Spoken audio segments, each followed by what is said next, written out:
Welcome everyone. We have the fifth day of MLBB European Championship. This is the pre-show with me today again, Zakota. Welcome. Welcome as well for everyone watching the stream. Nish, I am honored to be here after my prediction the other day. You didn't believe me. Reality came true. Teeny Bamboo took down the first giant. I have to admit, like you were really right. And yesterday, I was so pleasantly surprised. I was in shock and in a positive way, of course. And that's why, even today, I'm so excited for their game with jackpots. I mean, personally, from a standpoint of view, I think jackpots are gonna win, but I think Teeny Bamboos are gonna put up a fight. But man, the coach made such a huge difference. It's true, and it's not just the like you said that the jackpots is going to win, but yesterday so many people reached out to me and they said, "Oh my God, we saw the game and like, what is your prediction for tomorrow with jackpots?" And I'm like, I kind of froze a little bit, and I was like, "Wow, like if jackpots are not going to connect or they're just going to try something new, which I believe they are 100% locked in because they really want to get to the playoffs. So I don't think that they're going to do some tests or be overconfident. I think they are going to be really locked in because they want to get the invite for playoffs. But still, exactly as you said, I think Tini Bambusa is going to put such a show, and I really hope that we will see games that go over 20 minutes. At least between jackpots and Tini Bambusa. I think it will be really good show. I mean, personally speaking, we have a new caster starting today. I'm not gonna spoil who it is, but I hope he gets a full best of 3 series, all the games 30 minutes, as a ritual. Because the first game is gonna be Fake Time against Glitch Code. Mm-hmm. Two teams that pleasantly surprised. I mean, Fake Time made such a huge improvement for their first appearance in MEC. And same with Glitch Code, the Troll Boy on the jungle now is gonna be such a monster, but I want to see him versus Lager. Mm-hmm. Yeah, like the whole today's schedule is so packed. Like Fake Time and Glitch Code, if you ask me like what would be my prediction, like I have no idea. Like this game can go both ways easily. I agree with that completely, but for me, personally, from just a statistical point of view, I think Fake Time is gonna take the loss here. Glitch Code just has much more experience. And they have players, from a higher league, from an MPL MENA, of course. Just the experience, and it's yeah. Let me check one thing because I'm not sure, but I think that Glitch Code and Fake Time were playing in promotion relegations, and it ended up in a draw. And if it wouldn't be a draw, I think Fake Time wouldn't be in MEC right now. Where can I find it? They took it long enough to go into draw, but still the third game, I think the most excited about Eternal Oblivion and Revenant Order. Mm-hmm. A match for the good old days, Rap Family versus Gian rematch. That's like Manny Pacquiao versus Floyd Mayweather, the rematch of the century.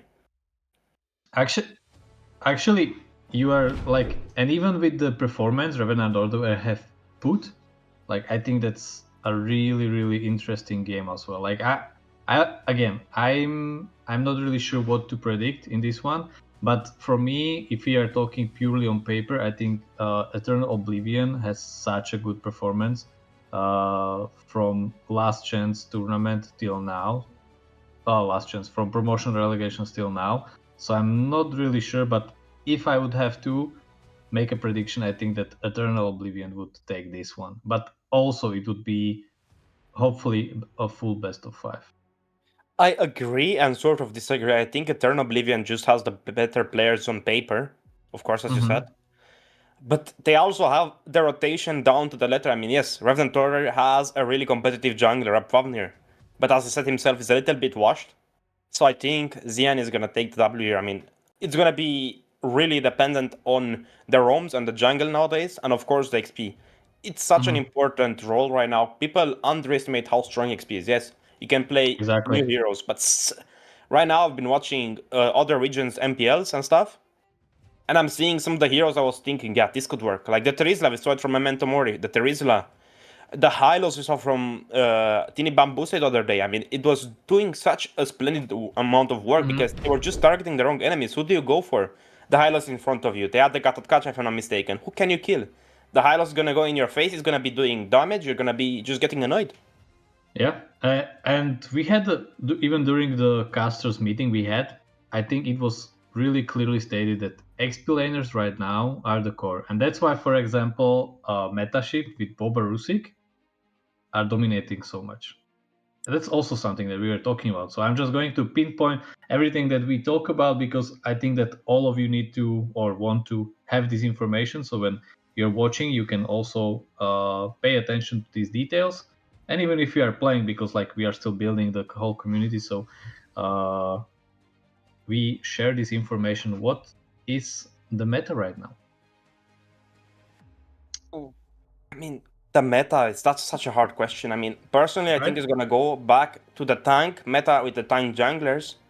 But Assassin are still so good. I don't see teams going directly for tank junglers. Assassin are still so popular. I mean, even Lucas Dian here is against a tank jungler, against the Alice, and he's doing such a splendid job. I mean, they cannot catch him. He was split pushing in the bot side most of the time during the game. I mean, it's a really hard match. I mean, I was casting this and I remember like most of it, but still, they couldn't catch anything. The tank jungler's rotation is just too slow compared to Hayabusa. He can just go from the bot side to the top side in an instant. You know, you have the shadows, you have the Ugi Shadow kill, you have an immunity. Alice just has damage reduction, and you know, they have a teamfight composition. Oblivion has a pick of comp. I mean, they have the Lunox, they have the Harit. They have so much magical damage, so much damage just in general. They cannot just sustain it, and I think that's the big issue with tank, because you need to have a really strong comp against. I mean, I think the Fredden is gonna work. If the Lancet is banned, I feel the Fredden is the second best jungler right now. But it's just so hard to play them because you're gonna have so much magic damage, so much damage just from other, you know, components of the enemy team. Yeah, but for example, in this game where Honor was playing against Eternal Oblivion, like even during this game, it was pretty painful for me to watch in the sense that Honor didn't have damage for Eternal Oblivion, and that was just like, what would you change in the draft, for example, in this match, so that they have a little bit more chance? Just swap out the jungler and the XP laner. Just swap them. Make the Martis jungle, the Alice XP, and I think it's gonna be a different game because you can reposition with a flicker on the Alice. Martis is gonna have a better chance at farming on the lane. I mean, on the jungle itself. He has CC immunity. He cannot get taunted by the Gatot He cannot get stunned by the Lapu Lapu. That's their only main stance. I think he can sustain. I mean, he went for the Warx build on Martis on jungle. I think it would have been a different game, but still. Asmodeus really loves the Alice, as we know. So I already said in the draft it's going to be a Martis XP because Night Level is a global Martis player. You know, it just showed. Yeah, he can do something with Martis, but I don't think it was the way to go. And even here in this game, we saw just assassins. Danzo and against Whis, you know, two jungler players, mostly assassins. It just showed. The rotation from the Hayabusa, just rotating the Lancer, just swarming more. Just that zoning as well. But they had the Lunox, which is a tank killer. And even that. I just wanted to say that all the highlights we see, like Lunox is present in those games. It's just such a strong hero. So much immunity, so much damage. It's just a perfect hero sometimes.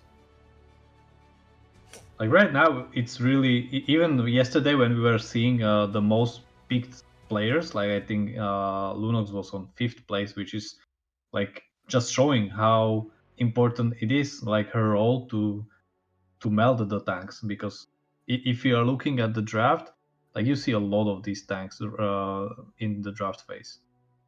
I mean, especially the Lapu Lapu is just gonna go in the backline, try to maybe get a kill with Raging Slashes, maybe try to get something with the, you know, Landshaker.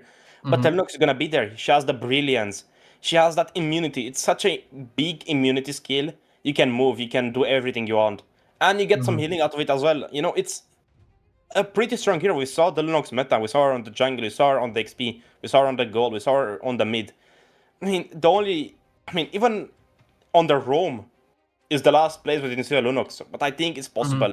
If you really go for a huge heavy tank composition, I think the Lunox can work on the roam. But here, again, third game, a Lunox in the hands of Yankee. Just such a versatile hero. Just so strong. It can go extremely well versus the Harit. It is, but I would say one thing that when we are talking about Lunox or even Farsa, I would say, like if you don't play them in this competition state perfectly, then she's just not a good hero to pick. Because really, these heroes have to be so on point with timing, with positioning. Otherwise, you are just an anchor for the team.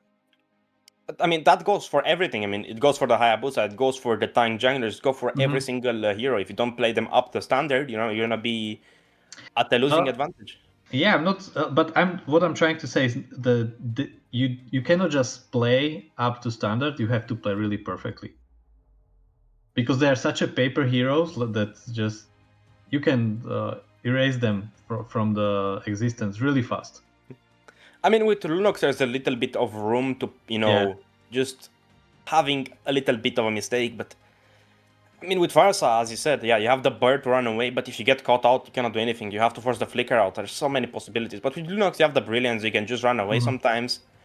But yeah, as you said, she's paper thin, she's really squishy. But in the early game, Lunox heals a lot with her skill 1 because it goes on every single minion and it gives her HP back.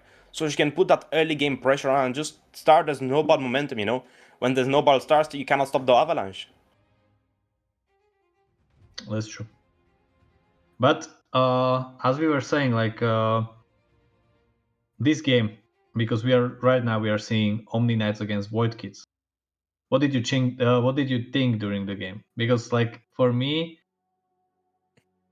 I just kind of feel what we were talking about yesterday in the pre-show, that I want to see the switch in Void Kids to be somehow put on, and they would just turn around, take at least one map, and really make the Omni Knights work for their win in the best of 3. The issue with Void Kids was the XP laner 100%.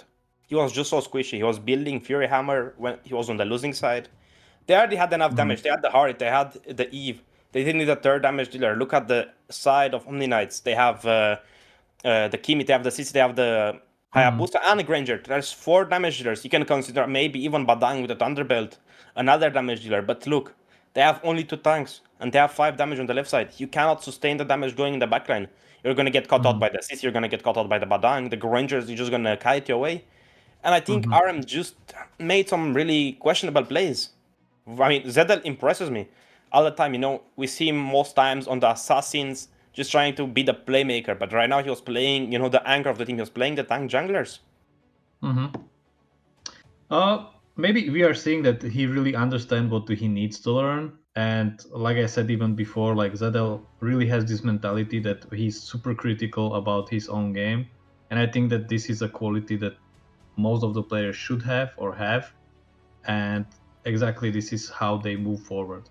So like I said, I'm looking forward to next season and seeing how they will improve.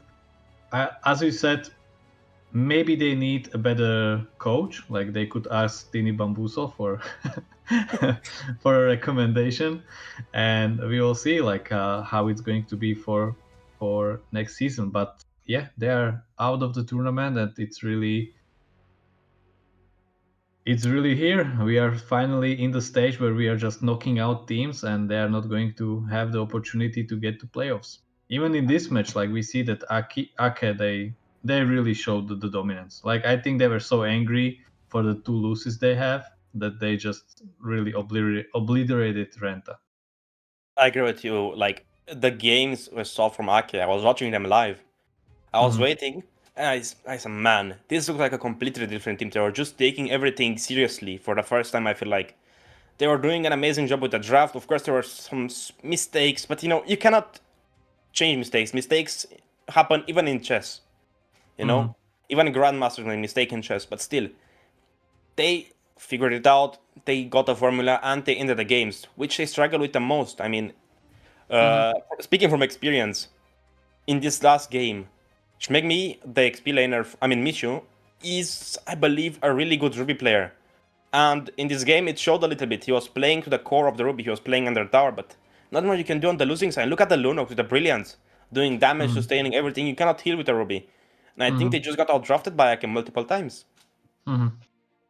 Yeah, this just shows that, I said, we were talking about multiple times that Toby has a sheet for everything, like for every game, every team, and they're really preparing for everything.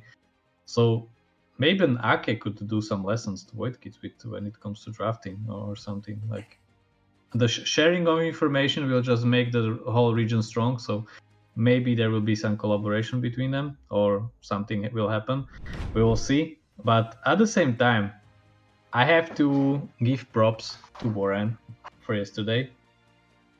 Warren has such a good way with words sometimes, and his last question for Toby was if he's going to join ZL's challenge, because ZL is like one of our ambassadors for Search Fit Club, and he put out the One Punch Man challenge for everyone to join. And as you can see even right now, it's super easy to join. We have an application which is able to get data from all the, I wouldn't call it like fitness apps. Like you can use Fitbit, you can use Strava or whatever application you use to track your exercises. In Gymrats, all of these data are going to be easily downloaded or put into this application. Also, if you don't use any of the applications, it's also not a problem because you can manually put all your exercise in, which is super cool for the whole community. Because playing games is really nice and everything, but at the same time, if you just sit in your chair for the whole day, that's not really okay. And I think you will totally agree with me, Zakota, since you are living a really active life. I mean, being a gamer mostly makes it in front of a screen, looking at plays. You study the enemies sometimes. And I can say it because I do this thing exactly. Like I watch scrims, I rewatch scrims, and like it takes up a lot of my day. And whenever I go outside, I get a big, breath of air. It just feels so nice, you go outside. It's a little bit cold right now in Europe. I think for you it's also a little bit cold, but it's so nice going for a run because it makes you feel a little bit accomplished, you don't just sit and you wait for something to happen, you make it happen. And it's not just about the running. Like we will be putting up challenges that will be in all sort of sports. We will be putting a lot of challenges. All the challenges will be divided for beginners because, like, I totally understand when there is someone who is just starting with any kind of exercise, and there are also some people who are already far ahead of those, so they will have the more harder challenges. So it's always challenging for everyone, but at the same time, you can choose like what kind of level you want to be or what kind of level of challenge you will want to try for yourself. But so it's not just in the real life, but we are also going to reward all the participants with some kind of in-game rewards. So really, like, feel free to join. I'm glad that Toby accepted the challenge yesterday, and I really will check if he's going to join the fitness club and he will be participating in Zedel's challenge. So I will give you a report so you can tell everyone that if he's there, because we will see. And But another thing, if I could add on to this, whenever like I was working out and I was actively playing Mobile Legends, it helped me think about mistakes I did during the game because it cleared up my mind. I was just doing a straightforward activity like, I don't know, push-ups. It just allowed me to think, what could I have done differently? And it's going to help you just clear your mind a little bit, take your mind off things. Yeah, but for the pre-show, I think this will be everything for today. I don't know, Zakota, are you casting today? I don't think I'm casting. I think we're gonna have a surprise for you guys. One of the cutest casters to date. I mean, our personal, how could I say this? He's such a nice guy. He's been in the community for a long time. I've known him for a little while. No, I totally agree with you. I think he will bring such a good vibes, and that's everything that we need because we have the excitement. Today we have such a packed schedule. So guys, enjoy today. Me and Zakota, we are going to be out. So enjoy. We will see you tomorrow. And don't forget to follow on all of the actions in socials on our YouTube. If you're watching on Twitch or TikTok, like, do your thing, share the love, and we will see you tomorrow.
Hello and welcome to today's cast. Of course, once again, right? Because you already had Nish and Zakota kinda easing you into the clashes that we will be having today. And it will be pretty bloody because the first series that we will be starting off with will be Fake Time against Glitch Code. And I have to say it again. Fake Time, they said it in the interview, they believe that if they got the chance, they are taking Glitch Code down. But of course, for such an epic session, I cannot be here alone. I wouldn't be able to. My voice would crack. I would lose it. I wouldn't be able to continue on. So of course I have Mio here with me.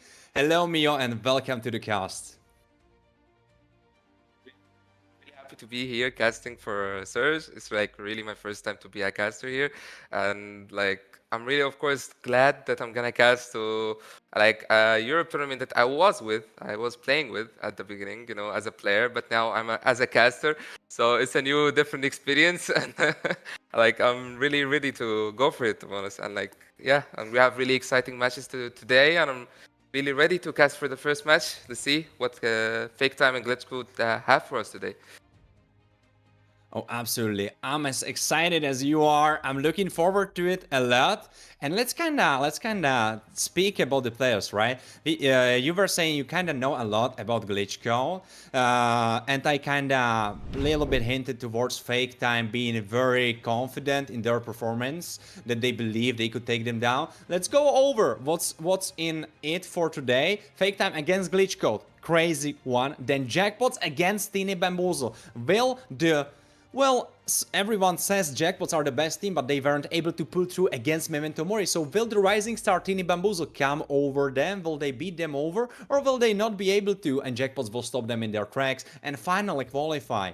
And the third one, of course, Eternal Oblivion against Seventh Order. Some OG rivalries, as Zakota with Nish were saying, right? Breath of Near will have his matchup against his opponent, right, that he met already before. So that will be an exciting one.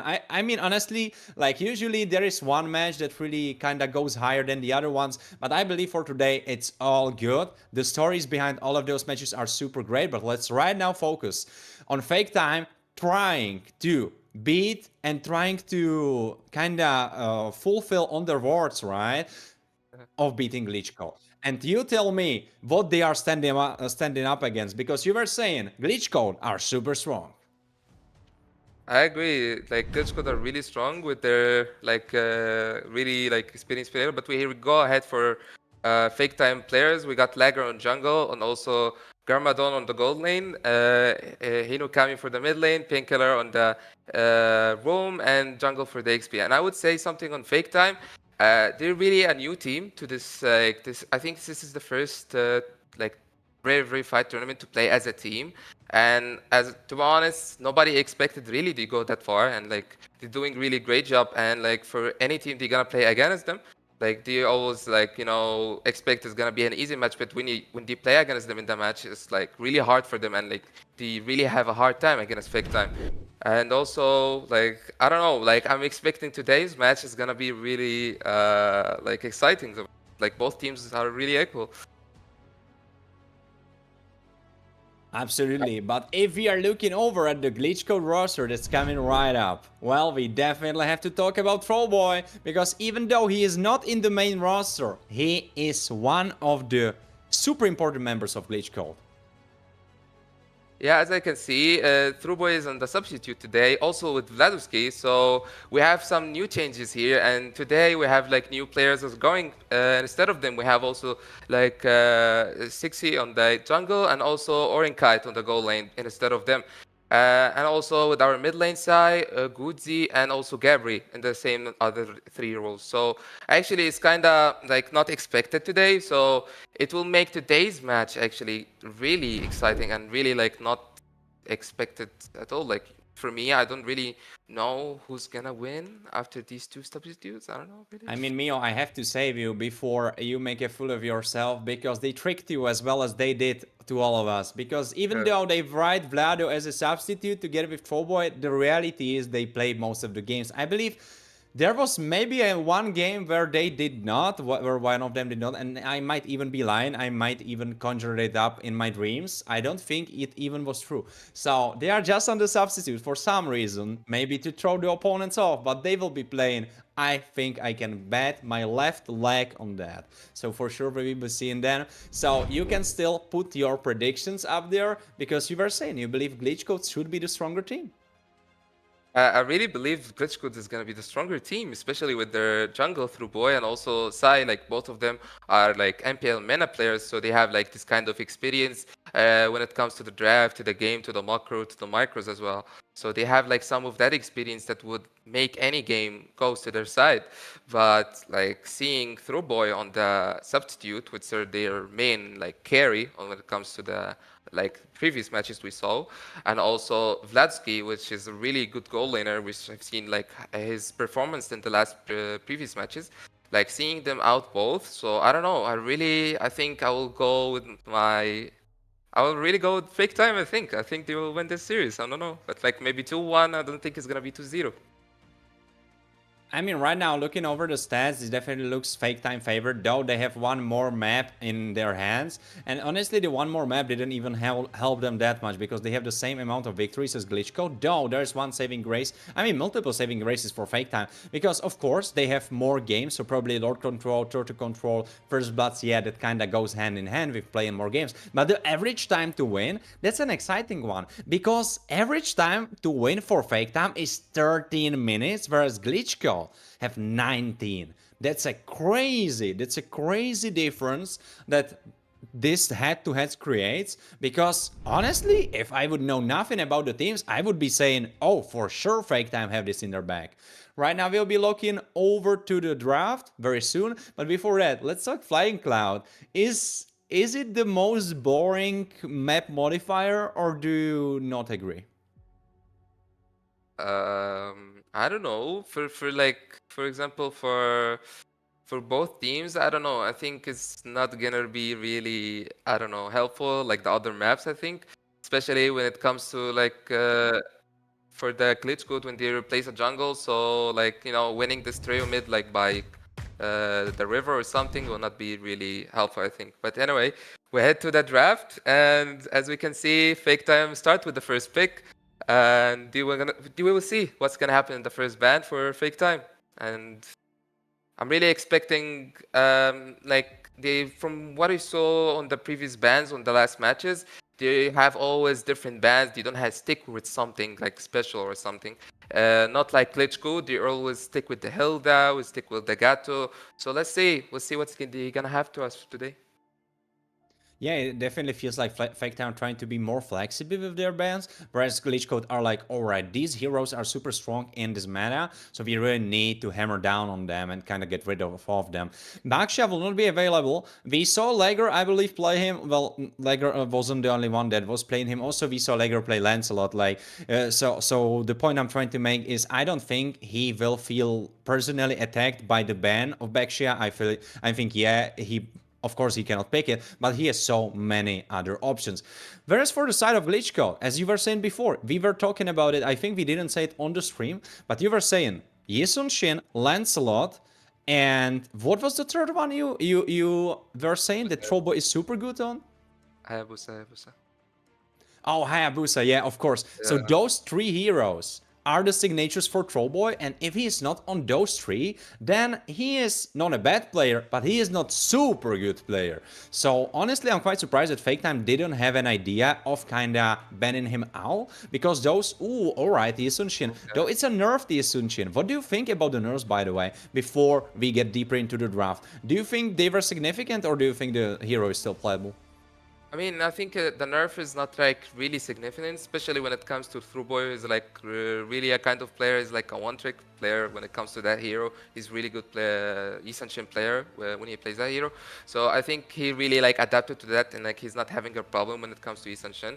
And yeah, like I think we can see that already from Fake Time ban. Like they really like respect Thruboy pick. They really respect that pick from him. But from what I see also is like they also trying to plan something here. Like we can see the Eve ban from Fake Time side. So I'm kind of expecting like the ban Eve for Zuxin. I mean, let's see. And like we also can see the Lancelot from the other side of Klitschko. So for now, we have only like not really much of picks in jungle. We have like the Fredrin, Hayabusa, but we have the Zuxin open. So what we're gonna see now? We're gonna see the Hayabusa. So Honestly, yeah. yeah, Mio, continue on.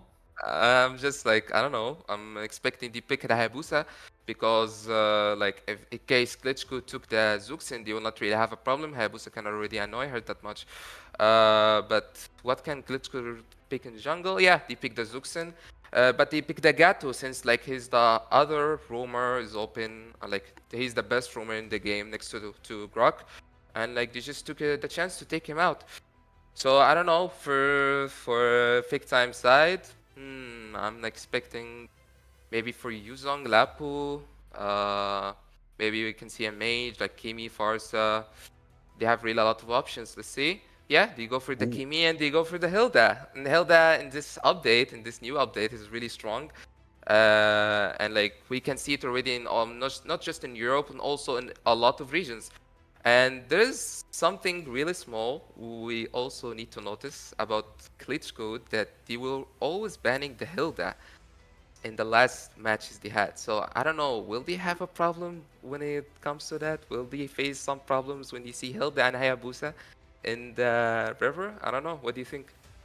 Yeah, I have to say it's quite surprising. I love that you pinpointed that because, yeah, Hilda was one of their most banned heroes together with the rest. And Hilda was really up there. I feel like they were one of the first teams to start realizing, oh, Hilda is kind of strong, we should kind of get rid of her. But right now it went through, smooth sailing. I don't know what's going on because right now Glitchcode either have a crazy plan that we don't realize yet and they let Hilda because it's a bait for something else. I don't know, because I don't feel like if your opponents pick Hilda, it like enables you to do something. I feel like she's really stat check hero. Like it's not really you know, like you cannot really play a certain way to get rid of her, right? Of course, there is not dangerous grass, so she will not be as powerful as she could be, but still, even on the normal map, she's super strong, especially with the buff. Even before she was decent, we saw her a couple of times, but right now she's very, very strong. Though what I'm surprised a lot about is the first pick of Hayabusa, but I quite like it because Fake Time realized, oh, we banned Yasunshin. They did a mistake of banning Lancelot. Let's go for that. But maybe on the other side, it might have been planned all along. Maybe they're playing 6D chess with their minds, and this was all according to plan. To be honest, I think it's really according to the plan. Like when it comes to like the Fake Time saw that they are first pick, and they banned the Isanshin, and of course they expected Klitschko to ban the Lancelot since he's like one of the most strongest junglers, or like one of the most prio picks in the game. So they just took the Hayabusa and they like, for them, okay, then the 3 jungle heroes for Trueboy are now out, you know? So now they're like banning his Fredrin on the second phase. And I don't know, would we expect another ban for the jungle, or we just think maybe a Harith can be banned, a Granger? I don't know, let's see now. But I think Klitschko is gonna have a bit of a problem when it comes to jungle pick. Maybe we're gonna see something different today. Maybe we're gonna see a surprise in the jungle. I don't know. Maybe we see, like, I don't know, Kai, whenever something freaky today from the side of Trueboy. Oh, Yeah, it's Joy true, bad. true. Yeah, Joy now out. So together, of course, that he is not really that known for Joy, but still, we saw him many times, right? His kind of holy trio of heroes, Isunshin, Hayabusa, and Lancelot. So, of course, that kind of speaks, oh, he's very confident on those carry picks. So, what else is there a carry pick? Oh, Joy, let's get that out. And of course, it would fit their comp very well. Though there's one thing, and that is Harriet is still open. But probably the idea for Fake Time was, oh, they either pick Harriet or they pick Granger and we get the other guy. Because we already have magic damage, so even with Granger we would be fine. And we could possibly even mix it up, maybe with someone who does magic damage, right? So to kind of make it work. I'm still not sure if Hilda will go XP or roam, so that's why I am not hinting for some heroes. And I'm just kind of waiting for what's going to happen. Because I believe she she could be very successful into Lapu. Correct me if I'm wrong. I might be wrong. Never played the matchup, but I just feel like by the hero, by how the hero works, I feel like she could be successful into that. And also on the roam. I mean, like, I think Hilda works in both sides, but like more on roam, so you can control the river more and like have more of the what did he call, like, aggression in the early game, you know. But like also we can see, as we expected, like the Joy ban, so they did really focus on banning the junglers for Throughboy and trying to make his picks kind of limited, you know. And for the side of Glitchcode, you go for the Harris. So what we're gonna see from Fake Time, yeah, as you said, we did really go for the Grangers, like take one and we take one, you know. But we really see also Esmeralda, which is really good pick here. She can really annoy the Esme, annoy the Lapu Lapu, and also annoy the Harith. And it's not gonna be also easy to burst her or take her down. And I don't know, I think it's like the picks that Throughboy have right now, not that much. Like I think maybe, I don't know, Suyu, Ling, I don't know, maybe they go for something crazy. Maybe you go for Martis, I don't know. We're gonna discover now what he's gonna take. Like for me, whatever he's gonna take now, maybe it's gonna be something new from him. Like because I think at the last 3 matches he played, he didn't play anything than Hayabusa, Lancelot, and also Essential. So maybe we will see something different today from his picks, you know. So yeah. I would even go as far as to say not maybe, but for sure, because Yeah, Roger, I'm quite surprised by that. Yeah. Oh my lord. This will be first time watching, since I'm a little new to the MLBB scene. This will be my first time casting and watching Roger in the jungle in competitive. Of course, I met him many times in ranked. I see a lot of OTPs running around with the werewolf guy, but in competitive, that's new for me. Mio, could you walk everyone through that? Kind of maybe some people that don't have idea how this probably can work. Probably a lot of viewers already know, but can you maybe refresh us up on how exactly should this be good?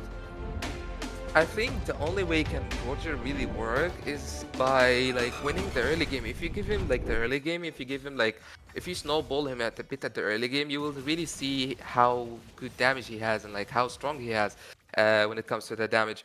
And like then like this match is gonna really depend on the Doom mid lane on the river more. So I mean, let's see. Let's gonna discover what's gonna happen in this game, and I'm really excited for it. Lager already engaging on Say, chunking him, half HP. Hinokami is the next target. She tries to run away. I mean, he tries to run away. He's successful in that. Oh, we'll got a little wonder. Oh, it was Glitch Code. So Glitch Code already with 50 gold in their pockets. Yeah, I can see that, but I also can notice that the river... From there's another initiation going for Guozi, and Lager re-engages first, but for Gorinage though. So that means that it goes to Roamer, you know, not the best, but still, you have the first blood. He's that, kind of making the pressure happen. I mean, I saw the purify from the Kimi at the start. I thought like Fake Time are already losing the mid lane, losing the river. Then I saw like the Lager like just going in the mid lane, tried to get the Gato Gacha, and like he really got him. So I think it's a really good start from the side of Fake Time. Oh, now Gorinage throwing hands with Trollboy, but Trollboy decided that he wants no smoke with the big Viking woman, because he was like, alright, she has 1 kill, I'm not gonna do that. I mean, I think this turtle is gonna be a bit hard for the side of Glitch Code, since like I mean the Gato Gacha just got killed. Also a flicker from Zuxin has been burned out, so I don't know, for the Roger not really do that damage. So I think this turtle will depend on Gabri, but we can see already they starting the turtle, and like we can see no reaction at all from the side of Fake Time. That is quite surprising, because as you have said before, oh, there's action happening, Raging Slash together with Line Shaker and Bayosphere combination, of course. Gabriel's still alive, and hanging around, maybe thinking about going in. Ooh, a Trollboy jumping from the traction field, and there is initiation for Gorinage trying to make some space. Trollboy jumping in like a madman, like a mad dog. and barely survives, though he chunks them very heavily, so they might not be able to further defend the tower. Actually, what a limit play for Trollboy. He definitely doesn't look like, oh, AOG goes in. Gabri is the next target. Hinoka is still trying to survive under the tower. Gvodzi quite tanky, still kind of alive. Oh, but cannot say the same for Hinokami because he is gone. Gvodzi, though, gets picked off by Lager together with, of course, Jungli. So 2 kills going in their favor in the hands of Fake Time, and suddenly the gold lead, not really that high, but 200, you know, kind of sending the message, more kills for you. And you said Roger needs super good early game, and I don't think this is it. I don't know, like I think Glitchcode were going really good, like until they took the turtle. Like I saw they're really engaging so hard and they want to get more kills, and instead they just gave Fake Time 2 free kills, and like for me it's not really worth it. Like giving 2 kills for a turtle, I don't think it's really worth it. And also like I think also from what I saw, Boy is really hungry. The way he did go under the tower is really hungry for today. He didn't eat before the match, so let's see what's gonna happen in the second turtle as well. It's gonna happen in 30 seconds, and I don't know. I'm really expecting a really exciting turtle as well from the second turtle. Oh, absolutely. The second objective spawning onto the map. Also, one super important thing is that I was kind of laughing about the Fake Time advantage. Ooh, now maybe they are trying to pull it further. Gwadzi barely surviving, half HP. Gorange getting pulled in. No, it's Helda Shiva region in the bushes. Roger actually moving towards the top side, so it looks like he wanted to still evade the jungle camps. Fake Time realized that, and they are moving around to kind of cancel him out from that. So honestly, quite a smart rotation from Fake Time. Yeah, I can see that, and also we can see on the builds, Kimi go for the Sky Piercer at the first item. She didn't go for the anti or something. Also, we can see from the side of the Zuxin, he's still really needs some time for the anti. And we see Hayabusa, he takes the turtle so freely, and it's like, oh, the Hayabusa also Initiates, he goes for Sei. Yugi Shadow kills there, but it's just not enough damage. Maybe a distraction, maybe a warning sign. Sei, you need to be careful, walking around those bushes. I don't know, and from the way Fake Time plays, I think they're really using Glitchcode mistakes, and the second turtle just took it and He goes in with an engage, but then he needs to use the AOG to defend and clean the wave, and suddenly he is missing that important skill. He just like ulted the wave just to clear the wave, but I don't know if it's really worth it to do it for just one cannon. But I don't know, I feel Fake Time is really controlling the game more. They're winning the game more for now. Like they have this mid-game for their side. Absolutely, I have to strongly agree with that. Because if we look at how the game is going... Oh, Gabri wants to say something about the game going, not their favor. Lineshaker goes for... but misses. Raging Slash goes on Jungli. He's doing quite a lot of damage, even though I don't believe there's Dominance Ice active for him. Oh, he just finished it? Or was it someone else? No, it was actually Gwadzi, so no Dominance Ice yet for Gabri. I'm quite surprised by the damage that he was able to dish out into Jungli. I mean, I can see Glitchcode wanted to do something in the top lane to get the top lane, but like the Esme played it really well, and he had some good map awareness to already dodge the scales and like also clear the top lane easily. And we can see also in the bot lane, Fake Time doing that pressure Action on on the the top side. side. There is 2v1 against Jungli. He's trying to survive. He gets chased off. We unluckily don't see it, but Hilda will be moving in. Jungli kind of baiting, stalling for time. Gabri with a lane shaker connects on Jungli, but there is just 2 members. I don't think you should chase Goranage. This is an overstatement. You shouldn't be going further. Jungli is the next on chopping block. He survives barely. He needs to use the purifying. Goranage burns his flicker though. The tower could be alive. Maybe Gwadzi is moving in here. I don't know if you have enough of support. There's Hinokami. He gets AOG'd. Oh, nice purify for immune. Of course, at the same time, I don't think there was anyone that could oh, traction pull goes through, and now it's a complete massacre. Trollboy is the first target to be slain. Then there is Gwadzi, and Gabri can just sadly look over to the bodies of his dead teammates, because that's how the cookie crumbled. Fake Time 2000 goalie. I feel like from the side of Glitchcode, they always like do something really good at the beginning, and then like they do a really bad mistake after it, which like always Fake Time 1v1 from Gabri. Smooth sailing there. Goranage overstepped. And like we can see also like from the side of Fake Time, they taking the third turtle to this side, and also we can see the bot lane was already taken over by the Granger, and the game is going to Fake Time's side with this 2.5k gold lead.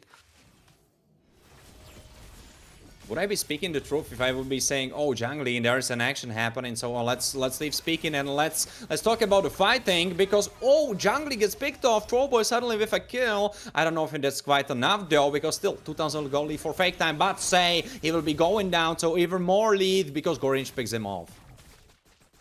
I mean, for the side of Fake Time, they wanted to try to force the Roger to buy some time to take a tower or something, but like the Esme died because of that. And I don't know, like Fake Time should I think go for the top lane now and try to control the river. But like we can see the Lapus going for Gabriel the initiates, engage, Landshaker goes on Garmadon, he forces away his flicker. Garmadon may be going a little bit too hastily inside. He's quite close to the danger that Gabriel and Trollboy possess. I don't think that's the right way. Garmadon kind of dancing on the knife's edge. They're really hungry for If a 1v2 in the mid lane, I don't think we are quite seeing that. There is an action happening on the top side at the same time. Gorinch survive it through a flicker. Distraction pull for 2, then immobilized. Gabriel is the target. What's he tries to AOG. He barely survives for now, but then he gets put down. Same can be said for Gorinch. He did his job. He initiated. He was tanking long enough for Garmadon and Hinokami to put down Wodzi. We can also at the same time also Esme and Hayabusa try to do some pressure in the mid lane on the Zuxin. Oh, Jungly trying to survive, but it won't happen for him this time. I mean, actually, I believe he died twice already, right? Like the last fight he died, now he died. So he isn't really doing hot on the streak of surviving. I mean, for now, yeah, but like, I see also that like, I don't know, Fake Time also using the mistakes that guys should do, and like especially in the mid lane, they picked off the Zuxan and like they made him waste flicker and waste ult, and like we can see already on this Lord, like Zuxan has no flicker, Lapo has no flicker, Harith has no flicker too, so it's gonna be really that's hard. an insane burst, and it's on Gwodzi, probably the tankiest member that you have, and say, yeah, what can be said for him? He just got obliterated, and now Fake Time in strong, firm grip of Lord. And I think Lager is doing really pretty well this game, and like he's really doing his job perfectly when it comes to like destroying the backline of the glitch code and really like destroying their plans and their papers always, you know. And we can see also he's going to the through boy and he survives since Hayabusa has no ulti yet. I mean, maybe he wouldn't be even. I don't know about the marks. Oh, Trollboy, he barely gets his own. No, oh no, he didn't even get it. And Hayabusa goes in. Oh, he gets taunted. Lager maybe a little bit overzealous. No, he's actually fine. Sane initiates. There's AOG. Gwodzi. Lager gets picked off. There was no shadows for him. So this means that Lord will be marching onto the map, but only with 4 members alive for Fake Time. A really good second skill from Gato Kacha made it Harith get a shutdown on Hayabusa, which is really comfortable and like really what they need to get back to the game to snowball the Harith. But we can see also Jungly needed to burn his Purify to survive. I don't know if I like that. I don't know. It's gonna make the Esmeralda kinda, you know, playing safe a bit, not really aggressive. But we can see. I mean, speaking about safe, and look at what he is doing. He's right in the face. This goes in. Vlado is the first on the block to die. Gwodzi as well, and now it's just 2 members to trying to defend. Lord is luckily for them gone. Ooh, shut down because the tower will pick off and finish off Gwodzi. Sorry, not Gwodzi. Hinokami, right? Hinokami, yeah. There's Gabriel with a Bravest Fighter initiation. Luckily for Fake Time, he doesn't really quite catch anyone. So Glitch Code won't be getting something back yet. But I do notice also that the Kimi and the Granger, they both have Sky Piercer, so I don't know, they don't really want to give kills to each other. They're really hungry for the kills this match. But like we can see also they're really doing really well in the match. Like they took the top lane. Also Hayabusa trying to engage that Zuxin. Will he kill him? No, he didn't, sadly, but yeah. Oh, Bravest Fighter initiation, AOG goes in, there is Airborne Lager, he is already dead. Gwodzi is the next target though, killing spree for Garmadon, he is still alive. The carry is still alive, I think the Fake Time should be taking this fight. Gorinch goes down, but doesn't really matter because double kill for Garmadon. Look at that stare, he knew that he would be getting those kills. I mean, did you really use the Hayabusa mistake with like going to his shadow at the back and trying to kill him? And they did really do that, but also the damage from Kimi and the Granger, the free hit they have on them is really high damage and they cannot really take it, which really made two of the players really die. And I think 5k gold lead on 12 minutes, I don't know, I think it's really going to the Fake Time side. And Lord in 20 seconds, we can see also they did push the bot lane. Well, and they're gonna probably push it more, yeah, with the Esmeralda. So they have a bit of advantage when it comes to the map. We can see also a Conceal. Concealed play going in. Bravest Fighter initiation tries to go for Hinokami. Nice flicker combo. Now Hinokami could have been in trouble, but there was no one else. Gabri kind of overestimated. He went too deep, and Lager immediately goes for the backline. Goes for Vlado. Unstoppable Garmadon. He marches onwards. Jungly tries to be the front line, but he cannot tank furthermore. Double kill for Garmadon. He picks them up like Pokemons. And right now, Fake Time will be having new Pokemon in their collection, and it will be Lord. Second one, actually. I don't know, looks like Second Lord is going for the Fake Time side, and I think Glitch Code was kinda like kinda hungry for that team fight. He wanted to use a mistake or something to the side of Fake Time. They saw the Esmeralda on bot lane, so they wanted like to fight 5v4, but already Fake Time already realized that. That's why they got back, and like then it was already too deep for Gabriel and also Gatot Kashi to be inside, and they got punished for that. And we can see now Fake Time is going for the Lord. Lord is in the bot lane. Also, they push the top, they should push the mid, so we can see 3 lanes going with them. I agree. Right now, Fake Time are very strongly in the driver's seat, whereas Glitch Code are unfortunately right now kinda in the trunk, being on the way to be kidnapped from the victory of this first game. Say he gets immediately bursted down. Garmadon with a sniper actually, because Lager wouldn't have enough damage to finish him off, but there was the security coming from Garmadon. AOG goes in, tries to make some space. Legendary Garmadon. Tower is, Base Crystal is still alive, but half HP already gone. Garmadon still kind of kiting around, making some space. Gabri goes in because he has nothing else to lose. He tries to defend Landshaker for 3, but the Raging Slash unfortunately missed before that, so I think this will be wrapping up, because I don't believe there is a single reason or a way for Glitch Code to come back from this one. I believe Fallboy will unfortunately be taken down, as well as the Base Crystal. And honestly, since we were speaking before the game, and also during the game, and also on the cast before the game, aren't you quite surprised by this result? I mean, we always say that after each Fake Time win, like we always say, oh, like Fake Time maybe they will lose, maybe like they're gonna have a hard game, but we see them, they always win, and they always we see them like they are the underdog team, and they always win. So like for me, I learned from my mistakes before, and now I'm gonna say I'm not surprised. But like this time, I can see Fake Time, they did really good job on controlling the game. They did really play on like the early game. Like the enemy has Roger, so if we just not even just win, like if we make the early game just balanced, we're gonna like play the game so easily, and they did that. And we can see also the Lager was trying to pressure the Zuxin all the time, trying to free some space for his team to rotate on the Granger, to rotate also on the top lane. And we see that Granger took the bot lane on like minute 5 and 6, and we can see now he's the MVP of this match. Garmadon absolutely on point. You were speaking about Lager, he was doing quite a lot, but Garmadon was always when Lager wasn't there, or when Lager wasn't enough, or when Lager misplayed. There was always the saving grace of Garmadon, your saving angel. You looked towards your team and you saw him in the sky with his wings and angelic look, and he was like, don't worry bro, I'm still here, we got this team fight. I believe that was the feeling that they had. If we also look at the rages, usually, like talking about the latest matches that we had in the stats, rages with 922 gold, that's insane. That's insane. That's quite a lot. For the people watching that might not know what this is saying, I think I'm right on point.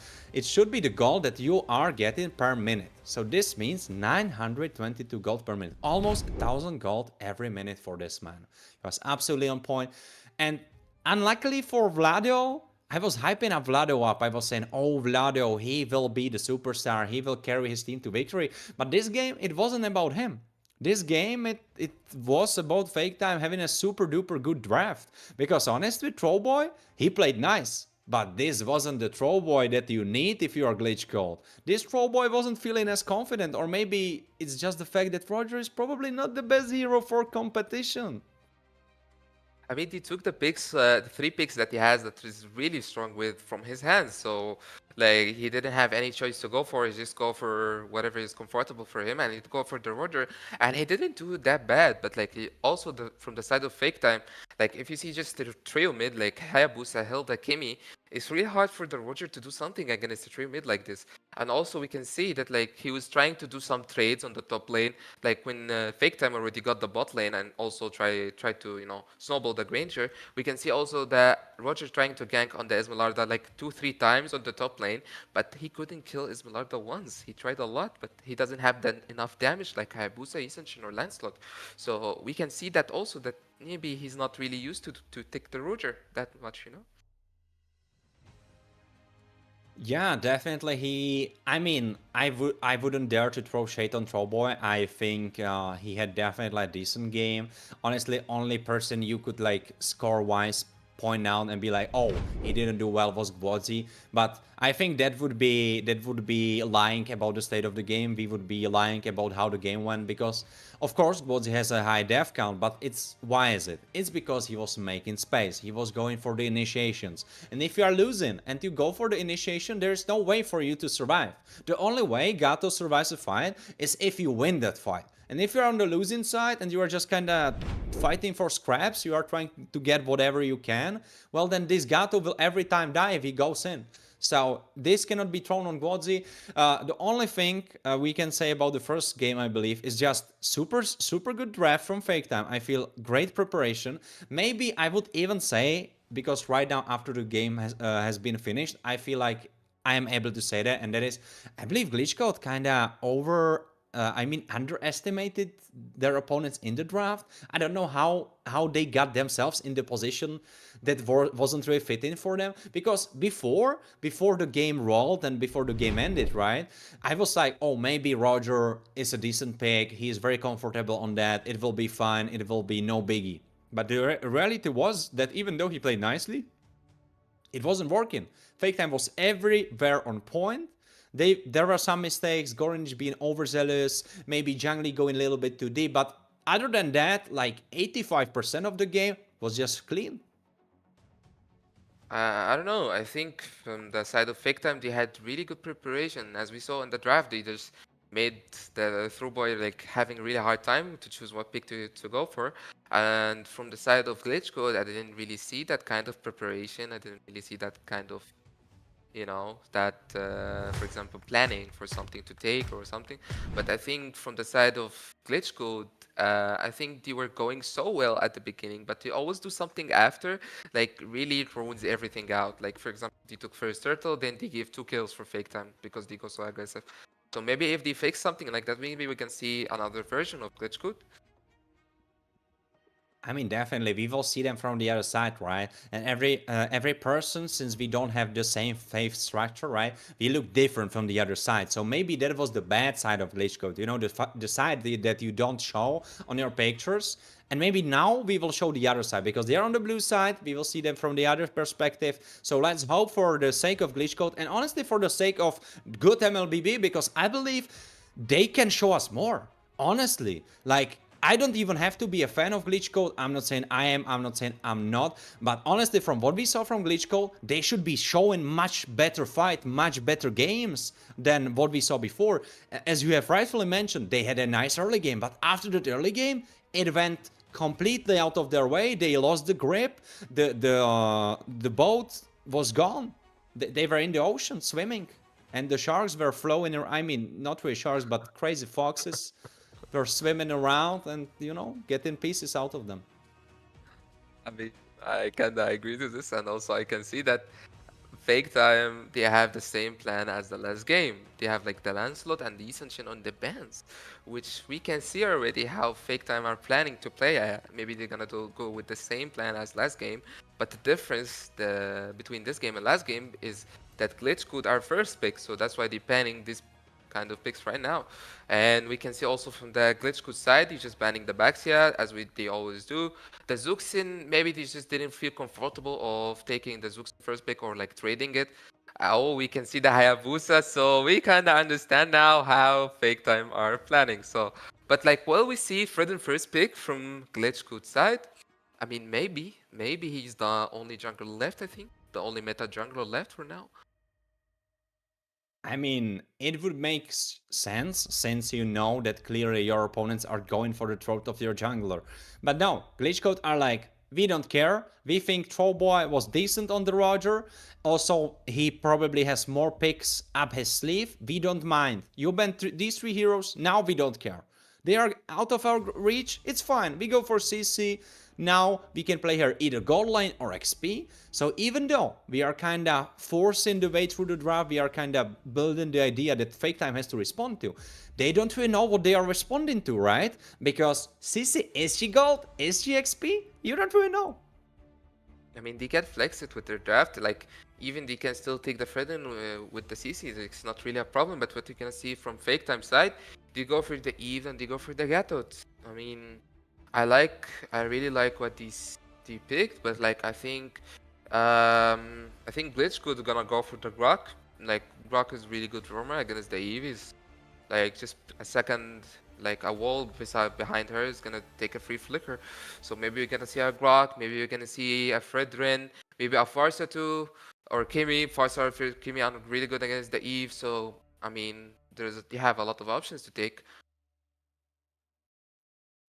Yeah, I feel like Farsa would be the safest choice because I'm a little bit worried about Kimi being kinda too close to the fray, so she can maybe get caught in revoke manipulation. Gato will be a significant threat towards her because he usually can just jump from her range, from the far corner of her range into the taunt. But well, Glitchco don't think alike. They are like they are thinking completely different. They go for the Kimi.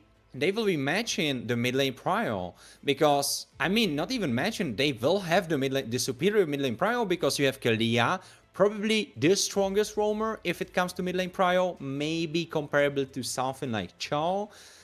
And then you have Kimi, one of the, other than Juxin, well, she is off the board already. So from the heroes that were left available, she has the best mid lane prio. So honestly, for Fake Time, now it's a rough thing, because their jungle could be invaded. But if you go for Joy, well, and you can get through the early game when you don't have the fastest clear, and you can get to the point where you have that one item, the shoes, and you kind of fly through the map just farming, you will be fine. But I think for Glitchco, if they want to win, the first 2-3 minutes will be super important. And if they are not able to get an advantage and then transform it into a win condition, I think it will fall apart. I don't know, like in this meta, to be honest, it really depends on the first 2-3 minutes. Actually, that's true. It really makes you like the first 2-3 minutes is actually decides how's gonna game go, how it's gonna like who's gonna control the game more, who's gonna like win at the beginning. And of course, if you're gonna win there early, maybe if you don't do any mistakes, you will just win the game so easily. But I have a problem with the Glitchgood side picking the Kalia, because like I don't know, like I think the Grok pick was more making sense than the Kalia, because Kalia is playing against Gatot and also Eve, which is to counter initiate, and I don't know, it's gonna make him have a bit of hard time if he doesn't maybe weren't there early, you know. So I don't know, I'm not really agreeing with this, but like maybe they have a plan, maybe they have something in their minds. But also what I'm really confused of is they didn't go for Frederick, they didn't go for any jungle, they didn't go for Joy. They still, like, for example, accept of having through boy not having too much picks on his side, and that really makes me confused. But maybe they have a plan for. I mean, right now it will be Granger added up in the composition of Fake Time. The only logical choice for you. Of course, you could go fighter god lane, but you don't have the typical 1cc, and Ruby is gone. Of course, you go for Granger. And well, Garmadon, he was so good. He was so good in that last game. So of course you kind of want to run it back if it's possible. Yeah. Even though you are just running it back right just on the gold lane. And right now, yeah, Glitchcode are in an interesting position. As you said, they need to have something prepared. Alright, Suyo, you said it before and now it's coming to fruition. Suyo with Yuzong. Long time I did not see Suyo. I saw a lot of Suyo when I started casting because he was very favored. He was the strongest jungler out there. Then he got hit by the nerfs, so quite excited about seeing him now. I mean, the True Boy wanted to make a lot of surprises for us today, so I mean, I like surprises, and I think all the viewers like it, so let's go for it. But also for the side of fake time, we can see that, like, I don't know, they going with the same plan, I guess. They go for the Granger again. They don't have any problems with taking the same thing they won before. And I don't know, I think for the XP lane, maybe they will pick something, I don't know. There's no Lapod. I mean, I don't know, maybe Fulvius? I don't know, maybe Hilda again. Ooh. I mean, this is something you wanted. I mean, it's Hilda. It's big mommy Hilda. That's what we have here, right? The Vikingness herself. We saw her being very successful in the hands of Gorinich, right? But now the question to be had is, will she be as successful in the hands of Jungli? Because I was kind of teasing it before. I was saying, oh, she could go either way. She can be either XP, she can be roam. So we will see where she goes, right? But right now, she is in the hands of Jungli, and we already saw Gorinich perform very highly. So Jungli has a shoes to fill. I mean, it's really exciting match, and I think, I don't know, maybe another surprise. Will this surprise from TrueBoy make Glitchcode have the opportunity to make it at 3 games today? I mean, let's see what's gonna happen in this match. And we can see also that, like, from the side of fake time, do you really play, do you do the same plan as well? But I think having the Kimi with the Kalea with the Suyu, you will have really strong early game. So I don't think it's gonna be easy for fake time to control that mid game. So right now the fight is already happening, and it looks like first blood goes to Gvozi actually. So Glitchcode with a great retaliation. I mean, I can see also like they did go really strong in the early game on them, and they're winning the early game now, and they're going on the Joy, they're trying to take him down, but Lager is having some hard time when it comes to his jungle. He's, you know, trying to figure out some farm for him. Absolutely. Right now, though, a little bit better start for Glitchcode than before. Though, they also had the kill before. Lager suddenly with a level 4. Actually, the same level 4 as TrollBoy. So they were on point with their ultimates. They attain it at the same time. So that's a good thing for Lager. The TrollBoy will be already here. Of course, running the Sasuke skin. Not really that new. I have to say, I don't quite like it. I think there are other better skins. I'm quite a fan of Sasuke. No, but let's talk about the fight. You can see that from the Gadot Katsu trying to take down the Yuzong, and he actually did take him down. I'm kind of confused why Gabri was level 3 and standing in the bush like this. And we can see also they trying to pressure the Suya out and taking the turtle for free. So you're trying to figure out somehow to go to the turtle, and will he steal it? And he cannot. Lager still secures the turtle from his side, and Kimi trying to do something with his ult. Eve was using his ult, trying to get the Kimi down, but Kimi already not having any problem when it comes to that. But what do you think happened in this turtle scare? Like, what do you think? What have been done better from the side of Glitchcode to win this turtle? I mean, it felt like Glitchcode got kind of separated, and then Fake Time attacked when there was just one of the members on one side, and they kind of caught him off, right? It was, I believe, Gabri that got caught this way. I'm not sure if it was Gvozi or Gabri, because there was a lot happening. But I think one of them got caught on this side, and that really spelled the doom for Glitchcode. Lager looked like he would be initiating. Not really. He was just kind of playing around. Hilda with a 1v1 though. Okay, we're having a problem when it comes to the Hilda, but he did flicker out and just save himself. And Kimi using his ult to... I believe he was trying to get the Hilda, but like Hilda flickered away, so he just like threw that away. But we can see also when it comes to the spells that the Eve has no spell with also the Hilda. So I don't know, maybe they will use it when it comes to Kalea. And we can see also they poking down the Kalea a bit, but Kalea having no problem going back. We can see also from the side of the Fake Time, they're trying to do something on the mid lane, but not really. They just skip back. And we're trying to see what's going to happen with this turtle.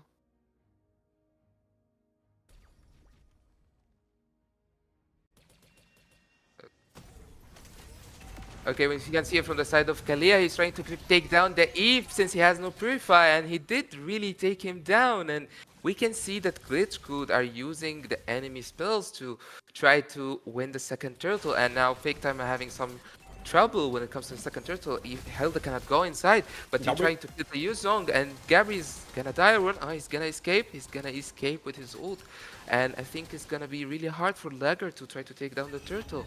But I don't know. I think Glitch Code, we can see now a different version and a different like playstyle going from the Glitch Code side. They now don't doing the same mistakes like last game, and we can see already how they play, and I'm really like impressed.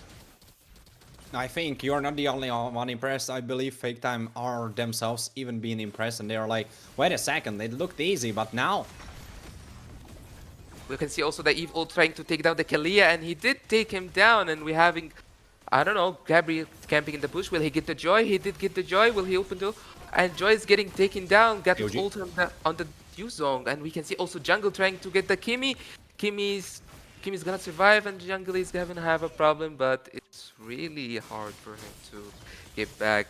A double kill from Gabri. He's doing, like, you know, he's trying to carry his team back to the win. We can see some pressure also on the top lane from Vlado and Thruboy on the Granger. Will Gramadon do something and try to survive? Will he do? And we can see the Purify, and he did survive. He barely survived. Luckily for him, it was just enough. We can also see that Suyus trying to get back to his farm. Also, a Purify from Eve's side is getting burned. So, I don't know. Will they do the same thing like the last turtle? Maybe we'll see it. Also, we can see the Gato trying to gank the CC. Hilda's going on the CC. We can see Flicker. Will Hilda kill the CC? But he cannot. He cannot kill the CC. And it's not enough to kill it. And they actually did the same thing. They did kill the Eve in the mid lane, and they trying to some like a trade or something on the top lane.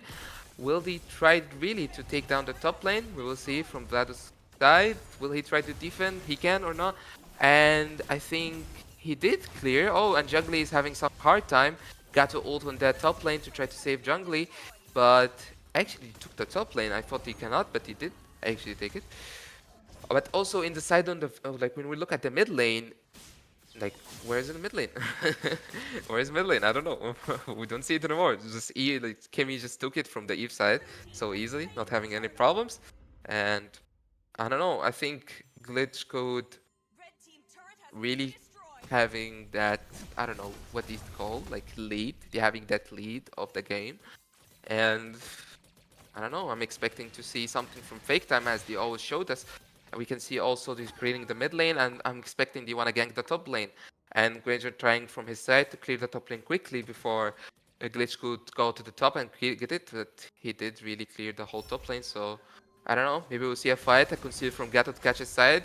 He got Kimi and CC. Kimi having a hard time. Flicker from Kimi, and he gets back. And that was a really good conceal from really good spill from Kimi, which is the only player or only pick that have really good damage on late game, and like the only pick that can annoy them at late game, especially when you look at Fake Time picks. Like Kimi is really good on the Joy, he can stun him, he's really good on the Gato, he's good on the Hilda. So yeah, taking a spell from Kimi like this, especially in mid game in like 7 minutes or 8 minutes, that's really helpful and really important for them. We can see also from the side of Joy, he's trying to clear. And so Gabri's trying to get the Granger. Also see on Granger also. And ult from the Gabri trying to get back. Oh no, he couldn't get back Gacha. And yeah, if you can see already, it's really hard for the side of... Oh, for ultimate from Eve trying to get that Kalia. And Trube trying to help him, but he couldn't do anything for him. Really was he got picked up before he even had chance to do something about it. I agree. Absolutely agree. Though this is a different beast. This is a completely different beast, Glitch Code, than what we saw before. Even though the kills are kind of the same, you know, just 2 kills difference. Glitch Code with a 3000 goal lead, then suddenly Jungly already trying to do something about that. I don't know, we can see from the side of Glitch Code, they show us a different version of them. And I think maybe you want to make it a 3-game series today. And we can also see that both junglers on the bot lane, they did clear the bot lane. So they both understand how the macro is going to go for both sides, you know. But we're going to see also on the Lord what's going to happen. But what do you think who's going to win this Lord? Who do you think is going to have the advantage? I feel like Fake Time are kind of having the shorter stick, right? Because they are getting outscaled, and they for sure know that, and of course Glitchcode know that as well. So if the game keeps going this way, it's just going to get worse for Fake Time. They need to do something about it, and they need to do it now. Conceal from Gattle Catch's side, trying to get Gabri, and Gabri is trying to survive. Will he survive? He couldn't survive. A shutdown from Granger's side. Gattle Catch is trying to survive as well, but we can see the Kalia picking off the jungly, and like, oh, he's having a hard time to get back. Eve trying to save him, and like we can see from Glitchgood's side taking 2 players from Fake Time, and they are now going for the Lord. Eve's trying to poke them down, and the Lord is 50k, and I don't know, will we see some Lagger trying to steal that Lord? Lagger is going to stack, he's going to the Lord, he will steal it, will he steal it? No, he couldn't steal it, sadly, and like, it still took a double kill from Glitchgood's side, and I don't know, like a Lord from Glitchgood's side, but I don't know, it was really hard from Fake Time to have not to not have that Lord, you know. I mean, it was hard, but I think I would say that it was the right decision for Fake Time. They had to do it because, as I said, every minute that counts up, it will be worse for them. Velager already trying to do something more. I think he got the golem. I don't have really a way to tell right now, but I believe he did. I think I saw a bump in his XP chart. So Lagger, he's keeping his team afloat. The same can be said for Garmadon. Those two, they are keeping it alive. I mean, Garmadon took a shit down on the Yuzong, and it's gonna be really helpful for him. But we can There's see initiation also from Rodzi. He goes for Jungly. He's going also for jungly, and he take him down. And like we can see, Glitchgood are really using that, like I don't know, aggression, and like the going really strong. And we can see Lagger, oh, just stacking on his red buff. I thought he's just going for it. And we can see from Glitchgood's side, they have a really different, like how do you say it, like perspective or personality than last game. They have this, I don't know, they're controlling really the game really hard, I would say. I have to say, they catfish Fake Time. It's like you go on a dating app and then you meet the person and it's completely different person. This is exactly what happened. Glitchcode, the first game, completely different person than this one. So he's trying to get Jungly down, and we can see the ult from Kimi. Gato trying to go in.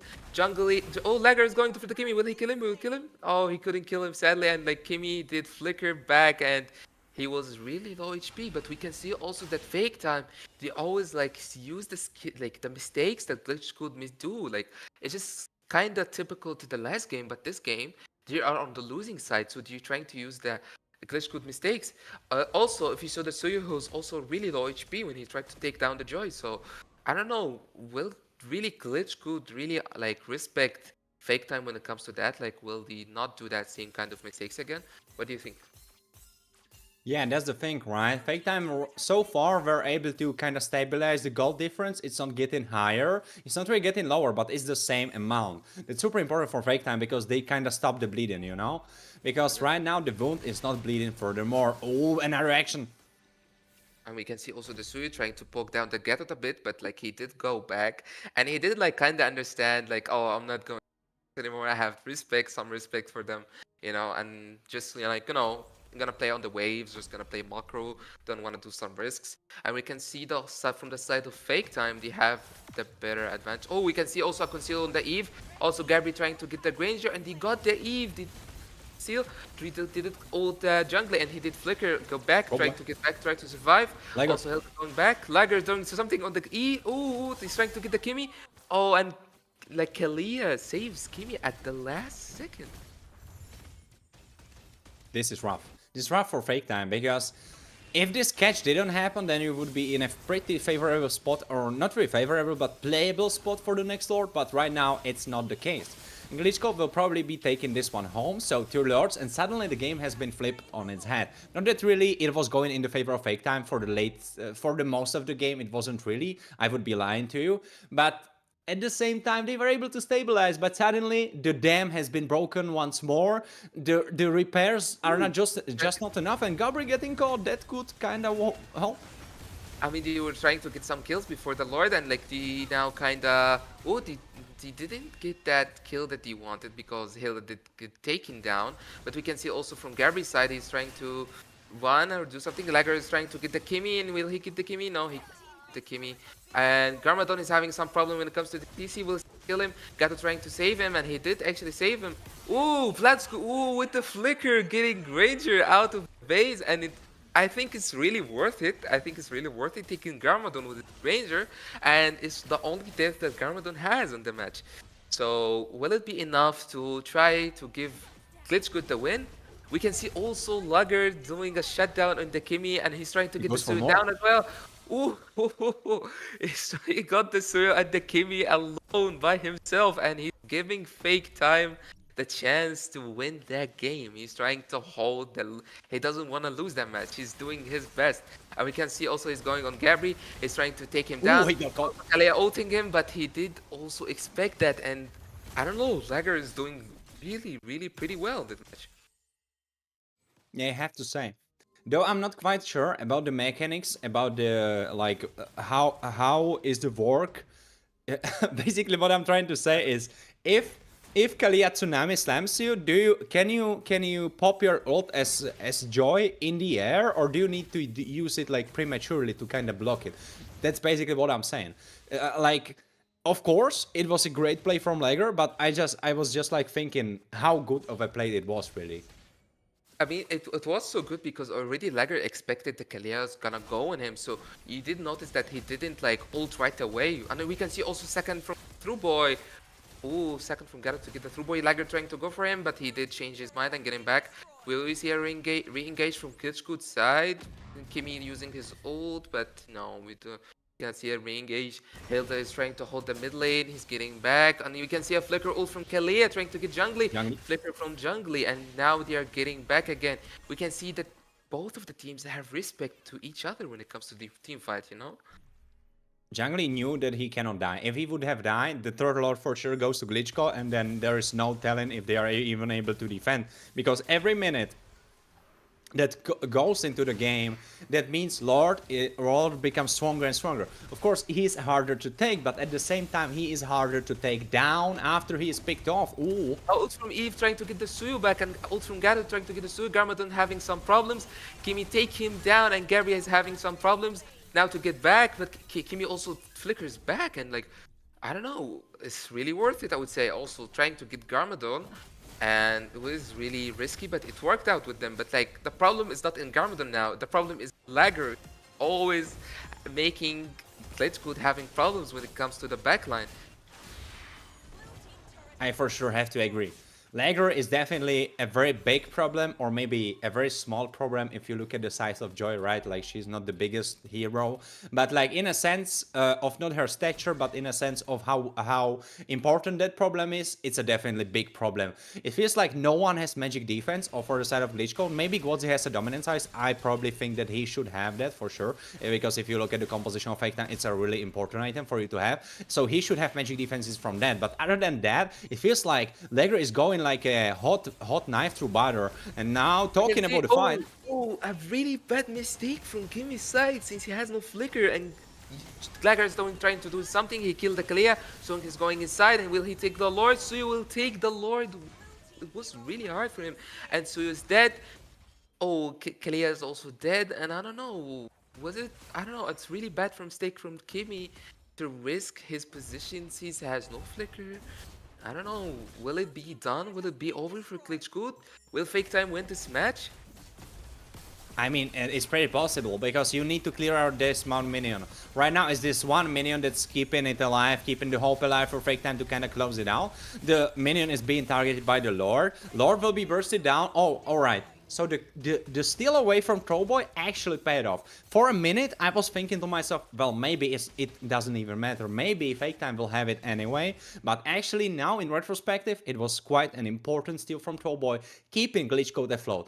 Though, there is one thing to be said. Even though Fake Time are ahead with 1000, still, Glitchcode should have the superior late game composition, at least if I'm looking at that. Would you agree or would you disagree? I agree, but like, they're having a small problem when it comes to the late game, which is Kimi is the only person who does like really that hard late game damage. And risking your position as a Kimi like this will really put your team in a really big risk. And that's what we saw on the last floor. So I don't know, like if really the Fake Time used that kind of mistake again and really punish the Kimi again, maybe we'll see this, like maybe the same team fight as last team fight. Did you saw the numbers? Did you saw the numbers? I thought Lager would be up there, but it wasn't Lager. It was Garmadon. It was him himself, Garma Dawn. God damn it. He was up there with 95,000 damage. And I know you can kinda shrug it off and be like, oh well, he's a poking hero, he can poke a lot. Yeah, of course, but at the same time he has been focused, hard focused, both of those last two fights. How is he able to get away with doing so much damage? Garmadon is working overtime, they should pay him extra. I mean, they should even pay him double. Jungling may be getting caught. He will be fine for now. Looks like he's just kind of playing with Gwozi. Hopefully he will not go too deep because Gabri could be cutting him off. Immobilized. Oh, this is the catch. You can see a flicker from Hilda's side. He was like, you know, he didn't really feel safe staying there. Maybe if there was a Kaliara, like he doesn't see it. But like we can see also that, yeah, Granger is doing really hard poke on them, but also Kimi is really important from the side of Glitchgood. And we can see that Fake Time kind of understand that if they take down the Kimi, they will have really easier match. And we can see like a mortality from Joy's side. I don't know if it's that, like, it's a kind of new, but we can see Jungle is trying to give vision for Fake Time side. He's having some problem with CC damage. Ooh, what like CC doing? CC melted him. Joy is trying to do something. He's 3v1. He's did the freeze, and Kelia will ult him. And will it be over? Bagger mortality side. Will it be enough to get back? And Juzong trying to go take him down. Also, Gacha is dead, and Garby is... Lagger as well. Ult is enough. His ult was enough to take him down. Vlad is going on the backline with his flicker, trying to get down the backline. Also, Galea going with the flicker second skill. Suyu is going to the backline and trying to get the Granger, Wind of Nature from Granger's side. And ooh, a really good skill from the Suyu side. Garmadon is alive. Is it enough? Is it enough? Is it like enough to win the game? Is it like over? We can see that that Ranger is trying to defend, is doing the really good damage with the CC also. Will it be enough? Ranger is getting melted now. Ooh, a first freeze from CC side was enough to give Glitchgood the win, and this match, a 21-minute match, was really exciting, and we're gonna see a third match for this series. This is absolutely insane. Because after the first game, I would be for sure betting on Fake Time. Even before, I was kind of like thinking, oh, Glitchcode looked a little bit shaky their last performance. You know, they are not the beast we used to think they were. But then you kind of talked with me and you were like, oh, Glitchcode, I think they are very solid. I think they will perform. And then the first game happened and I was like, wait, what's going on? It looks like Fake Time are a completely different beast. They are super strong. They are almost flawless. They are absolutely on point. And then the second game happened. And I mean, what a roller coaster it was. It still is. It still will be. Because the third game, that will be insane ride for sure. Say, I would have to speak about him getting caught, but other than that, yeah, I think he deserves the MVP. Though, that one Suyo save, that one Suyo clutch, you have to give it to Trollboy. I mean, I don't mean the MVP, but you have to give him credit for that still, because if it didn't happen, Fake Time could have been able to win this 2-0. And of course, the 2-0 wouldn't really tell the full story, because the second game would be really close in that like parallel universe if they would be able to end on that specific minion wave, right? When the Lord was able to clean the cannon, so they couldn't end.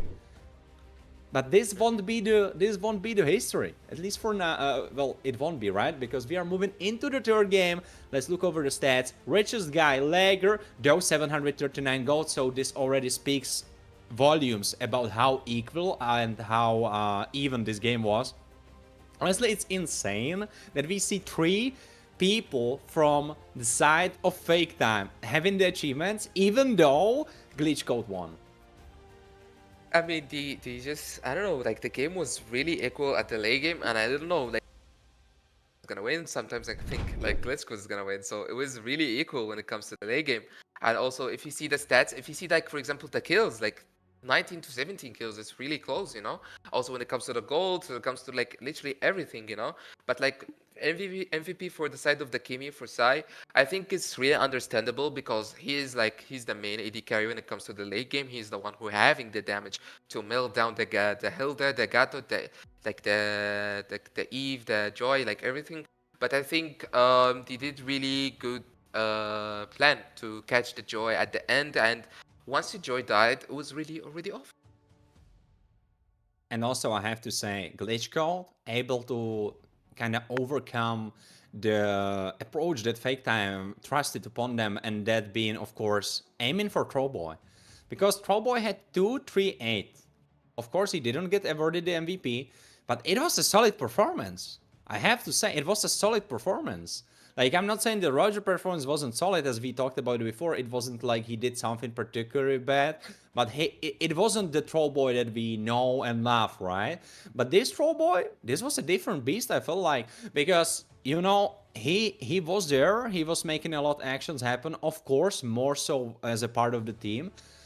But I would also love to say one more thing about one specific member of Glitchco, and that is Vlado. Because I was hyping him up, I was saying he's consistent, he is the carry of the team. If nothing goes in their favor, it's Vlado that you can kind of look over. And in the first game, it was Garmadon that you could kind of look over if you are a member of Fake Time and be like, oh, don't worry, Garmadon got it, bro. It's okay. This time, it was Vlado. And I loved especially that last fight, how he initiated. The way he did that, if he didn't do it, honestly, we could be looking at 2-0 from Fake Time.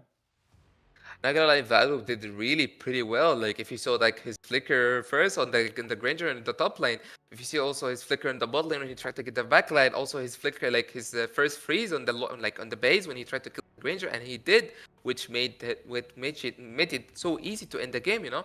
So I think like I don't know, like Vlado's doing really pretty well, and if you see the stats, he's the highest damage of the team playing CC. Also, like he's chaining like one of the most damage taken of the match.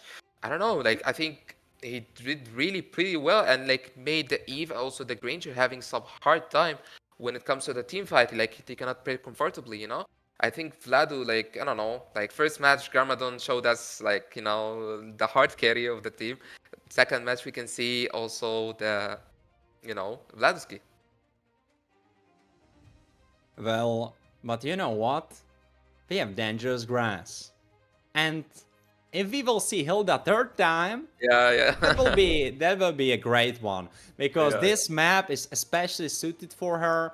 I think there is not really a hero. Like, of course, you have assassins that are very successful on Dangerous Grass, right? Then you have kind of the initiators that are very successful on Dangerous Grass as well. But like just your passive working so well with the modifier of the map, I don't even think there is a hero that has that big of an connection with a specific modifier.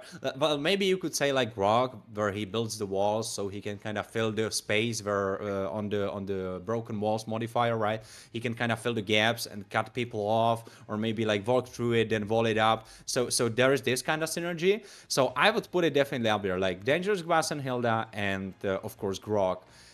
With the broken walls. I'm still looking out for someone to have crazy synergy with Flying Cloud. I'm thinking, I have my own theory that Uranus could be crazy good, because you could go for insane cuts, maybe even in their own base, and then with Flying Cloud you are able to get back to your lane before the minions get destroyed by the tower. So I'm kind of thinking about that. Do you think there is a hero like on top of your head that would be super good if the Advancing Rivers? I don't know, it's kind of funny, but once we see already Fake Time banning all the junglers for Throwboy, I don't know, we'll see Hellcurt maybe on Dangerous Grass, I don't know. I'm just expecting anything from him, you know? Anything is expected from Throwboy's side, but we can see they started with the Baxia this time. Oh no, wait, we can see the CC and the Essential are banned from Glitchcoot's side, as I can see, yeah. Yeah, I'm not quite sure, but I think we should go off the players, I believe, because it would also make more sense, right? Because Yesun, Shin, and Sisi was played through Glitchcode, so I don't think it would really make sense for Glitchcode to ban it themselves when they were also on the blue side. So I think the player pictures should be the right ones. Whereas I believe the logos are kind of tricking us. Because if you also look at the Baxia and Juxin ban, that's kind of going hand in hand with what Glitchcode were doing so far. So I believe Glitchcode should be on the right side. I agree with this, and I can see also like from the side of Fake Time, like when they are first pick, they don't like ban, like if they are like second pick, they always ban the 3 junglers, but in this game, we can see that they ban the CC, then the Essential and Hayabusa, so they can take the advantage of taking Lancelot first pick, you know?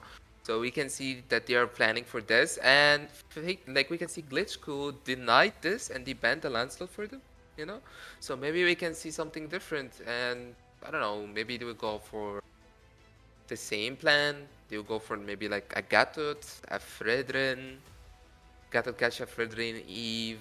I don't know, maybe something like this, but it really depends on what you want. Ooh, Well, Kimi.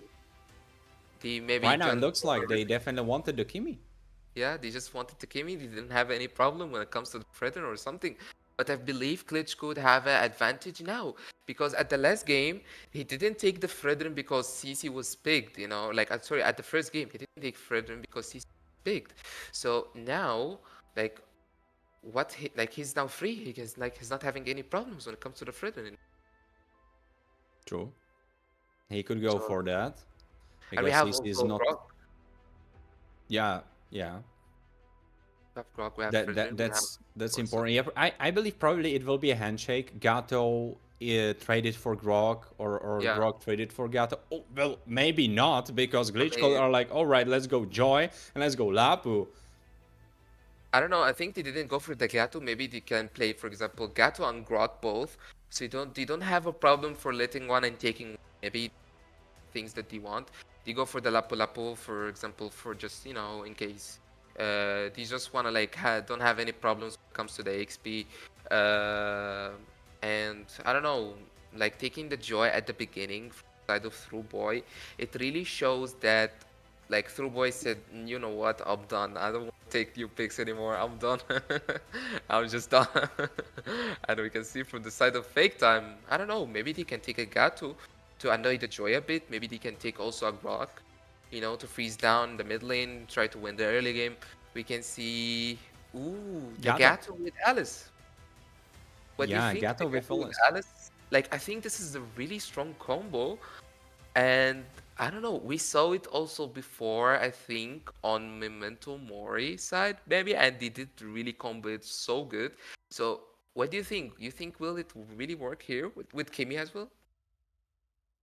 Well, the Vombo combo part is insane. That's definitely something important to say.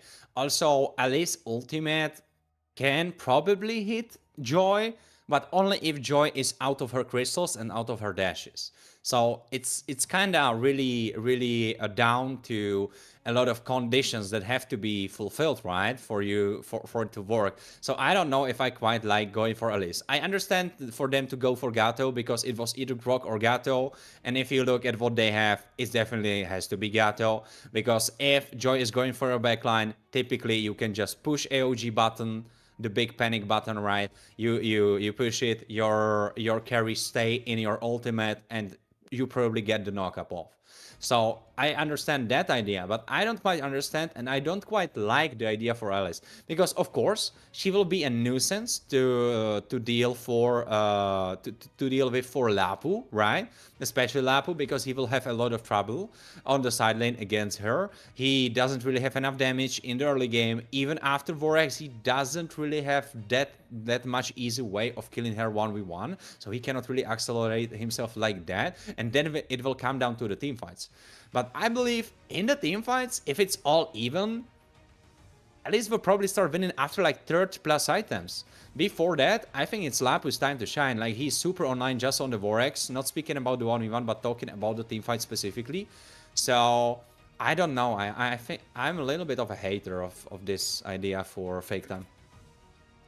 I don't know. I agree with you a bit, especially when it comes to the like for the damage. Like if you see it, like all the assassins are banned and taken. There's no Joy anymore.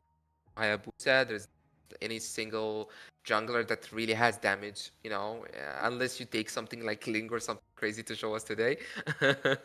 But like if you go with like the normal meta picks or something like this, if you're gonna, for example, go for like I don't know, like Akai or Martis, like we have seen Lager before played Akai when he didn't have that much of a picks, you know. So I don't know, will we see Akai again? But in case we see any utility jungle from Fake Time side, I think it's gonna be really hard. You will have 3 tanks and Kimi. When like if you look at the other side, there is Joy and Lapo, so they have already picks that can like kill the Kimi and like making her have some problems. So I don't know. I think from Fake Time side, I think this match they having really bit of a problem in the draft unless they show us something different. Also, I have a strong case to be made for Fake Time to either go Ruby or go for Moscow, because I believe everything other than that will be very hard to pull off.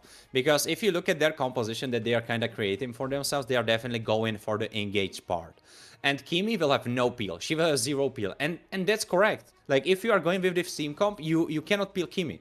Like, with the team comp that you built for yourself, you are going for that engage. And even though I said, oh, AOG can work as a disengage tool, well, if you don't engage on Heath and Granger and you kind of let them roam freely during the fights, well, then you have another problem on your hands, because, of course, Lapo and Joy do a lot of damage, but their damage is still kind of situated around them, right? You need to be in their range, whereas Heath and Granger, they have so big range that they can be shooting you from 3 kilometers away and you are still getting damage through that. And at the same time, they are not really that hard to kill, so they are definitely the heroes you need to look out for. Actually, Claude, I completely missed that. Actually, Claude is a great idea for Fake Time, because he kind of fulfills this idea of Moscow, that he goes in and he doesn't need a peel for himself.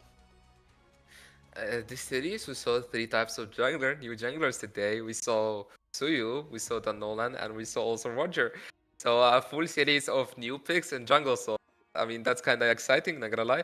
And we did already also discuss that, like when it comes to the damage of Fake Time, in case they take like something like a Kai as they did before, or take any utility jungle, they won't really have that much of the damage. So picking Nolan to try to annoy the Eve a bit, try to like, as you said, like annoy that range a bit that you have, like this, 3 kilometer, as you said, this kilometer range, as you said, like, I mean, picking Nolan, maybe it would be a bit of, a better choice, as we say, and maybe it will make them, compete against the Joy, make like be fast as him, try to rotate as fast as him, trying to annoy the Eve, try to rotate Ranger, and maybe, like make the game a bit 50-50, But the problem is, for now, is if you can see that, I don't know, like I feel if from the side of Fake Time, if they lose the early game, they will really have a problem. And we can see a Kalia from Glitchgood's side. Oh, absolutely. So we will see Kalia once more. We already saw her being played actually in the hands of Glitchgood. Actually, yeah, I'm not sure. Did they play it in the second one? They did, right? They did, right? Yeah. They did play it. Yeah, exactly. They did. So it looks like Gvodzi is very comfortable on that hero, because if it goes to push and shove, he is going back to her once more.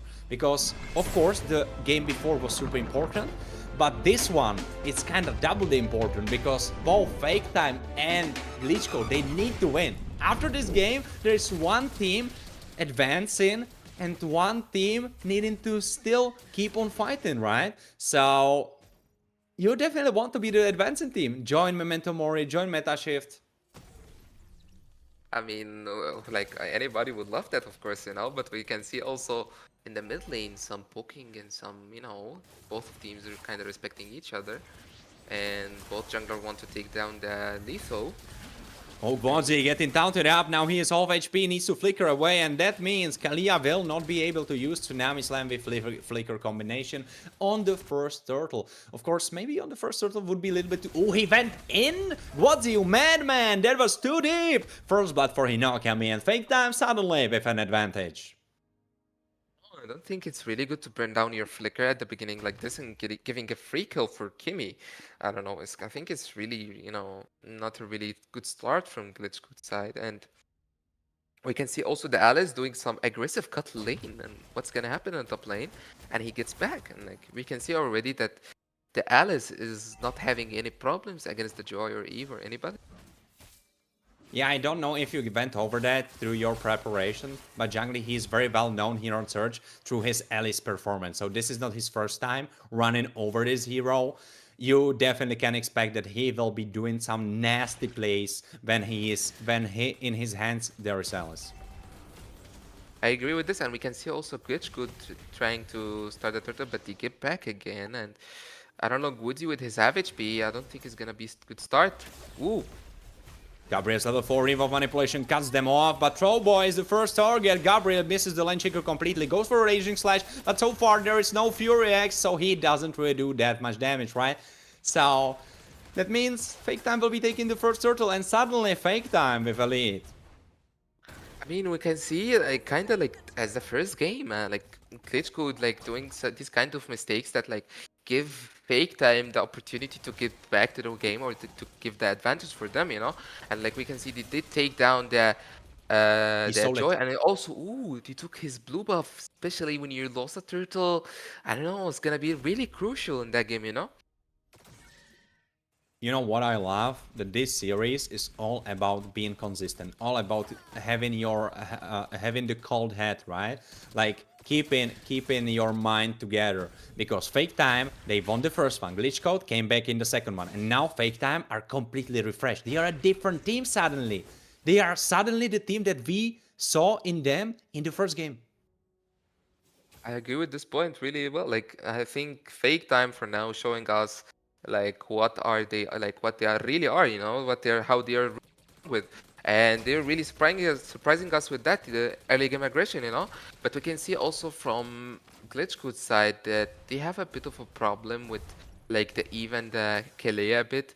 I don't know, they don't really find a way to win the game. Oh, we can see already they're going for the bot lanes. He's so got Trouble going for action, going for Garmin down. He had enough. Actually, Gvozzi initiates, go for the Tsunami Slam, but it's completely missed. Did you see Trollboy walking away? This was completely unsynchronized. Trollboy will be the next to go down. This looks like Glitch Code is falling apart. No one is on point. Everyone is just kind of running around. This looks like a ranked game from Glitch Code. What is going on? That's what they did. That's what we did talk about. That the Glitch could always start to do something really good, and did he do a mistake? Gabri wanted to do something about that, goes for the Raging Slash combination, but that cannot really connect on Lager, and I believe even if he hit the Line Shaker Flicker combination, I think it wouldn't be even enough. Mega kill for Hinokami, and he has a Sky Piercer for himself. 4 out of 6 kills are sitting on this man. He will be the one to carry Fake Time in this game to victory in this series. I don't know, that's like all of this happening is really like surprising. Like that's what Glitchko did in the first game. Like just like they started doing something really good. They started to take down the bot lane, and like suddenly like there is no synchronization between Godzi and also Trueboy, and suddenly they get taken down one by one. Trollboy, he got purified, and now he's there left to die. Remove manipulation, try to save him, but he got initiated on by Lager. Lager, absolutely on point. I'm loving what I'm seeing from Lager. This guy stepping up to Trollboy and showing us this level of performance, I'm loving it.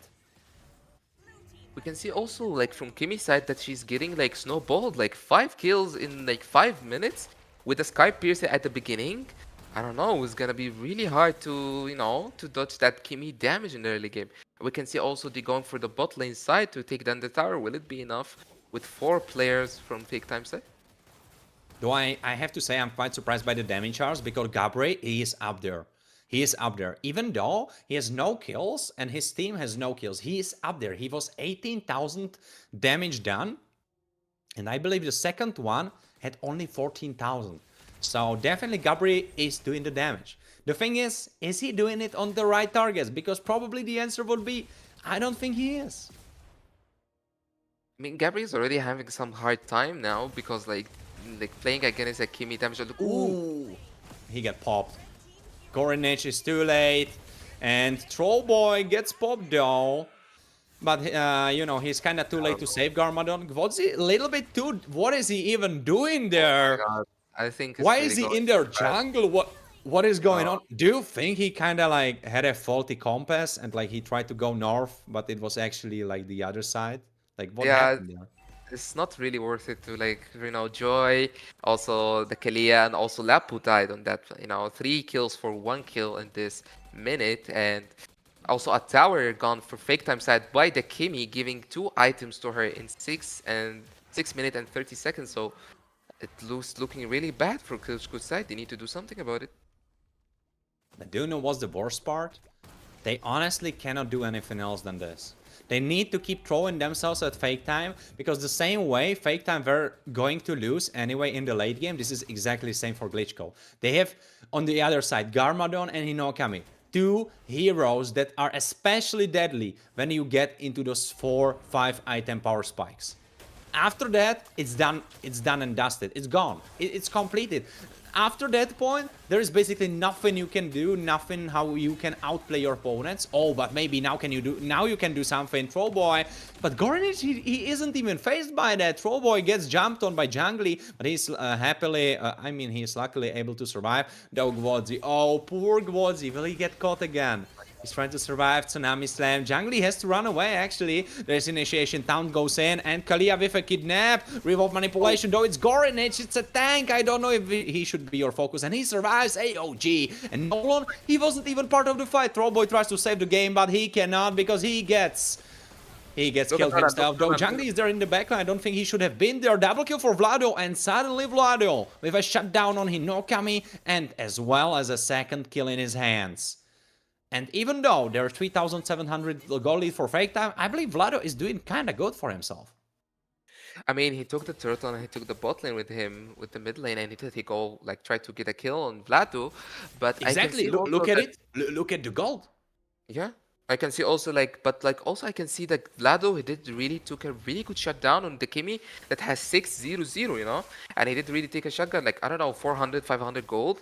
Which is already too much, you know. Maybe it will be like really helpful for him when it comes to this first Lord, you know. Oh, absolutely. Honestly, I would say that the gold lead on the side of the blue team is kind of fake. It's kind of fake because if Vlado is doing this good for himself, any fight can end badly.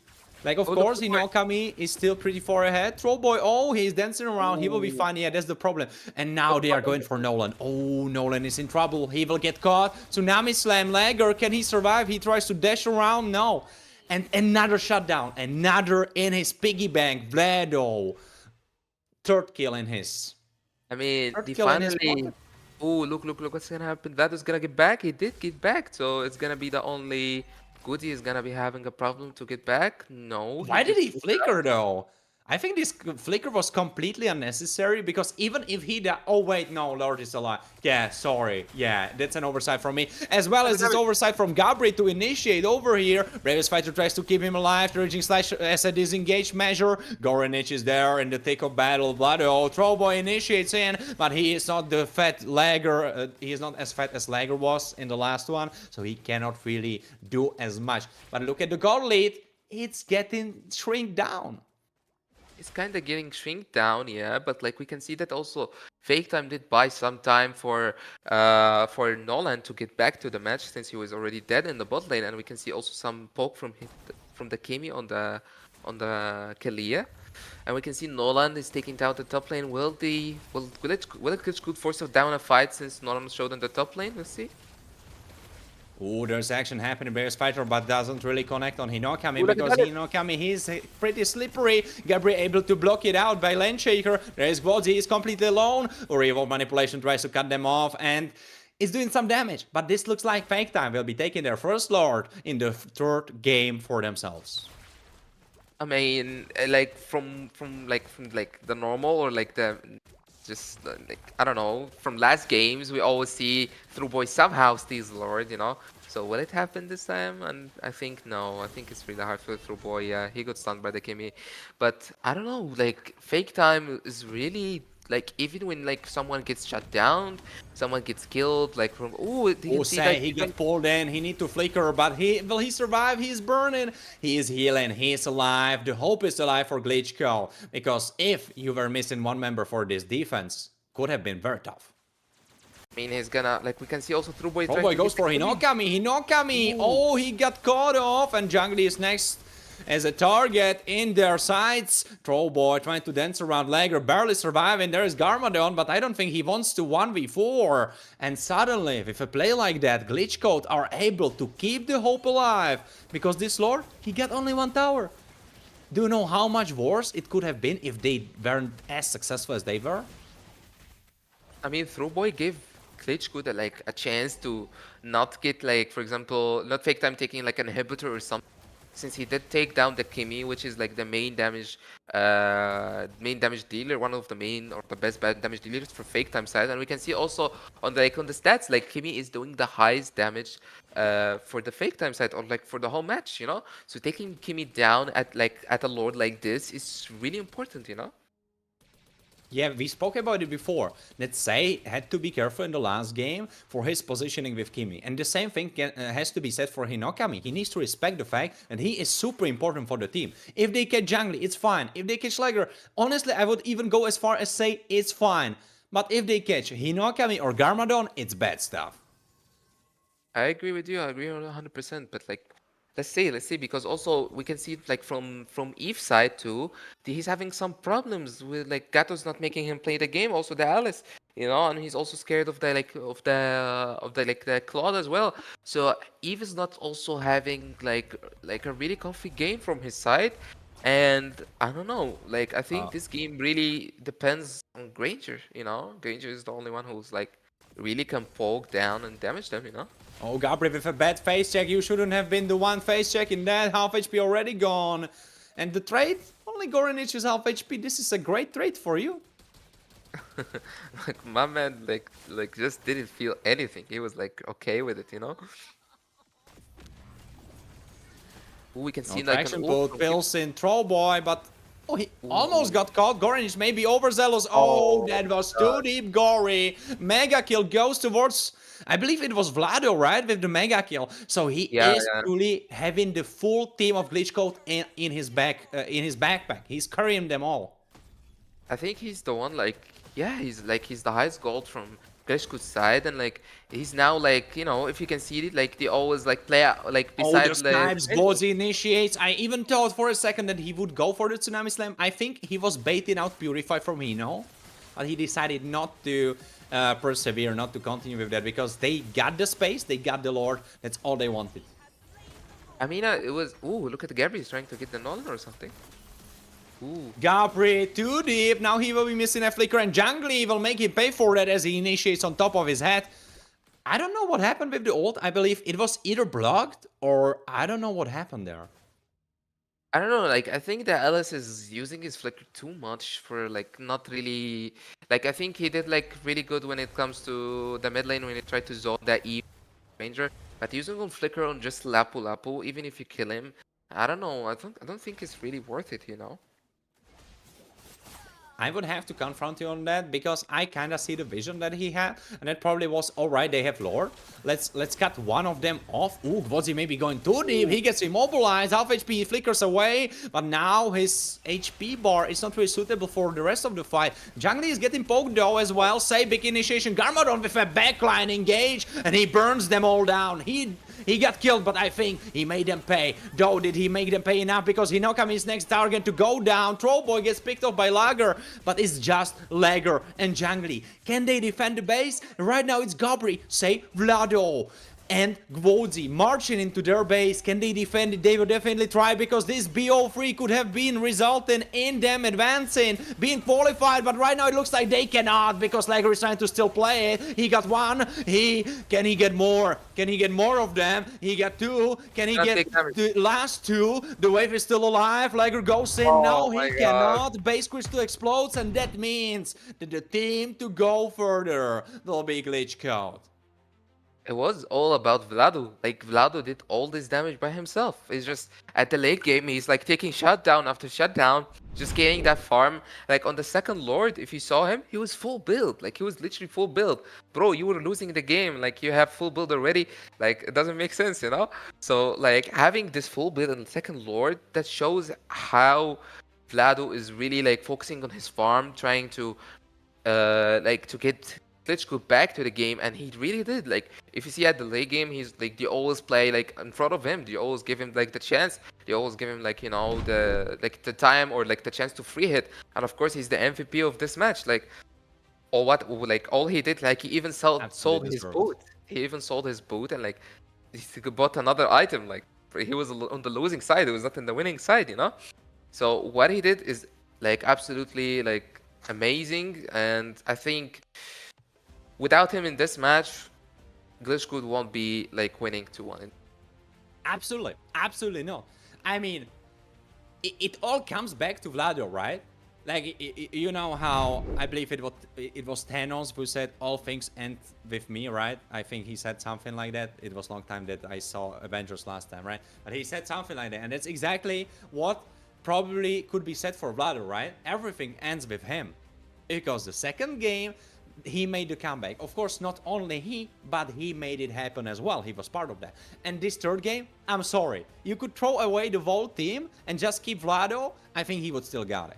Like, he was there, and the same way Garmadon was there for his team, for the team of Fake Time in the first one, the same way there was Vlado.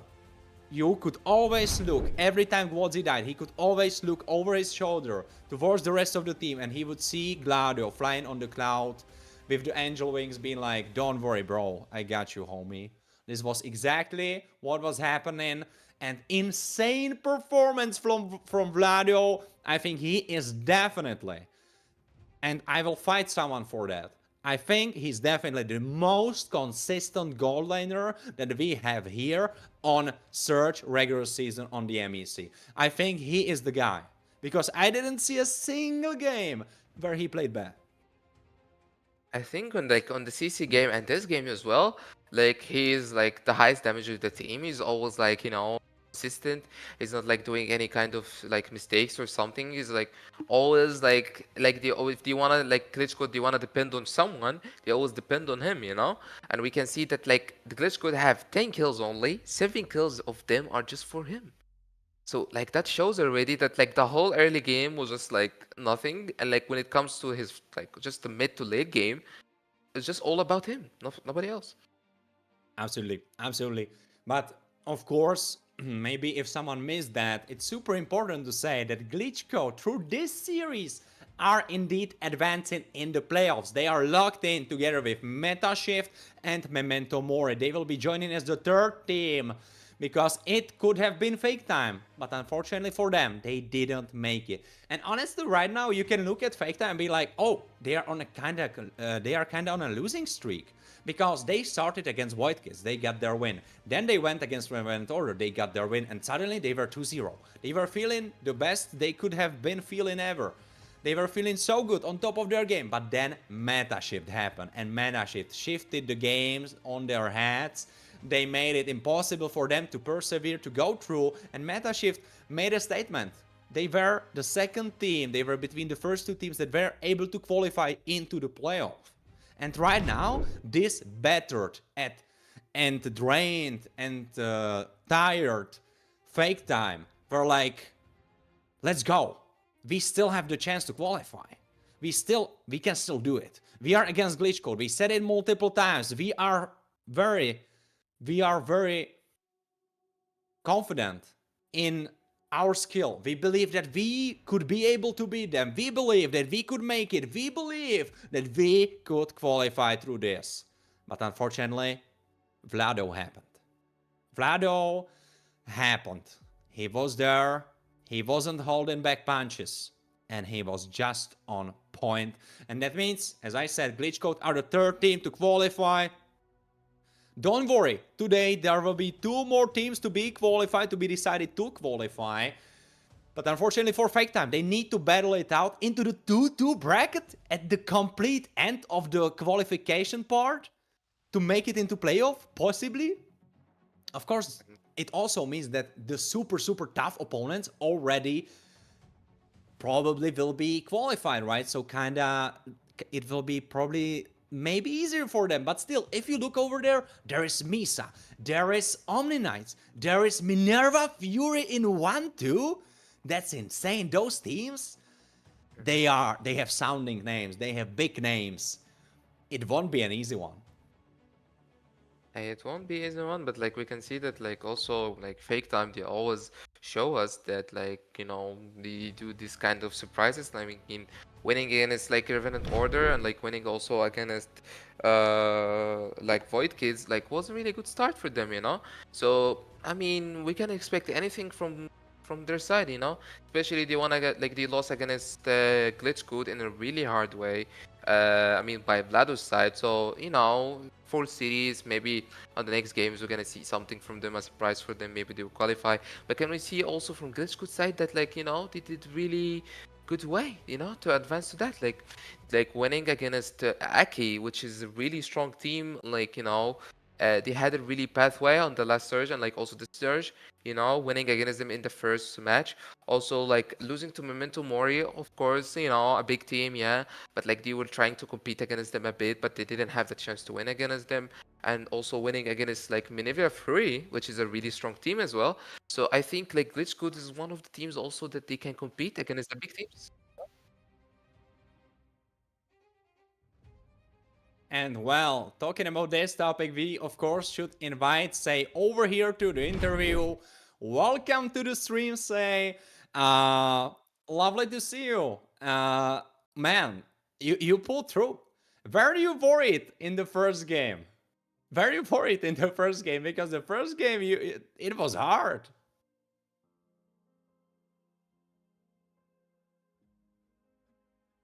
I mean, Mio, to you, to your question. For me, I would like the first game was kind of hard for you guys, and like I felt like I don't know, like Glitch Code is not like the second game, you know. They're kind of like I don't know, doing some mistakes that like really not needed. So what like was the change like between the first and second match? What made you like be a completely different team from like you know just like to for like for example be Onyx or something, you know?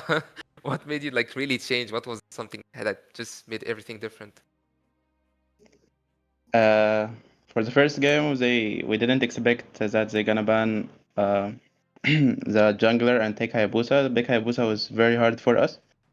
In the second match and third match, we was prepared good for it. We was know how to ban, and our plan was very good in the draft, so it was helping us in the gameplay. So it was just like about the planning itself. Like you just didn't like expect how fake time gonna like draft or like their preparation or something. So that made you like having some hard time.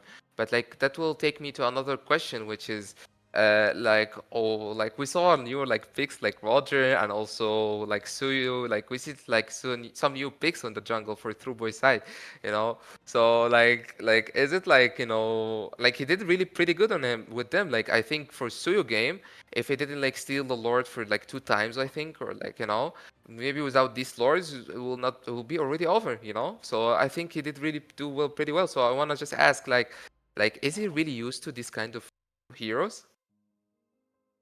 To be honest, no. He was playing it from like 6 months before, so he wasn't not prepared for anything of this.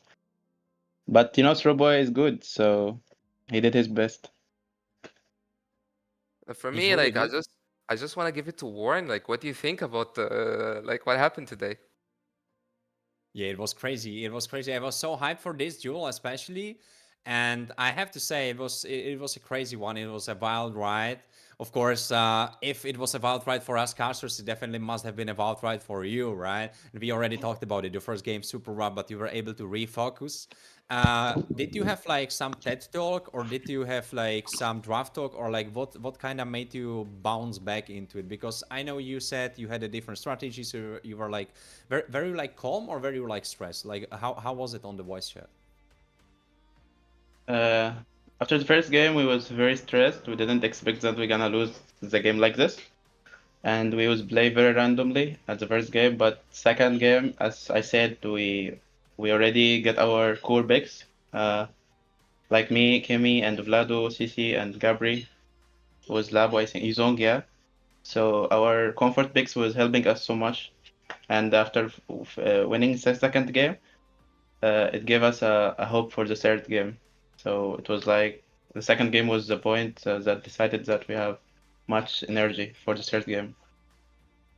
But speaking about the energy, I also felt like in the beginning of the third game that you weren't really synchronized. Like there was, for example, Engage from Guadzi on the bottom side, and Trollboy didn't really connect upon that with his Joy.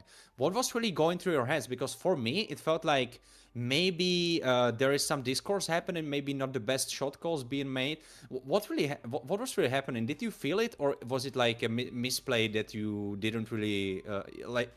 Basically what I'm saying, were the right calls made, or was it like the problem of the calls being made that you were like not connected? Well, I think it's miscommunication between them, because someone of them said, "My bad." I don't remember who will, but it was miscommunication. And Yeah, back to you, Mio. I don't know, like for the third match, I thought it was like really going bad, for you guys. Like for example, Kimi having 6 kills at the early game with the Sky Piercer. I mean, like why the early game of when it comes, for example, for the first game and also third game, and I think pretty sure the 3 games, I think, right? What made you like always have like pretty hard early game against fake time?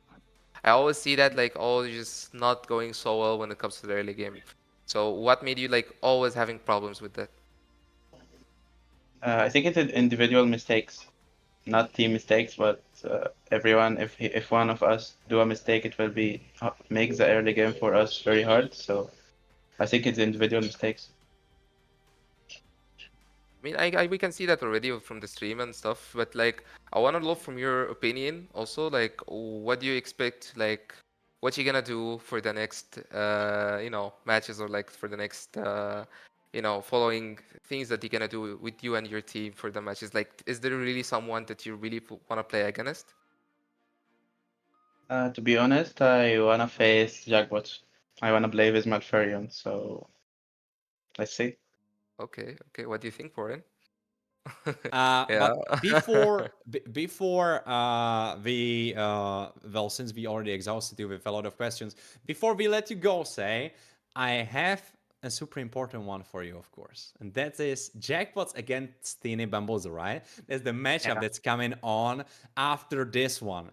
So who do you believe will be taking it home? You know, throw some shots, throw some predictions. Who do you think is the better team? Because there are two stories, right? Jackpot, super formidable team on top of Thunder Division. They are experienced, they are tough, you know, they are rough. And on the other side, there is Tini Bamboozle. They have the coach. The coach helped them improve incredibly. All of us saw it yesterday. Their performance went so much higher than what we were used to before. So what do you think will prevail? Let's say the two teams is so strong, and maybe, but I trust my the Jackbots. I think Jackbots are gonna win the game. But the enemy team, I think they are good too. So it will be a hard matches today. I don't know really who's gonna win, but it's gonna be so hard matches. All right, so a tough battle ahead of them. Well, before we wave you goodbye, we would allow you some space, right, on the stream. So some message to your fans, family, girlfriends. We saw multiple messages being done here. Grandpas, grandmas, right? Like it's yours. I say keep encouraging us guys, and trust us. We're gonna win this tournament. Ooh, all right. Winning the man. tournament. That's spicy, boys. I love to see that. All right, best of luck to you. Best of luck to you. Thanks for having the time for the interview, and good luck. Thank you so much. All right, Mio. Yeah, well, that was say from Glitch Code, right? What a game, what a series it was. Honestly, and now it's all in the hands of the rest of the teams that will be playing today, right? Jackpots against Tini Bamboozle. So don't go anywhere, because we will be hopping into short break, right, Mio? Because we need to relax ourselves a little bit, and I believe there will be a switch of casters, so you will be having different faces there. But we hope, both of us hope, that you enjoyed it with us, and we hope that you will be glad to see us again. But I think we will be throwing it to Scared and Synchro for the next one. So definitely stay tuned for that, because Jackpots against Tini Bamboozle, it will be a banger of a series as well.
One chance away from qualifying into the playoffs and one loss away from moving into a do-or-die matchup. Ladies and gentlemen, the first best of three ended up in a reverse sweep in favor of Glitch Code, but this time we're going to have a team that was fan favorite but haven't really been feeling themselves lately. I'm talking about Jackpots out here up against another new name, and that is Teeny Bamboozle, a team that made their way all the way through promotion relegation. It's going to be fun to see some experienced people with some new lads, and I'm not talking about the teams out here. I'm talking about you, Synchro. You're the new lad out here. How are you feeling?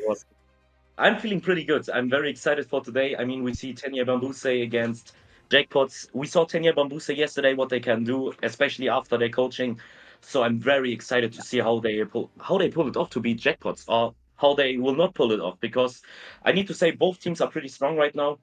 So it will be a very intense match. I hope for 2-1 for any team. I will not pick a favor. So I hope we will see 3 matches, and yeah, I hope it will be great matches. I'm not letting you off the hook, my man. You said 2-1. You've got to give us a name. Who do you think is actually getting those two? Yeah, it's hard to say because after what we saw yesterday from Tenya Bambuse, they're also pretty good.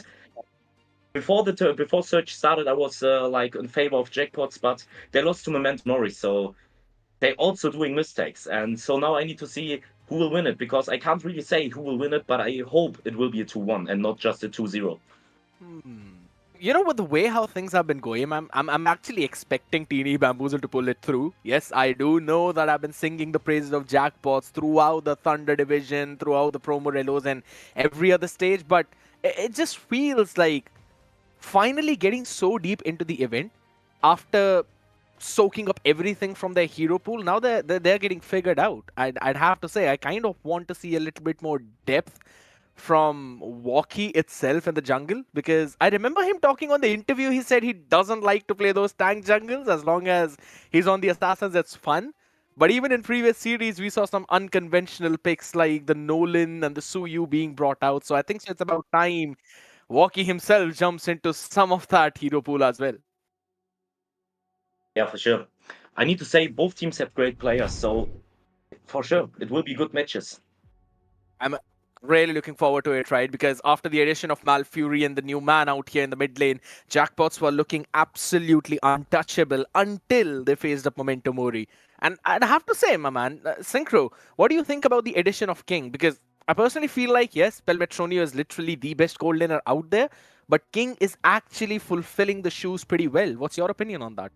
Yeah, I need to say I saw him the first time in the tournament as well, and I need to say everything I watched from him and saw, he's doing a very great job. Even if they're losing, he will keep up the farm, he keep up to have the farm like he needs, and he's doing a great performance. Even though if they lose, he still managed to keep up the farm, so I need to say he's pretty good. I really like that they're playing with him in the tournament. I agree, because I thought he's going to crumble under pressure, but that man has been showing up big time. But if we talk about one man showing up for Jackpots, we've got all 5 showing up for Teeny Bamboozle. Nikki, Kichiki, Danzo, Skylar, Siki, Gati. We've seen all of these players, and let's be honest, it's going to be fun to see Nikki taking on King in the gold lane. Yeah, that will be actually pretty funny. We saw yesterday how Nicky plays. He's playing very good, so I think this will be like a very good 1v1 on the gold lane. Fun fact is, Nikki actually jumps deep into his hero pool too, right? We've seen some carries from him. We know he really likes to play those Grangers. It's absolute fun to watch him play. But when we're talking about Teeny Bamboozle, one thing that I'd really like about this team is how they can bring out some unconventional picks, some pocket picks, and still make them work. And I'm literally talking about the Hanzo that Danzo himself picks up, which he did all the way back in the promotion relegation and surprised all of us out here. Ladies and gentlemen, as we have a look at the stats of both these teams, Jackpots have played 5 matches till now though. But Synchro, if you look at the average time to win, Jackpots have got a lower average time per game as compared to Bamboozle. Yeah, for sure. I mean, 30 minutes and 60 minutes, like 70 minutes actually. It's like a huge difference. It's like 4 minutes difference between it. So I still hope we will see good matches and not like fast matches, but for jackpots, the average time to win is like much faster than for Tenya Bambuse. I agree. And one of the big things, one of the big differences you could eventually see is the fact how many turtles both these teams control. Take out the average. 5 matches played, 11 turtles taken. That's 2 turtles every single game. More than that in certain amount of games as well. But for Teeny Bamboozle out here, the number's not really racking up to that high, right? It's mostly 1 turtle which they eventually get. And this shows us the fact that jackpots like to maintain control towards those neutral objectives, where Teeny Bamboozle, they like to play around their own win conditions, which might not rely on those turtle takes. And one of the big reasons why we see all of that start is because we remember the Hanzo picking up the Hanzo, right? I mentioned about it, how he likes to pick up some of his own pocket picks as well. So if that is going to be the case, I think so. Jackpots might actually stand a bit of an advantage here. But since we're going to have Expanding Rivers, one of my favorite maps out there, we will see potentially a lot of rotations in towards those neutral objectives, my guy. Yeah, for sure. Not even rotations. You can even get faster away from the enemy. So expanding rivers, it's such a great map. I really like it. Fact is now it's one of the most played map out there, even in the MPLs, right? Or not the most played map, but at least the most loved map. One of my favorite out here. The gold laners don't really have any kind of excuses at the end of the day. But ladies and gentlemen, we can keep on yapping about these win conditions and how things might fall in, but until and unless we see the draft, none of that is going to happen. And for that, we've got Jackpots on the blue side, Teeny Bamboozle on the red side. I was not expecting an Eve ban. I actually do. I mean, Eve is a pretty strong mage, so but I expected the Kimmy ban. Giving Malfurion the Kimmy is you lose. You will lose. For sure you will lose. Kimmy is such a great pick in Malfurion's hands, so I really appreciate it. Same for the Zuxin ban. But from the side of jackpots, we also see the Bakshia ban. I also can understand it. I mean, we see him every time when he's open, he will get picked, so all these bans are pretty fine over here. But it feels for me like Tenya Bambuse is like going to focus on the mid lane bans. Not like yeah, but Barca? I think yeah, I would actually want to see it as well, banned. I mean, I still remember Malfurion picking up the Farsa in one of those previous games, right? He died twice in the early game, and then he still ended up getting the MVP. Yeah, that's actually good. But I need to say we see here only good players. Both teams full of good players, so I doesn't even think it matter what you will ban because everyone should have like a higher hero pool so they all can manage something to pick to like play the game well and not like losing just because of the pick. But we also see the Shishi ban here. I mean, we see CC also very strong XP lane, so it's understandable as well. And it also gives a bit more room for Laito to work with, right? Because whenever we think about Laito, we know that his Lapu Lapu is one of the most unmatched heroes out there. If anything, probably the best Lapu Lapu in the entire MEC. So that's also something you have to keep in your mind right now. But Grog ban, Lancelot, you mentioned that. I remember you mentioning that Walkie might not actually go for that Lancelot. So if that's the case, what could be the prio pick? Yeah, we would see, but maybe they will go for the first pick Lancelot, but I actually need to say I would have preferred if they banned the Lapu Lapu over here. To be honest, yes, I agree. And not the Grog pick. Here's the thing, right? I still remember Kingstar texting me as well, mentioning that he might have to pick the Grok as well in a couple of games, right? I remember it was one of those days when we were having one of those fun clips of Grok missing his ultimate by using the flicker in between, so he missed every single one. Yeah, so I remember Kingstar texting me there, and he's like, man, I don't really want all of that to happen, but we've been discussing about that. Not a Lancelot, it's actually an Alice in the hands of Laito early on. And I really like it. I really like the Alice pick. I mean, you can counter her as well, but she's a pretty strong hero. I mean, you can do nothing wrong with picking her. Her with the flicker and her ultimate is just a menace. I mean, she can easily engage. Her ultimate has a huge range. So with the flicker, you will get every time the enemy. So it's actually, in my opinion, a very understandable first pick over here from side of jackpots. Now the answer could eventually hop in the form of a Garrod Kacha. We've Or seen maybe him Vitamos. picked up. I need to say, I see many people playing Tamus against Alice, and it's working pretty well. So I actually want to see the Tamus pick here. I'd have to say, we're going to go a long way, Synchro. I can already agree to that because I've been constantly yapping to everyone here, every single caster here knows that I've been saying, pick up the thumbs. He is absolutely good right now. You can actually go for it, but again, it's all about the crowd control, right? We know that it's heavily dominated by large AoE CC. That's where Thams sometimes eventually struggle, but in order to counter that, Alice, with the tankiness, you've got the Lunox pick along with the Garrot Kacha. Understandable priority picks there, but I think so now this is time for a higher booster by Walkie. It's open up. I think so he can pick up this one. I need to say, the Garrot Kacha Lunox combo, I really like it. I mean, especially against tanky heroes, the Lunox is always pretty good. So you can't do anything wrong with it. But we're seeing the Selena pick. There's Selena and Lancelot. Here is the Lancelot. What as you just said, it got told before that that Walkie may not want to go for it, but here it is. He is going on the Lancelot, and we see Malfurion on the Selena. And I need to say, Malfurion on Selena is also a huge menace. So I actually want to see what Tanya Bambuse is going to pull off to play against it. The big one out here. I'm pretty sure they're going to have to lock in their jungler as well. And in this case, Fredrin, it's a Hayabusa though by Danzo. Understandable. But I was actually looking or leaning in a bit more towards the Fredrin, considering the amount of dive there is from the size of Jackpot. I just wanted to say the same. In my opinion, I would have preferred to see a tanky jungle here on the side of Tenya Bambuse and not like a Hayabusa. I mean, we see Selena. Okay, if he gets her, she will probably be dead, but not against an Alice or an Lancelot. The Lancelot can easily dash it, dodge it, but an Alice he won't kill like solo. So true. But they needed to. But we need to say they needed to pick the jungler right now because it were too many options open. Jackpots could have banned it. So, but for the second ban phase, we're going for the Hilda one. And Hilda is known. Hilda after the buff right now is known to play against assassins. So I actually understand why they're banning it. I mean, she can burst down the Lunox, she can burst down the Hayabusa, so you can't do anything wrong with it.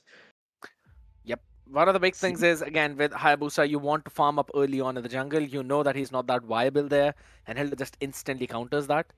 But now, focusing onto that EXP, Jackpots, they're just trying to pick off the people who can actually pose a bit of a threat to their lineup. I like the Phoveus ban here, considering Alice has picked up already, and there's a lot of dashes in their side. You not really want those Eyes of Astaroth to end you up on the other side of the spectrum. Lapu Lapu, I'm expecting this one should be good to go.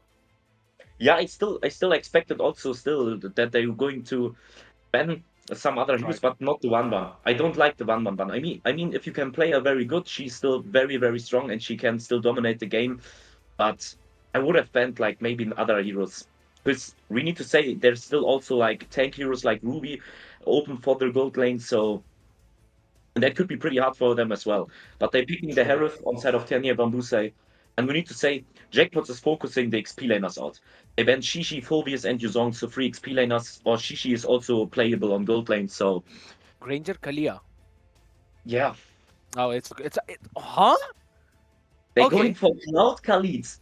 Oh my god. Alright. Here's the idea. You know what?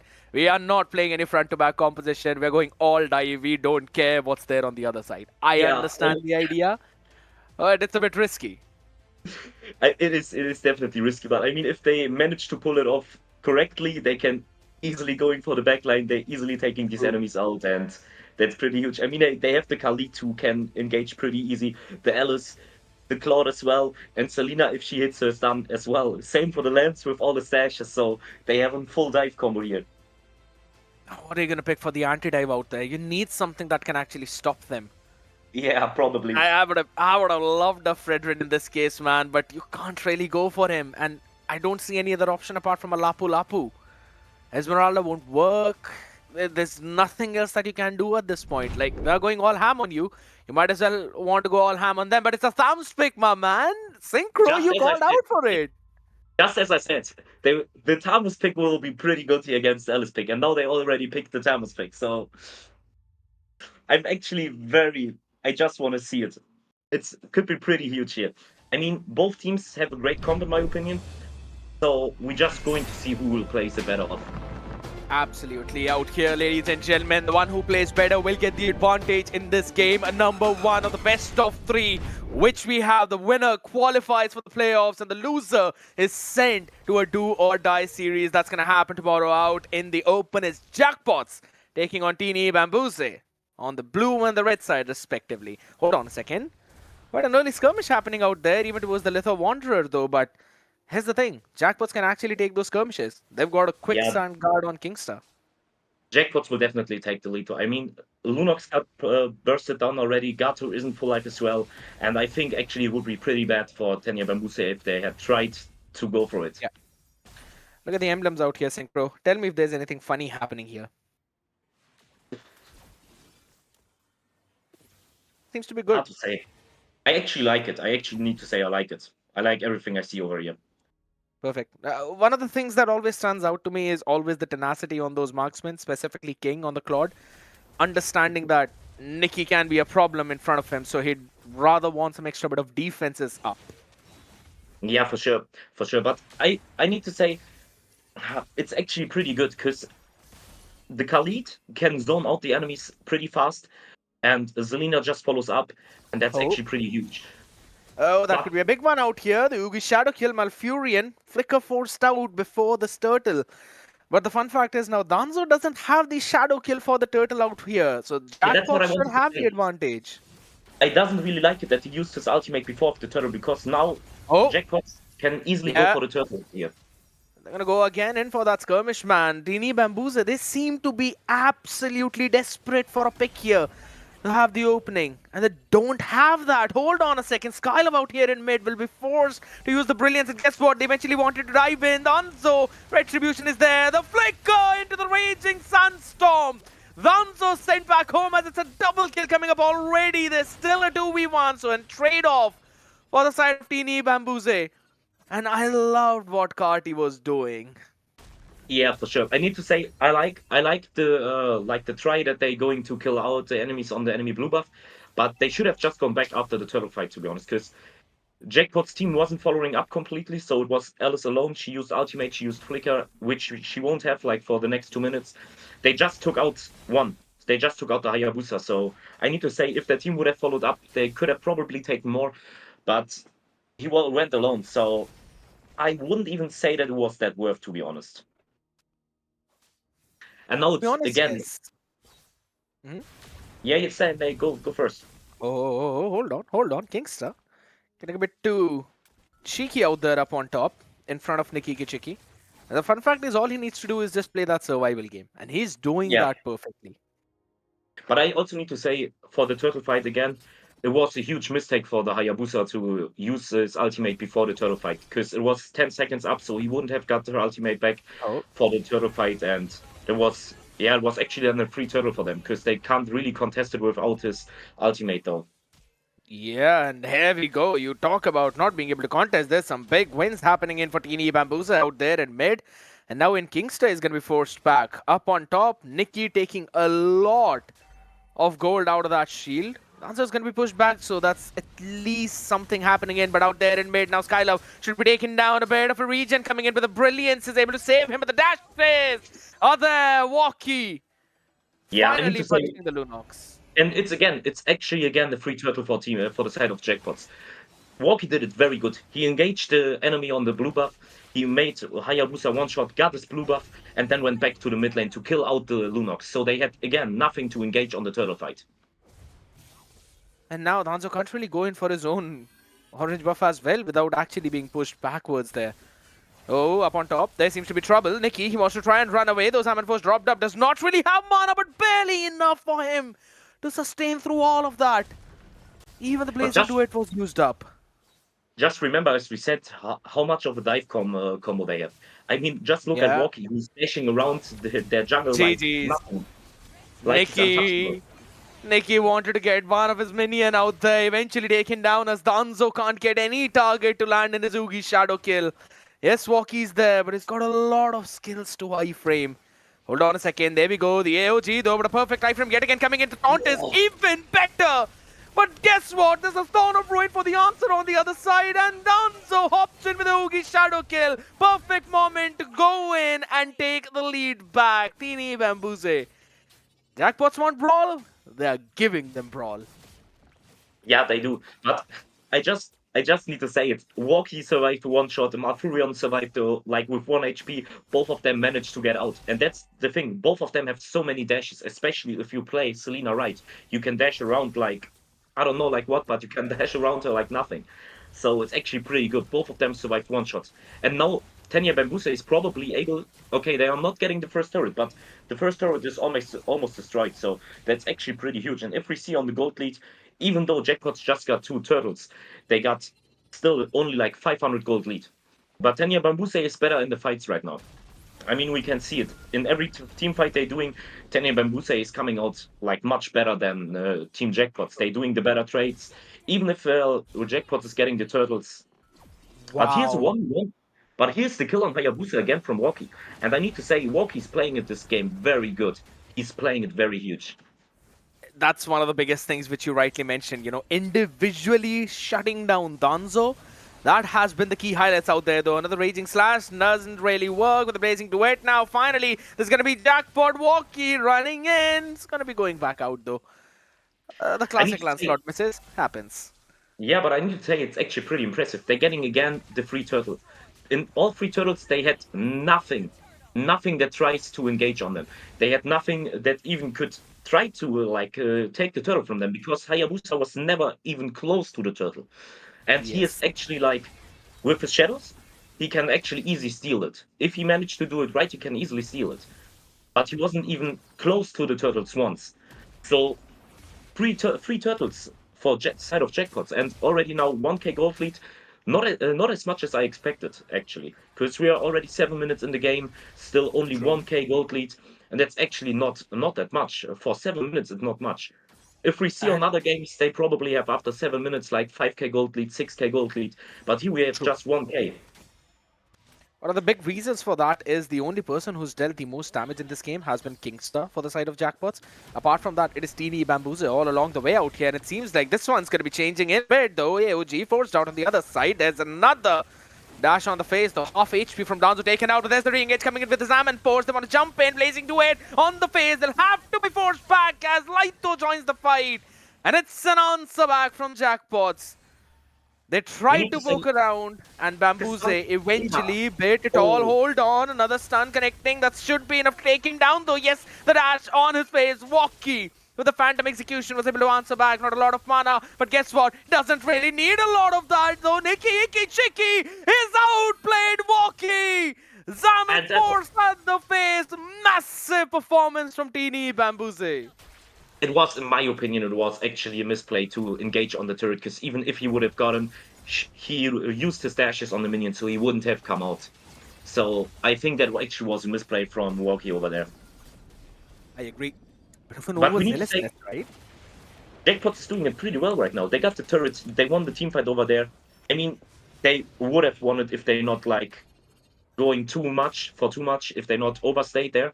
But they did. But now the Lord is spawned. So I actually want to see who is able to get this Lord. It's the first Lord, so... But if we see on the previous turtle fights, the enemy jungler, Danzo, was never there. He wasn't... Any time he tried to get to the turtle, so... Maybe we'll be the same for the Lord fight. Yeah, Nicky's got to go back out there, though. Again, he's being zoned out so well thanks to all of these stuns coming in from Malfurion. I'd have to say, these Abyssal arrows have been absolutely annoying to deal with. And looking at the items right now, Danzo has got 2 main items, but he's still not level 12. That is 2 levels behind Walkie. And you've rightly mentioned it. At all of the neutral objectives, it has been Walkie who's taking it alone without any retry battle. Down on the bottom side, this could be a big one. Malfurion, he's not going to get picked off. Oh my goodness, that is a classic Hayabusa problem. The Thorn of Ruin catching 3, but not a lot of support though. So they should be able to survive. Guess what? Like maybe Laito is not able to win that one. Look at the backup. Look at Walkie. Look at Walkie, he's going to try and jump in. King as well, he can eventually catch in those people. Danzo is going to try and run back into the tower as Walkie will not be shut down right now. Not for long, as he still dashes away. Is able to dodge all of that. Not for long though. Every single one of them being taken care of. It's Danzo who finally answers back, but there we go with the Blazing Duet with another Oogie Shadow kill. King cannot do anything as Teeny Bambuse bring themselves back. I need to say, for me, in this fight right now, the problem was that Alice and Alice, Selena, and Khalid, they went to fight against 5 people. Because as we just saw, King was on top lane, Walkie was on mid lane, so they fought 3v5, and that's actually not good. Lighty was forced to use his ultimate, so he doesn't even have the ultimate left for the team fight. But what it's really impressive how many skills Walkie just dodged and how long he just survived, even though he was one shot. That's actually very impressive over here. That was one of the big plays for that one, I'll have to say. That's why I was focusing more on him rather than what was happening in front of me, because the result was obvious for that, but Walkie was trying to cook something. I But like it for him. I still need to say, if Jackpots would have just waited till Walkie and King are there, they probably, in my opinion, would have still won this team fight. Because they still had the lead, they still had the better team fight with much more stun than Tanya Bambuse, so it was a huge mistake to fight 3v5. I agree. The AOG being used up though out here, just to force King away. No inhibitors are going to fall though. It's only going to be tier 2, but there we go. The Raging Slash into the Thorn of Ruin again onto the back line as Nikki Chicky jumps back. Walkie wants to jump in though, but guess what? King has been taken out and down. Kingster is going to try and run back to safety as Walkie is now trying to survive for himself. Every single one is going to try and chase him. The stuns did connect, but this is where the problem of Selena finally brews up. If you're defending, then Selena is not really the best hero there. They're going to try and push all the way through mid as well as Karti just zoning them out. A lure, accurate thumbs coming in with the Salmon Force dropped in. They want to try and take the crystal though as Lytho tried to buy time, but he could not do anything. The entire wave cleared out, including Malfurion. Like a minion, a Skylar will be taken off though. King finally answers back. But I need to say, in this team fight, it was again the same thing. Khalid and Alice both went for the fight. Again, Walkie wasn't there yet. So again, they went for the fight without anyone of the team. So both of them got put down, both of them get killed, and that's the reason why they lost the team fight again. Because Alice always uses her ultimate before his teammates are even there. So they're using the ultimates, getting the pulled down, and then the team fight is lost. So they need to start playing together. They need to wait till every one of them is there because they have a very great team combo over here, actually. But if they're not playing with the team combo over here, they will lose this game. But have a look at the items at this point right now. I understand that most of the teams are going to be almost on the similar one, but yeah, all right. This is the item I was looking for. The Chastis Pauldron out for both of them, Karti as well as Seki. Some major items being picked up now that we've reached the 42k gold point mark as well, right? You've got the Divine Glaive coming out as well. So you know that it's going to be a good amount of damage dealt by Skyrim and the rest of the people. He's going to pick that up pretty soon too. On the other side, not the best damage from Malfurion right now. He's trying to give some initiations, but it's as you rightly mentioned. They're just so far away from King and Walkie that they're just not able to follow up on them. Yeah, that's actually pretty bad here. I don't even think they can anymore like contest the Lord fight because they have 5k gold lead. Tanya Ramuse is in the gold lead, but okay, Walkie tried. Look, and that's what I was talking about. Yeah, but there we go. This time, it's going to be jump coming in from Saki as they finally zone away Walkie. They're going to be taking him down too, and maybe next is King to fall in the line as Nikki Kichiki, thanks to the Chrono Dashes, was able to catch up to him. That is both the damage dealers out for the next 30 seconds at the bare minimum, and the Lord is going to take only 15 to all the way hop from that mid lane as Kingstar right now tries to face tank everything. Nikki, it's going to be taken down. Oh my god! 440 shutdown gold from a Furion, but he's not going to survive any longer as there's the unstoppable from Danzo. All Lytho can do is try and delay the inevitable as Teeny Bambuse will make sure that he doesn't see the light at the end of the tunnel. It is the first game stolen away from the clutches of Jackpots. Teeny Bambuse, a massive start in this best of 3.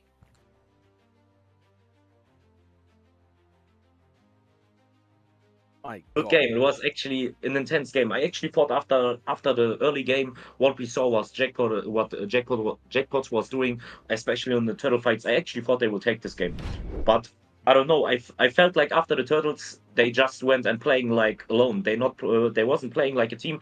They were like playing like people you never played with, like some people you just met in like solo queue, and I actually need to say, in my opinion, this game was on Ellis and Khalid because they always engaged alone. They didn't even try to wait for the follow-up of Walkie and King. So it was like, as I expected after what I saw there, it was just what I expected. They're going to lose this game. And one of the big things after all of that was the fact how Saki was able to re-engage on everyone after that, right? As soon as he realized that, yes, you've got Kingsta and Laito alone, they're isolated from the rest of the members, he instantly jumped into zone away Malfurion. Malfurion was also chased by Carti in almost every single one of those fights. He could not join in those at any given point. And at the end of the day, you're just zoned out from all of those AOGs. 3-1 and 14, that performance is just massive coming in from him. And this is one of the big reasons why the Gadot is the most prioritized or contested pick here, with these kinds of performances. Yeah, for sure. I need to say the Gacha, he played very well. And exactly after what we saw yesterday as well, I pointed it out. That Romas, he's playing it so well. He's doing a very great job from Tenya Bambuse. So I just expected that he will doing good over here, but I didn't expect it after what we saw, as I just said on the turtle fights, that Tenya Bambuse will take it out that easily against Jackpots in the first game. I actually thought it will be like much harder, but I can't say anything to it, especially because it just doesn't went like I expected, to be honest, over here. I agree, man. Jackpots were feeling a little bit more disconnected, and that fact was very well utilized by Teeny Bambuse. Even though Danzo was eventually behind in that farm for a very long time, he still was able to bring himself back up into that game. All thanks to how Nikki was playing, how Skylar was playing, and how Saki as well as Karti were playing. Because they made sure that there's not a lot of pressure on Danzo as they were trying to relieve it off of him. They were going in for those trades. And even though we're having all these achievements out here, right? Nikki with the richest guy, Skylar with the carry of the team, you always see Kingstar up on top in terms of soaking up that damage. On this Khalid, there was a point, Synchro, when he had the highest damage, not for his team, but for the entire game. Yeah, but I need to say for this point, I mean, Khalid, especially in the early game, he deals much damage. If he's just constantly going on the enemies, he will make this damage. And it will show off, as you just said, he had the most damage at a point. But, like, after a few minutes of the game, it won't be last long for it. Because at some point, he won't have damage anymore, so, yeah. But I need to say, I didn't expect it the game, like, this easy, that it will be end that fast. I expected more, to be honest. Almost a 15-minute game, right? Just 10 seconds remaining for that. Jackpots need to wake up now, because it's the best of 3. Tenya Bambuse has the first win, so Jackpots needs 2 wins now. They need to wake up if they want to continue their journey here in Search. So it's hard to say, actually. They just need to wake up and start playing like a team. And I have to say, we mentioned about getting a bit more surprised thanks to that Claude pick. It wasn't really working out that well for King in this one. Neither in terms of the matchup in the lane, nor in terms of the team fight participation later on. He had 26,000 damage. Seki, on the other side, has 25,000. So you could clearly see the disparity. The King was not able to properly give out that impact which he intended to. And that eventually gave the rest of the members of Teeny Bamboos a proper way to take care of Walkie, Malfurion, and then isolate Kingsta and Laito. Yeah, what we need to say for this point, we actually need to say Cloud is like a late game hero. His like full potential comes out in the late game, because in the late game he just jumps into the backline and the backline is dead. But over here when we look on the draft, they had Cloud like a late game pick. The only one who really deals damage, in my opinion, was Lancelot. So especially in the early. I agree. I mean, the entire game was eventually for Jackpots, at least in that early game, with the neutral objectives fight, right? All 3 of those turtle, thanks to the mistakes of Teeny Bambuse, they were picked up uncontested by the sides of Jackpot. But none of that mattered if in the next few subsequent fights, they ended up throwing away that lead. Yeah, and around here right now. Now continue. Yeah, I mean, at this point now, Jackpots, we've always talked about this. That once this team loses a game or they lose the momentum, then they entirely throw away everything.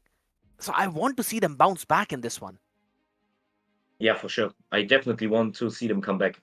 as I said, they are good players, and I want to see definitely 3 games over here and not 2-0. So I hope they will bounce back in the next game. Specifically in this dangerous grass out here, right? I still remember that this time, I believe I want to see a bit more pick-off composition from Kingsta as well as Malfurion. I remember those Farsa Kalia combinations, even all the way back in the Thunder Division 2, right? It was Kingsta who eventually brought that up for the first time. And let's just say it's one of the best tools in his pocket. And he also likes to play Cho, that's pretty well known in the community as well. Kingsta and his Cho, it's also amazing. Out here, this time around though, what do you think the changes need to be in terms of draft itself for Jackpots to bring themselves back? I wouldn't even say like it was a problem of the draft. I actually needed to say, as I pointed it out in the game, it was like I felt like the XP laner and the Roma from Jackpots, they didn't wait for their team to come and to engage with them. For me, it felt like the Roma and the XP laner always engaged solo, especially the XP laner. The Roma, I mean, he didn't engage like that, but the Alice always he used his ultimate while no one was there, especially on the first Lord fight. When we remember it, Alice is going in, engaging with his ultimate, while King's still in the top lane and Walkie's still in the mid lane. Yes, that's something that have to bring themselves back from, right? Because Teeny Bamboos is upset. Teeny Bamboos upsetting Jackpots was, you could say, one of the big gambles for a lot of people who were predicting the wins, right? We saw it in the audience prediction. It was what, 80% to 20% disparity. Everyone thinking Jackpots would be able to win, but we've all known how well Teeny Bamboos played even yesterday, right? How well they performed against Misa Esports. And if you're able to perform against one of the top teams like that, yeah, you know that the momentum is in your favor for this game number 2. We're going to be moving on to the draft, ladies and gentlemen, back again. And guess what? The sides have been swapped. It's Teeny Bamboos and now playing on the blue side. So that should spice things up. Yeah, definitely. I hope so. I hope we will see a good game over here because Jackpots are not bad players. They're very good players. So I want to see it. I want to see how they manage to play against Memento Mori, how they manage to play against the best teams in Europe, and that's something I want to see over here. Because as I said in the last game, yeah, let's go for the draft here first. I mean, we see from the side of Tenya Bambuse this time the Alice ban, the Gato Kacha ban, and the Grok ban. Three very tanky heroes, and I actually really like it. And from the side of Jackpots, there is the Bakshia ban and the Shishi ban like the last game. So I really want to see what they're going to play now, because last game Tenya Bambuse played the Gato Kacha, and in the first game Jackpots went for the Alice. Now 2 heroes that was played in the last game are banned already. So they need to pull off other drafts now. And that's something I'm really excited to see. But Jackpots is also going to ban the Zuxin. I really understand it. Zuxin is very strong, especially, in my opinion, one of the strongest mid laners. So I just can't understand you don't want her in your enemy team. I agree. I was about to say you've got a choice between Kimi and a Jushin. Always go for a Jushin ban. Kimi, you still have a potential to counter with a Farsa, or at least with a proper dive, you can eventually take her down. And I'm kind of expecting something like that in the hands of Jackpot. Let's be honest. Kimi first pick, Patini Bamboos, and no, hold on a second. All right. I'm going for the first pick. Yeah, I like it. They kind of have a read that maybe Walkie would go Assassin. So you know what? We're going to prioritize the Hilda early on. And that's what I want. And that's what I said last game. Malfurion on the Kimi, and now I want to see a great performance from him because I know what he is capable to do with this Kimi, so I want to see it in this game. And the same thing, Walkie, Global Hayabusa player, so we see in Global Haya as well in the game. So we have already two heroes that these people are very comfortable with, so I want to see it over here. I love it. I absolutely love it. Yeah. First phase of the draft is done. TD Bamboos have won. I'm simply saying that. Fredrin with a Lunox, nice dive along with the Hilda, nice priority in the jungle and the river as well. TD Bamboos have got the full early game that they needed. Okay, they having in the Hilda, they having the Fredrin, and they have Lunox. That's actually pretty huge. I mean, Hilda and Fredrin giving enough space for Lunox to engage easily. Yeah. I mean, but we see also Lito also on his comfort pick. So we have 3 comfort picks and very comfort picks on the side of Jackpots over here. So I wouldn't even say that this game goes definitely to Tenya Bambuse. I mean, I like the draft right now. But still, 3 comfort picks on the side of Jackpots. It could be a pretty intense game over here.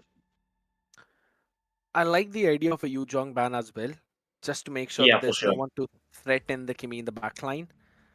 The answer back's coming in on the other side, but I'm thinking in a way how Kingsta will pick something up that can actually save the life of Malfurion, because you know people will be jumping on him, and Laito isn't really best known to be the anti-dive, but rather he himself wants to go and fight and engage.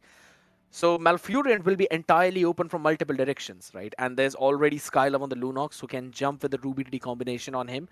So that's going to be something I want to see Jackpot's answer, but what can they answer that back with? It's a bit of a question now. What we see on the side of Tenny Bambusa here, they very scared of the tanky heroes. They banned 4 tanky heroes, and that's actually also pretty insane. And as again, they banned the 1/1 pick. From the side of Jackpots, they also banned the Herif. I mean, I can understand that Herif has huge damage, so why not? And we see King on the Granger. It's again, these are 4 comfort picks here. But I don't see, except from Lapu Lapu, I don't see the engagement from the side of Jackpots over here. Exactly. What? Okay. Okay. I didn't expect it. I didn't expect it the Helper pick over here. I mean, for sure, Good he roll. can probably one-shot 3 of the team of Jackpots, but I still didn't expect it. What are you going to pick now to try and stop this Hellcut? That's the big question. Who can They stop need- him? They need to pull off a very huge roam over here on the side of Kings. Tigreal? I need to say, I really liked the draft of Tenya Bambusa over here. And I don't want to say it, but I actually feel right now like Tenya Bambusa is going to take the second game as well. That's what I'm trying to think, right? If everything is looking for Teeny Bambusa right now, so what can Jackpots pick something to tilt the odds in their favor? The only thing that I can think of is a Cho or a Kalia that can help you engage, but as soon as you're silenced, you can't do anything. So I think Yeah, so we in that sense, you might as well want to go a Tigreal who can at least land that implosion even if you're there though. Alright, he's gonna pick the high loss up. So that's something that you can do, but I still feel Teeny Bambusa have kind of got this one in their bag. Synchro, your words, man. Oh, I'm I waiting don't for know it. what I don't know what I should say about it. I mean, they have everything to just go engage on Jackpots over here. They have the Hilda, they have the Frederick, Lunox, Moskov, Helcott, so they can easily go and engage on them. I think the only one who can go against it is the Lapu Lapu over here. And ladies and gentlemen, Kurt Laito's renowned Lapu take Jackpots up to victory and game number 3, or will it be Teeny Bambusa bringing out one of the biggest expected turnarounds in the regular season of the MEC? We'll find that out in this game number 2 of the second best of 3 series. Yeah. Teeny Bambusa on the blue side, Wait, Jackpots on the red. I just want to point out that the first kill is already done before. What? Surprise, surprise. Out here, that's Laito though, taken out. Hold on a second, Kati. He's gonna be brought back in though, but here's the thing, it's a Hilda. He's fine. He can soak up all the damage that he wants to. And we both know, Synchro, if Lapu loses the first fight, if he dies for the very first time, then it's gonna become horrible for him to try and sustain through the late game. Yeah, for sure. But I didn't expect it. I actually didn't expect it that the first kill will, and I didn't even saw how. Well, it wasn't. Oh even my like, god. Hold on. Did Siki stole the golem from Waki? Yes. GG's. And now it will be hard. I need to say the game already looks bad for the side of Jackpots over here. Tenya Bambusa already after like 1 minute, they got already a bit of gold lead. They got the first kill on Lapu Lapu. So Wow. it's not looking that well right now. But the first turtle is spawning up, so we may going to see a good team fight over there. Maybe Jackpots manage to come back into this and just completely destroying them on this turtle fight. But we will see, because Tenya Bambusa, as we just stated, having a much better team combo over here. So My god, Waki! He can't even just dash in and dash out with using the shurikens. That is so hard for him right now. Already now this turtle is open. Danzo is gonna try and have his own fun time as Kati just It's a lot of bushes. He's gonna try and find all of them as Lytho finally jumps in. Guess what? It's a red tree. No contest, no battle as Lytho's isolated. And the thing that was happening in the previous one continues right now. Big traction pulls there from Malfurion. But guess what? They do not have the damage. I can't say the same for Skylove. Walkie's sent back, packing home, and he cannot get his hands on his own jungle. Nikki? Alright, he's gonna be fine. He's a-okay. He'll survive. I actually don't know what to say. That was fine. just insane over here. They tried to go for the turtle, but as we just saw, and Oh, wow. I can't say anything else than instead of that Tanya Bambusing is playing it so good over here. They're actually playing it so very good. It's so good over here. I mean, just look at which impact this Hellcut has. They got the first kill with not even the 1 minute into the game, and that's actually pretty insane. We see the damage from the Hellcut over here. He bursts down these enemies. Lunox after him, Fredrin in the front, Hilda in the front, and that's so insane. Jackpots need to wake up here. I mean, they already won the 5K. jeez. They already Holy got- smokes. Yeah, they're getting everything at this point, my man. They're just taking whatever fight they want to. And it seems like Jackpots are kind of lost as King is going to be taken down in tier 2 of his. And you don't want an early farming Moscow. That's what you are saying. You don't want an early invade on Walkie. And that's what we are seeing. Glorious Partha being dropped in as well. But the purple has been stolen already as Lytho will finally try and isolate Kati. One trade. But it's way too heavy to try and sustain. They need to wake up. They actually need to wake up. Because it doesn't look well for them right now. They have 2K ahead for Tenya Bambuse. And if Jackpots is keeping up to play like this, they will lose. They will lose and their journey in search will end for you. So they need to start and wake up. They need to play it much better. But we saw it last game as well. Jackpots got free turtle and still Tenya Bambuse managed to win. So maybe, and I really hope so, that we will see a good game and Jackpots will come back into this game and bounce it back. But a big problem is, and the one that not a lot of people might have noticed, is Saki, Skylove, and Nikki. All of them are running with a Master Assassin right now. So they want to take these far lanes battle. They want to try and isolate the players of Jackpots and then take them down. That's where you can clearly see, even right now, they're just trying to brute force the fight against Lytho as he goes in for the Landshaker. He does not have a stun. Goes in for the Raging Slashes as well to try and clear out the wave. Now the stun, the knock up, everything's there. The tower damage is jiggled perfectly. As the Wrath of the Appraiser is shown, it's Teeny Bambuse. But yeah, we I just like need to stay out. How easily they can tower dive. How easily they can tower dive Jackpots over here. And that's actually pretty huge because I don't know how long they stayed in the turret, but they all survived. On a Lapu. Lapu is a tanky hero, so they just tower dived him like he is nothing. And that's not good for Jackpots. Jackpots needs to wake up over here, otherwise they will lose this game. And it doesn't look good for them right now. We have 6 minutes in the game, it's 7-1. And that's not good. It's actually not good. But I want to see maybe, and I really hope so, Kimi, Lapu, and Granger are able to carry this game to the late game. And Walkie's just going for maybe the Moskov, maybe the Hellcut, just poke them down. And then we will maybe see good games over here. Traction Pulse right now already catching in there. That's going to be the big pick on Carty. But guess what? The Revitalize is there. And Malfurion can't really stand up for long. Skylove made a bit more than what he could chew as he gets stunned up. Could not even tap the Brilliance ultimate. Now we can see some mistakes being made by Teeny Bambuse, right? The first one was overextending the fight up and top to try and take down Lytho as Lytho cleared the entire wave. And during that phase, Jackpots were able to push down the bottom tower and steal away the orange buff as well for Teeny Bambuse. So that gave them some of the gold back right now as we focus down on the mid. Before that, King in the bottom side, destroyed by the power of Wilderness. Carty, man. The master player there. Doesn't matter if Lytho tries to catch him. There's no one to follow up. Lanzo has got an easy path for the turtle right now, though it's going to be a 50-50 contest. Lovely stun coming in as he has to retreat back.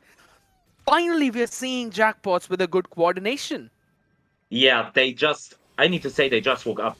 And I feel like Tenya Bambuseng is feeling too comfortable right here and starting to making misplays. And that's if they keep it up like this, they will lose this game to Jackpots. And I really want to see a third game. So I actually need to say this game is for me in favor of Jackpots. But I still hope, and we're seeing the Lapu Lapu engages on the. Yeah. I think tried he to. will still die. Yeah. Oh, yeah. Here's the thing. It's fine. He had the shadow on top of him, but Yeah, that's why I said. Due to the amount of time he was in the brilliance, those shadows would have expired either way. So that's a good decision from Waki, not jumping in. Yeah, I think. But we. And that's probably, yeah, that's the. You can't face check the bushes like that, though, but the re-engage is there from the side of Teeny Bamboos. Kingstar taking up a lot of space, though. There we go. Laito finally jumps in, uses the flicker, misses the Landshaker as Danzo, alone left in the wild, doesn't have the stacks, and no Appraiser's Wrath. As Waki picks up another pick on him right now. Karti wants to find King. No Rondo available. He just used it. He could be shut down instantly, but he survives by a slither of HP. Yeah, but what we need to see, Jackpot's waking up. They took the gold lead now. It's just like 200 gold, but they took it. They were like 2k behind, and now they got it back. And that's what I said before. Malfurion and Nakimi is pretty huge, and that's what he's showing us right now. Skylar's gonna be taken down as well. The chase is just insane. And you mentioned about this, right? Yeah, that's... hold on a second. Another Landshaker, though. It connects onto Saki. Goes in for the Raging Slash just too, but doesn't have enough damage to take him down. Now, bringing the conversation back to the topic that you rightly said, we'll go back onto that. Another Oogie shadow kill. Waki catching Danzo all alone in his buff. SOD connects though, so the wave will be cleared. But hold on a second, there's another re-engage. Yeah, there's the glorious pathway, my man. The revitalize popped up by Karti. It seems more like a brawl now by Teeny Bamboozle. Yeah, this is exactly what I wanted to see. They lost the early game completely, and look how they're coming back right now. They have now the gold lead with almost 3k gold. And that's pretty insane. We see what they are able to do when they start to play like a team and play it right. And that's actually pretty insane. I mean, they lost the early game so hard, and now they're coming back, and we see how they're playing, and that's actually pretty insane. True. But I don't know if it's... I can't say if it's done already.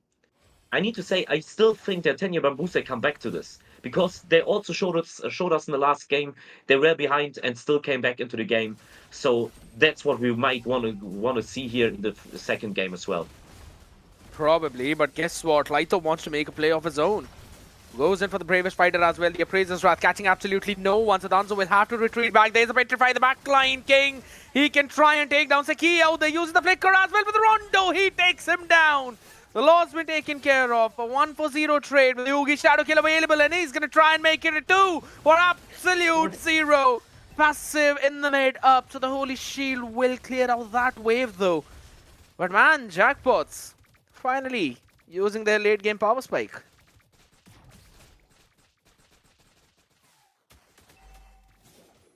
304 on Malfurion Synchro. That is insane. Yeah, it is. But as I said, it's actually good how they came back into this game. And now they got the 6k gold lead. We just see it. I mean, they're playing so good in this game, and that's actually pretty insane. They will probably go for the turret on the mid lane right here. Will also get it, and I think they already have the chance to finish this game. Highly possible right now as they eventually jump in. Danzo taken down. Instant, no retaliation coming in from Teeny Bamboozle whatsoever. Skylar is not able to chunk down anyone. Guess what? He's just getting obliterated there. You can't even see that coming, as now it's Karti taking all the brute force of the damage on his face. The DHS picked up right now. Finally, maybe Nikki Ikichiki can do something, but the first thing is he's got to clear the wave. Laito says absolutely not. And guess what, ladies and gentlemen? We are going to game number 3. Jackpots are not bowing down easily.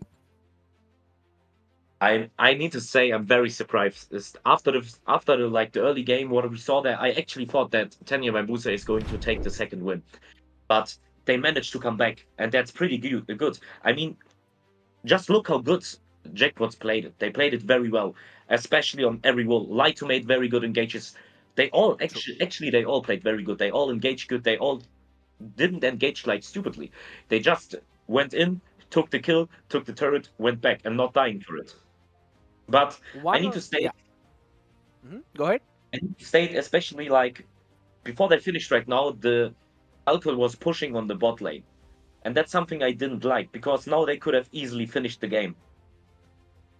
True. One of the big points which I noticed specifically for the turning point of this game was all the way back up in top lane in probably minute 6, minute 7, where everyone on Teeny Bambuze were trying to take down Laito.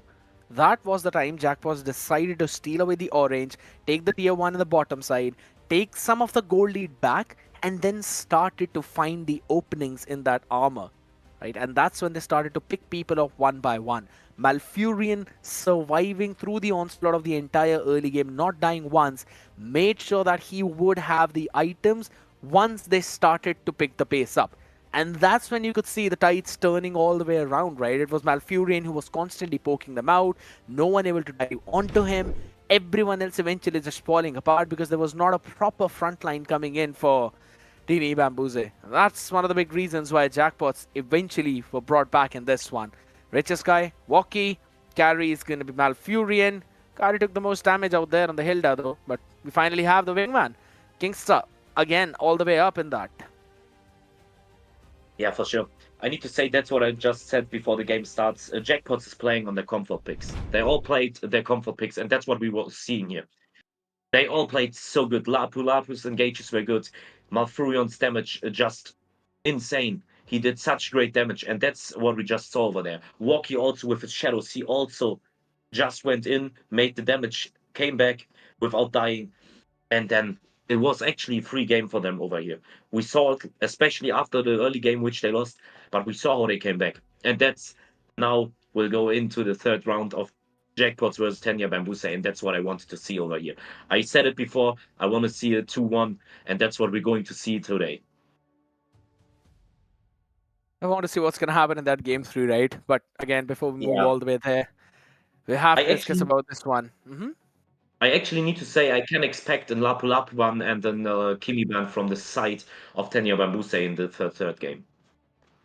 Maybe again, picking the Hilda up as the first pick wasn't really the best possible way for them to start things off. Maybe going in for the Kimi could have probably proved to be a bit more useful, as then they could have later on answered back with the Hilda. Because Hilda is not really one of the most contested pick, if anything. I don't know if Laito likes to play on it or not. We're mostly seeing Laito pick up the playmaking EXP laners mostly. But I have one question. What do you think about the Helco pick? In the early game, it was good. You could see it working out.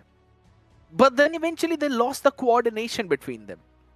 Do you think they would have... Do you think they would have had a better chance to win the game with a proper tank or proper roamer? I think so. If they would have not overcommitted on one part of the map, they could have probably snowballed easily and closed this one game out. Just because Malfurion and King were able to farm up, which was the sole purpose of picking off a Hellcurt in the roam position to shut them down.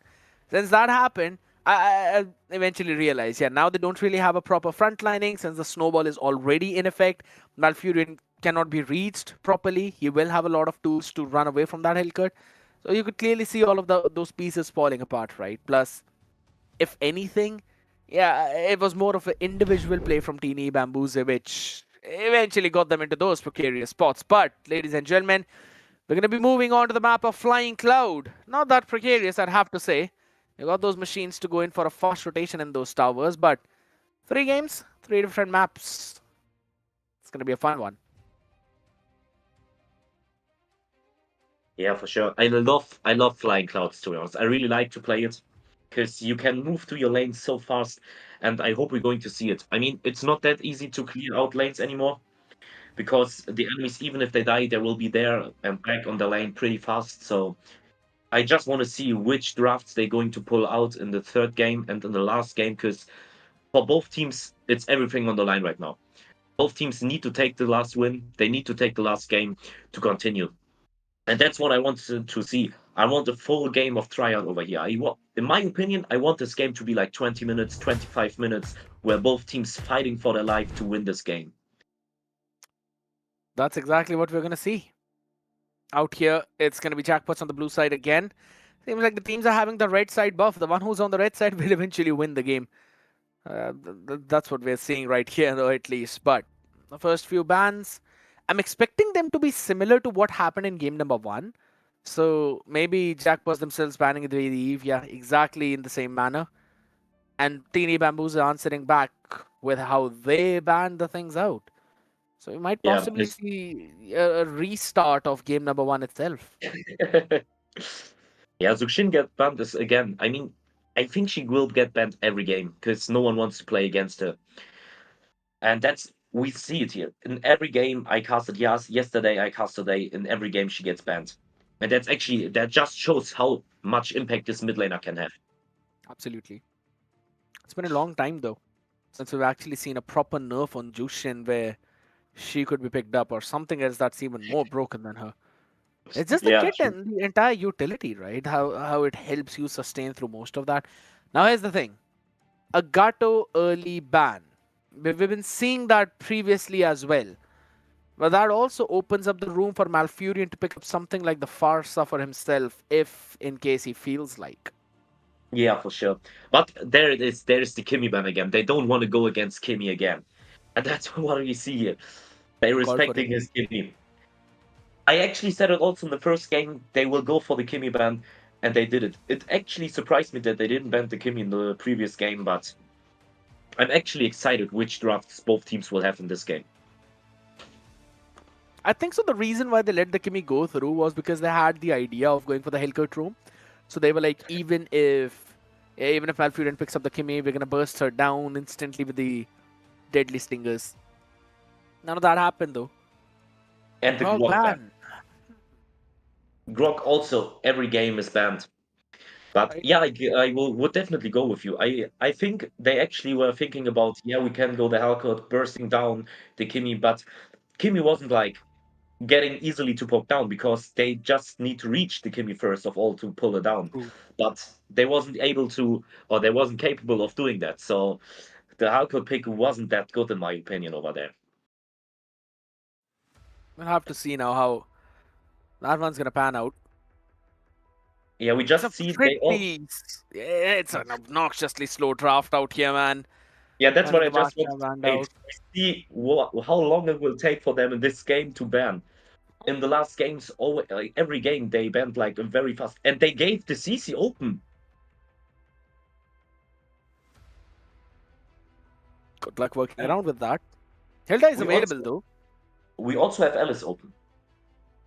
Hilda, Alice, both of them here. But if I were to choose just to lane against Laito, I'd probably go for Hilda just so have that constant regen ability. But I think so it's going to be a bit too soon to pick her up right away. Yeah, I get the something- point, but I think Hilda wouldn't be that good because on XP I can understand to pick her on Rome, and I really like to see her on Rome, but not in XP lane. And I mean, Chi-Chi against Hilda, when I need to compare it for the XP laners who has the more better impact for the team fights, I would definitely go for Chi-Chi. I agree. CC always. Farsa logged in. I was about to say And as well again, that it's Farsa see in the the- mid lane is now going to become a prio. So now Lunox? the Lunox is also open for Malfurion.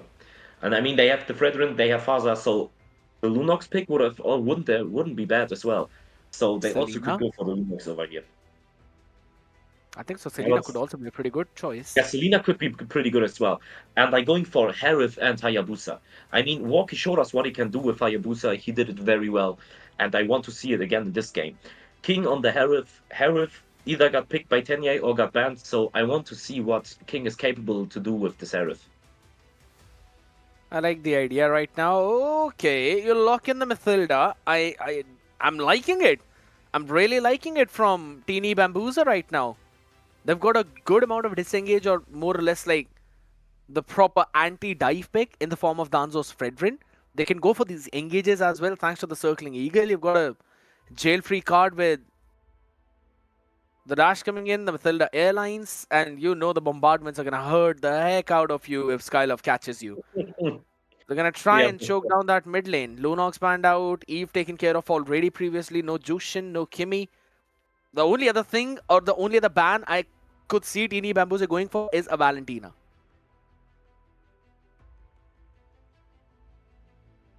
hard. Oh. I actually would say I wouldn't pick Valentina for Matilda Ultimate. Oh, Maybe it's for the maybe fast for the ultimate. Phaser, maybe for the Phaser Ultimate as well, but Phaser is a pretty good hero, especially because of the bird. I mean, if she gets attacked, she can get out pretty easily, and that's what makes her so good. Because she's fast on laning, she has the stuns, and she has the damage with the ultimate. But without the bird, she's easily to taken down, actually. I agree, but that's the thing, right? That's where the positioning eventually comes into play. Yeah. So Grange banned out. Nikki, I'm pretty sure he's gonna pick up the Moskov in this situation again. Go with the spare for the pushback. Stun Walkie if he tries to approach you. You already got Mathilda in your front lining. You need some proper frontline for the EXP lane as well. Lapu Lapu is opened up, so you can try and pick him up, but it's going to be a losing matchup against Laito. They can also pick for the sure. Uranus. Yeah, but I think if they're going for the Uranus, they actually lack a bit on the engagement. I mean, Fredrin can engage, and they're going for the Alice. Then Alice, you called for it. Yeah, I did. But right now, we need to wait for the pick of Jackpots, because it's hard to say what roam they will go. Because for me, Jackpots lacks right now on the engagement. They need to have a proper tank who can engage on the enemies, who can dive them easily and everything. So Walkie and Light can engage as well. But for the side of Tenya Bambuse, they need to pick a strong marksman, because otherwise they will lack a bit on damage. They have the Matilda and they have the Farza. So the only one with the big damage in this team right now is the Farza.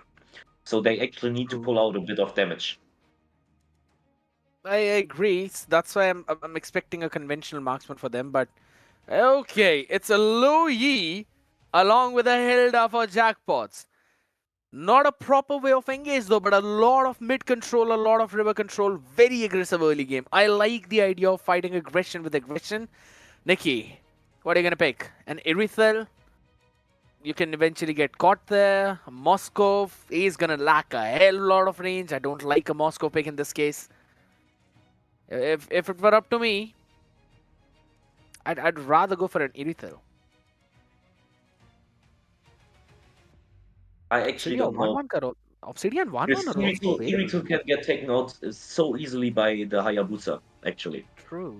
But I need to say I don't like the draft of Jackpots here. I don't know what they are thinking about. Maybe I don't understand how their brains are working or what kind of team they want to play, because for me, Jackpots lacks on stuns. They don't have like the proper stun over here. So that's something I don't like, because sure, they have the Hilda who can easily dive the backline, diving for the enemies, making much space, but it's not like the proper stun who can give King and Walkie the time to engage on them. I think so. Jackpots are simply thinking that they just want to dive head on there. And it's going to be Nikki picking up the Claude. We've seen this from him previously too. He's going to lock that one in though. I'm not quite sure how well that's going to work out.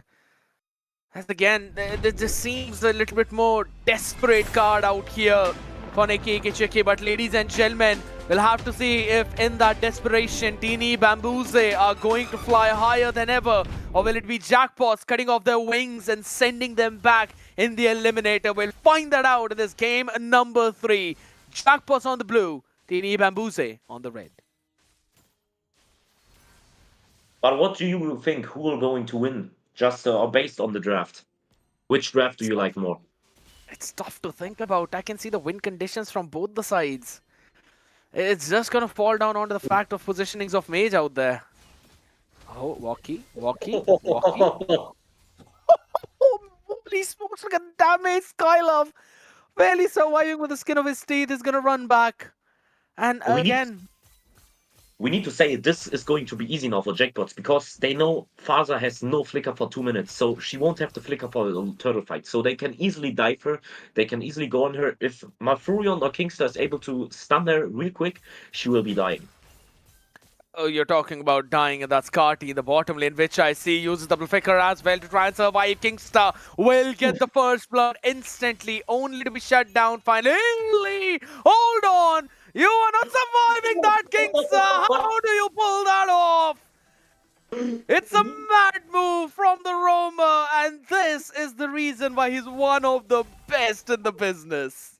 I understand the try of the Matilda to to get the shutdown, but she just wasted her flicker now. So 2 enemies won't have flicker. Now 3.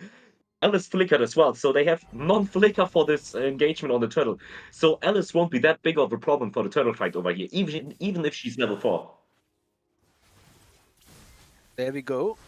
King Yang Wooten up towards the top as well as Skylar. He's not got anything to run away from. King shuts him down. This is the problem he faced in mid. And look at the turtle all the way open out there as Laito is just trying to poke down. Danzo, the flicker comes in. Or rather, the skill one out there. The stun did connect. So it's going to be Danzo taking away the turtle. But it's just a consolation at this point. Jackpots still have the lead. I actually need to say I didn't like that they went for the top lane. Because they actually had a free turtle. But they decided to go for the top lane because I don't think that they could have easily engaged Jackpots on the turtle fight over there. Instead, they decided to go on the top lane, taking out the Farza again. That's actually also good. That was a good trade, but I still would have gone for the turtle over here. That's one of the big priorities on those neutrals. Yeah. Oh, hold on a second. There we go. The feathered airstrike. Just trying to bombard all of them. The Kingstar doesn't have the flicker. Should eventually be taken down, though, finally. Danzo will be able to get that one pick off of him. Bit of miscalculation there. The red tree battle. Alright. It's Jackpot. So eventually winning the litho. Yeah, definitely. I mean, we can see Walkie's taking out the enemy's jungle, and that's actually also pretty good because he provides to get more farm than him. He'll take out his jungle, and now he can dive for out his jumping away on time, and that's actually pretty good over here. The next turtle will be spawning in 40 seconds, and that's also... I want to see a great turtle fight over there. I want to see a huge team fight. I want to see many takeoffs, pull-offs, and everything. And that's... I hope we are managed to see this. But as you said, I understand the composition of the side of Jackpots. They're having great map control. They can easily and fast dive. But now they are camping. Tanya Bambuse is camping and going for the... Yeah, they want to try and catch Malfurion out there though, but again, it's the diversion dispersion combination. Malfurion has got the shield, but not really enough to help him out sustain through that. Not a single soul in sight to help him out there. And guess what now? King could eventually fall in the same direction as there's the Salmon Force dropped out. He will use the Purifier to run back to safety. Kingstar, he wants to join in the fight. He wants to catch all of them though. Out here with the power of Elden. And Ziggy Kichiki busted down instantly. And it's all probably thanks to the Fury Hammer that is picked up here.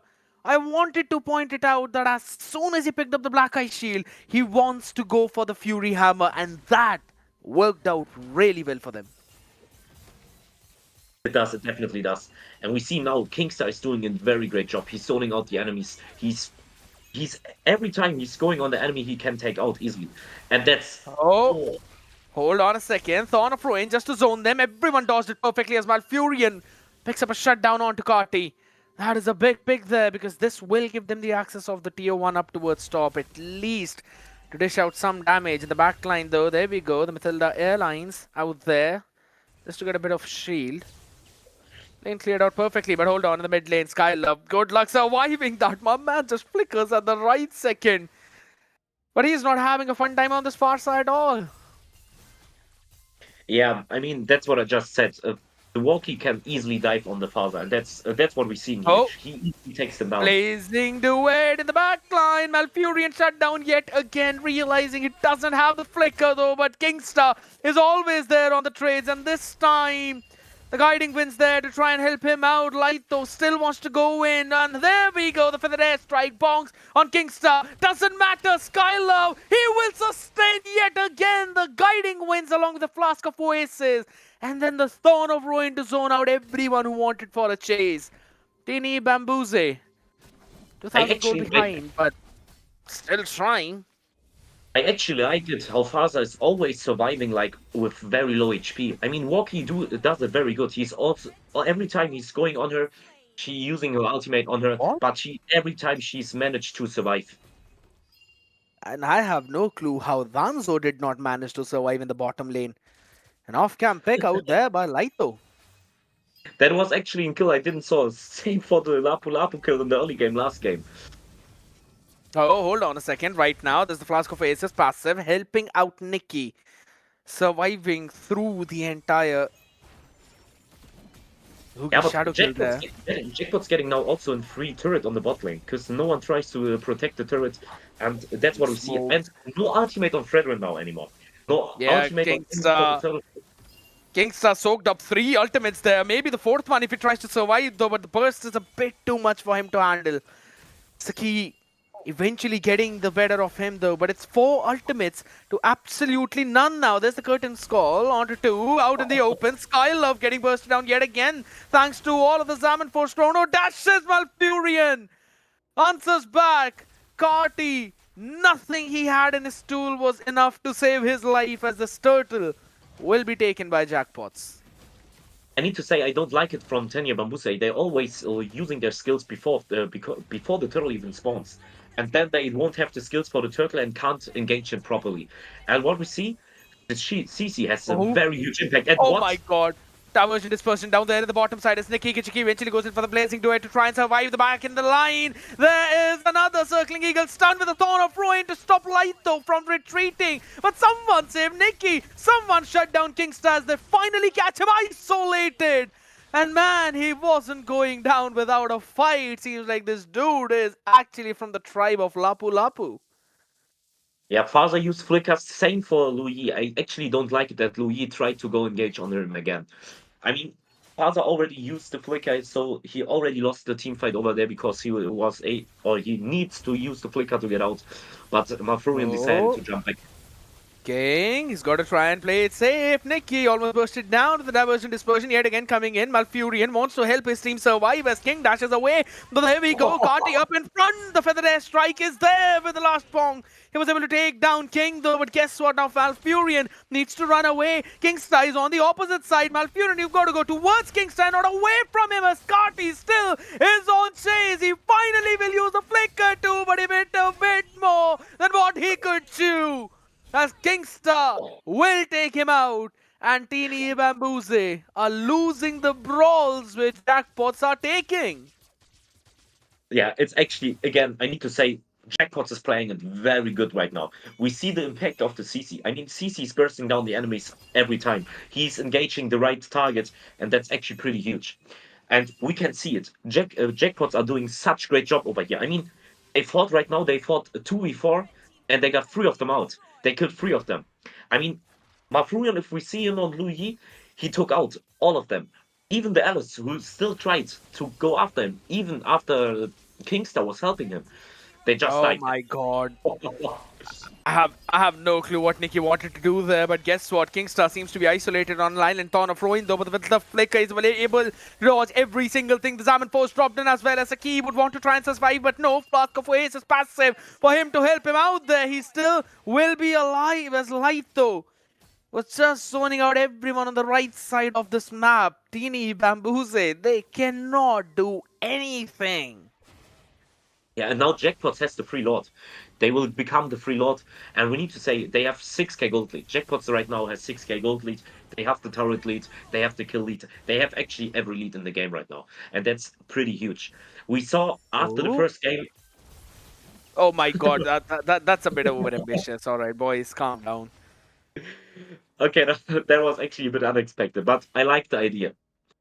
But what we saw after the first game, I actually thought that these will like much more harder games for Jackpots, but after the first game, Jackpots woke up, and that's what we're seeing here. They're playing it so well over here. The fun fact is, Kingstar is just able to sustain through all of that.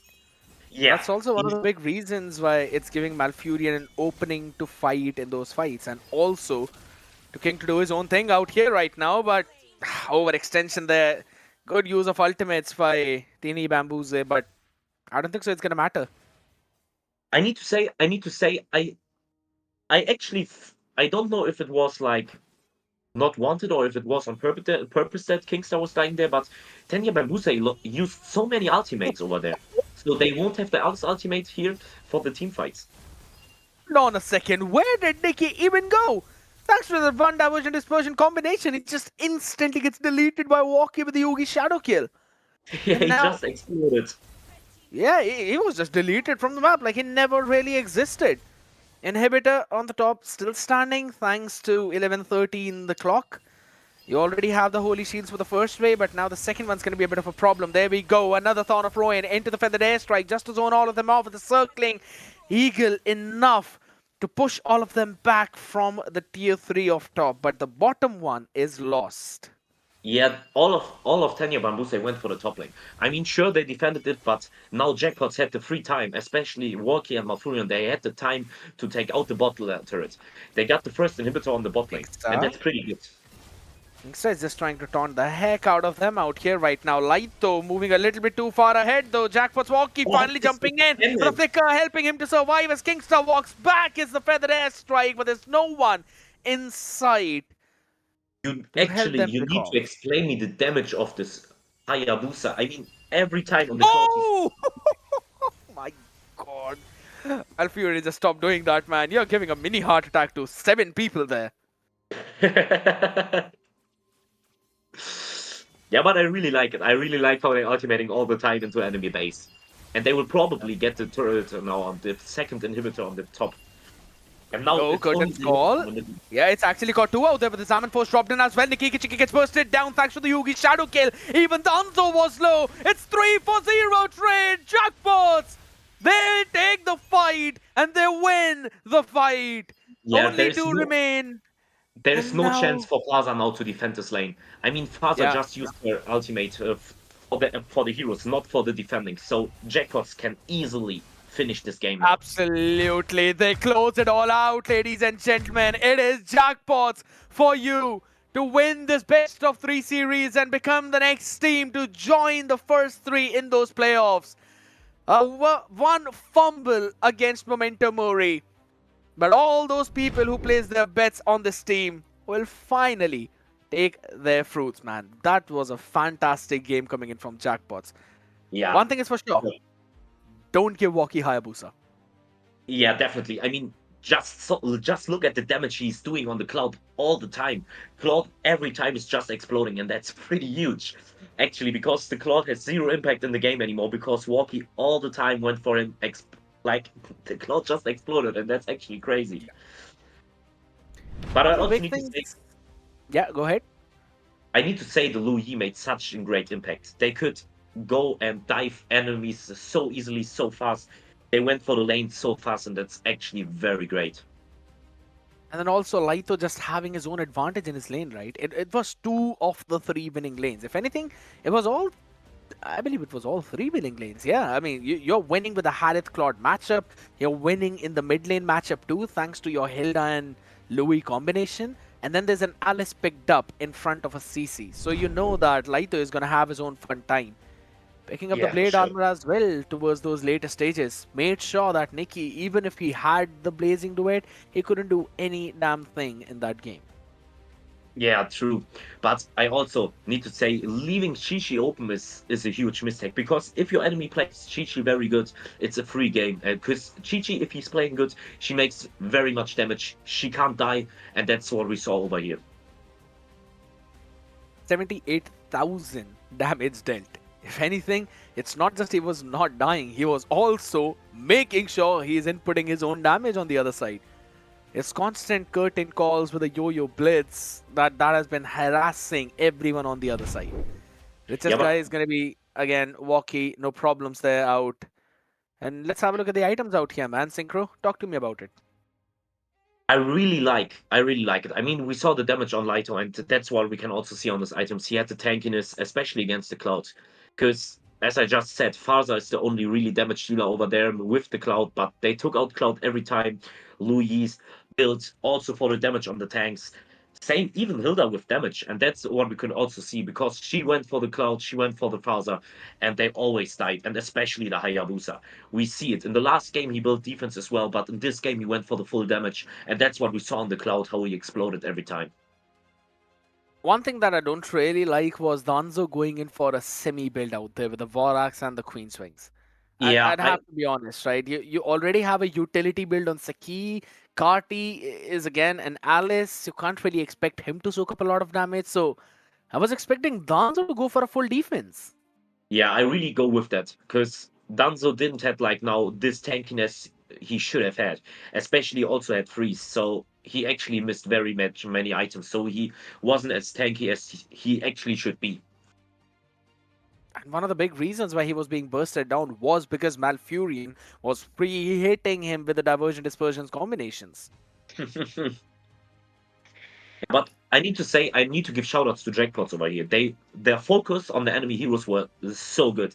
They always went for the Cloud and the Phaser, and afterwards they went for the Alice, for the Matilda, and for the Fredrin. And that's what we saw here. They took out every time first the Cloud and the Phaser, and then they went for the fight. Except from the last fight, there the Phaser somehow survived, but she used ultimate for the heroes instead of waiting till the wave comes to clear the wave. Because I need to say, if she would have had the ultimate for the wave, for the last wave, she would have been able to defend this wave.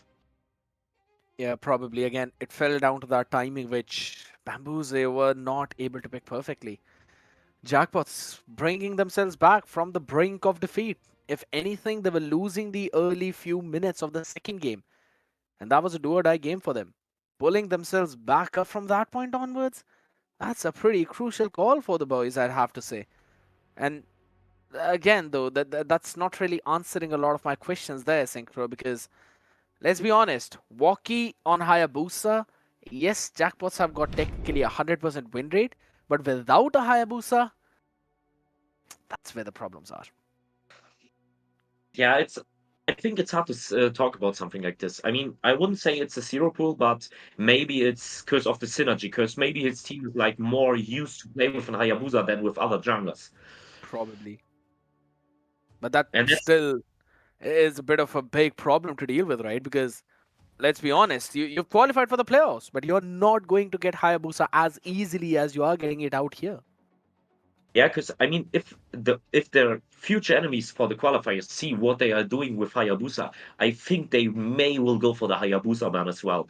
And Yeah. if it's really like I said, that it's like a problem of synergy which they have with the Hayabusa pick on jungle, if it's like this problem, they need to see how they can work it out in the next games. That's one of the big things, right? In the next few games, we will eventually see a little bit more from Jackpots. I was really hoping for them to dig deep into the depth of that hero pool, and guess what? Malfurion with the Louis definitely made sure that was going to happen. His diversions were just so amazing to see constantly. Yeah, saw those troll ones there inside the tower too, but it's fine. They eventually pull themselves back up. Nothing too problematic. But on the other end of the spectrum as well, before we bring Walkie up here for the interview, ladies and gentlemen, just a quick word out there for Teeny Bamboozle. Almost winning this entire series 2-0 and then dropping the entire game, specifically in the third one.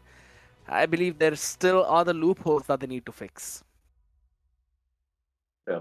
But as we said, they just got the coach and they are still got so much better in like a lack of time. And I actually want to see how much better they will get with this coach in like more time, because probably for the next tournaments where they hopefully will be shown, I really wish that they are competing and getting for the top. Because again, the competition is going to be even more tough there. So yes, I want to see what more they have got to offer right there. But the same thing could be said for Jackpots right now.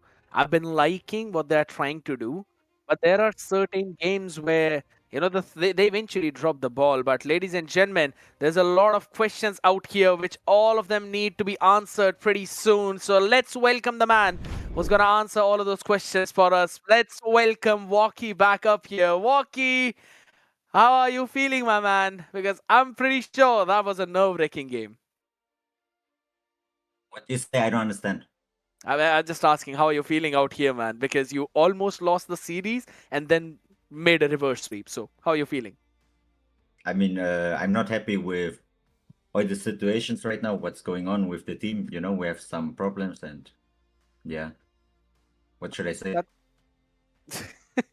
That's kind of understandable as well, right? Because I wanted to ask you these questions. What was happening with the team in that game number 1? Because you guys were looking very disconnected in that game. Bad game, go next, I would say. And I think we really did from the last games against Memento Mori. Yeah. I have a question to the first game as well. Because what happened there? You were leading the game. You played it in the first minutes. You played it very good. You got all the turtles. But for me, it felt like for the XP laner and the roam, they're going engaging without you, like without you and the gold laner every time. And then you guys losing the team fight because then it's like a 3v5 and you lose. I think we just lost the draft that first game. All right.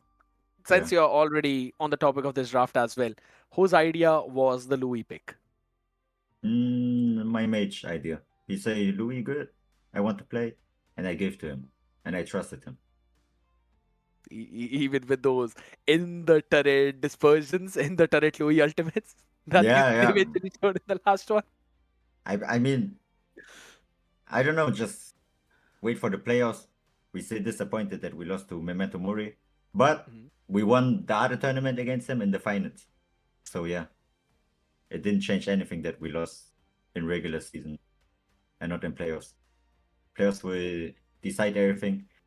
It's also like before those games started, I didn't prepare anything, and yeah. All right. Well, Synchro? what did you thought about the Hellcat pick? Because I didn't saw this pick coming. So what you guys thought about it? No, I didn't like it. I didn't expect anything from that.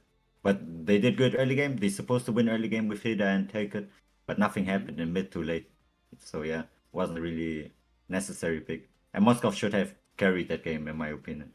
But he always in bad positioning and I could catch him every time. And yeah. All right. Yeah, that's what we saw also in the last game. I mean, the Cloud, every time we went for him, he just exploded. And that's actually huge. Yeah. That's pretty insane. I mean, they can't do anything against it, right? Because they have Tank Jungle, and if Tank Jungle don't show on the map, I have pressure. I can pressure the whole map with one hero. So I think Hayabusa a very good pick. All right, now since we've been on this topic, right? You mentioned how you want everyone else to see jackpots in the playoffs. I'm gonna ask you, what are going to be the next steps that you guys will implement, and how are you guys going to prepare for the playoffs? Now, I'm not sure we're gonna prepare with our team or not, to be honest. Few more changes? Yeah, we have very problems. What should I say? That's something I was really not expecting, because you guys seem to be the best in Europe, right? I mean, people were expecting you to be the best jungler out there. Now, do you think that at the end of this event, we will finally see who the best jungler of Europe is? And if yes, then who is it going to be? I mean, it's obvious, right? I want to hear it from you. You will just wait until playoffs. You will see who's gonna win. Because like, really... I don't want to promise anything this time, because last time everything went wrong, you know, and I wasn't happy with the result. And yeah, just wait for the next games, I would say. Hope everything gonna be 3-0 or 2-0. And yeah. Right. Looking forward to it. Now, before Synchro, I give this all back to you. I mean, Walkie, you can see Synchro, right? He's pretty buffed up. He's a pretty buffy guy out here. You know, there's this Ziddle challenge going on. So when are you joining the Search Fit Club? What is the Search Fit Club? You have no idea about it? No. Oh my god. You know what? I'll explain it to you later on after this interview. But there we go, ladies and gentlemen. If you guys want to join the Search Fit Club, quickly scan that QR code up in front of yourselves, challenge yourself, and you can win a lot of in-game rewards. You have Gory for the ambassador. You've got ZL as well for the ambassador. I have no idea how did they get this pick. So here's the Search Fit Club. Oh my god. All right, Walkie. I know there's a lot of things that haven't really been going out in Jackpots well. I wish all of you the very best for the next few games. Synchro, before we send him back, you've got any last few questions? I have no more questions, actually. All right, perfect. My man, Walkie, you're free to go. Thank you so much for popping here. I wish you all the very best for the playoffs. Can I say something? Go for it. It's all yours. Guys, keep going. And wait until the playoffs start, I would say. And enjoy the Search tournament. That's beautiful from you, my man. Thank you so very much, Walkie. It's always fun to have you out here on desk. Thank you so much for showing up. I bet. See you guys.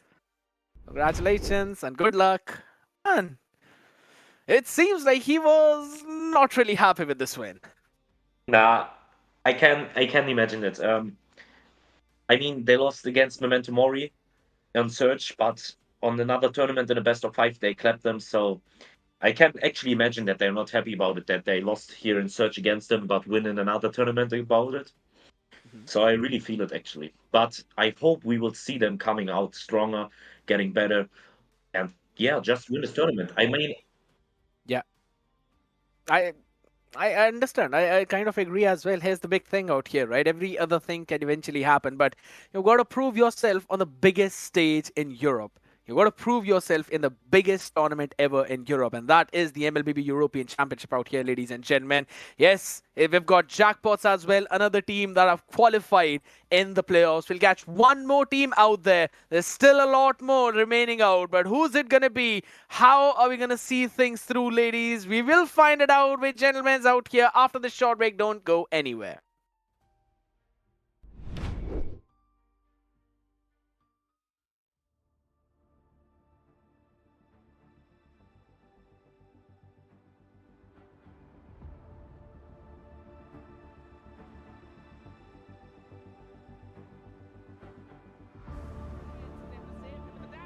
I mean, just look at Walkie who's dashing around their jungle. GG's.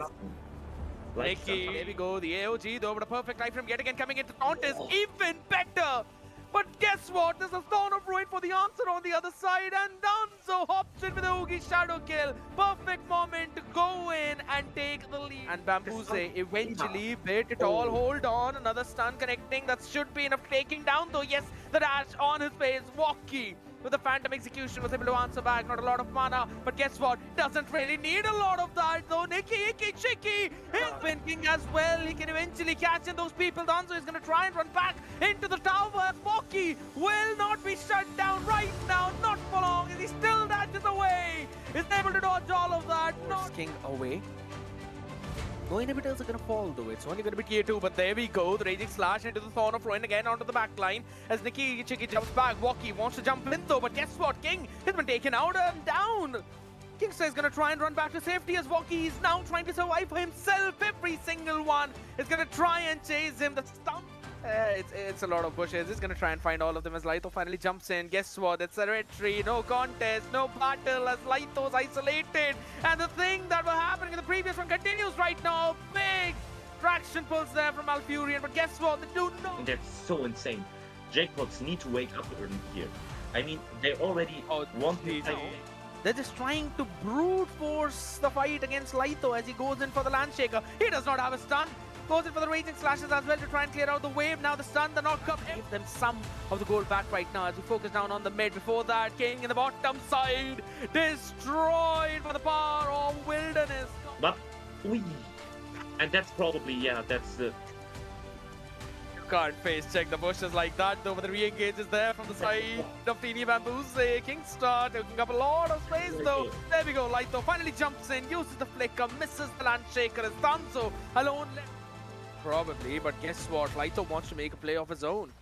Goes in for the bravest fighter as well. The Appraiser's Wrath catching absolutely no one. So Danzo will have to retreat back. There's a petrify in the back line. King, he can try and take down Seki out there. Uses the flicker as well for the Rondo. You're talking about dying, and that's Carty in the bottom lane, which I see uses the flicker as well to try and survive. Kingstar will get the first blood instantly, only to be shut down finally. Hold on. You are not surviving that, Kingstar. How do you pull that off? Soul inside to help him out there. And guess what now? King could eventually fall in the same direction as there's the Salmon Force dropped out. He will use the Purifier to run back to safety. Kingstar, he wants to join in the fight. He wants to catch all of them though. Out here with the power of Elder and Ziggy. That's what we see. Oh. He takes them down. Blazing the weight in the back line. Malfurion shut down yet again, realizing he doesn't have the flicker though. But Kingstar is always there on the trades, and this time the Guiding Wind's there to try and help him out. Lytho still wants to go in, and there we go. The Feather Air Strike bonks on Kingstar. Doesn't matter. Skylove, he will sustain yet again. Oh, he needs to use the flicker to get out, but Malfurion decided to jump back. King, he's got to try and play it safe. Nikki almost bursted down to the Diversion Dispersion yet again coming in. Malfurion wants to help his team survive as King dashes away. But there we go. Carty up in front. And they will probably get the turret now on the second inhibitor on the top. And now Oh, it's curtains only call. Yeah, it's actually got 2 out there, but the Salmon Force dropped in as well. Nikki Kichiki gets bursted down thanks to the Yugi shadow kill. Even Danzo was low. It's 3-for-0 trade. Jackpots.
Man, oh man, guess after that we had to bring one of the boys back up on the desk, ladies and gentlemen. We've got Warren back up for this last best of 3 series in the MLBB European Championship. We're going to see one more team finally making it back up. Will it be Eternal Oblivion or will it be Revenant Order? Warren, who do you think has got this one?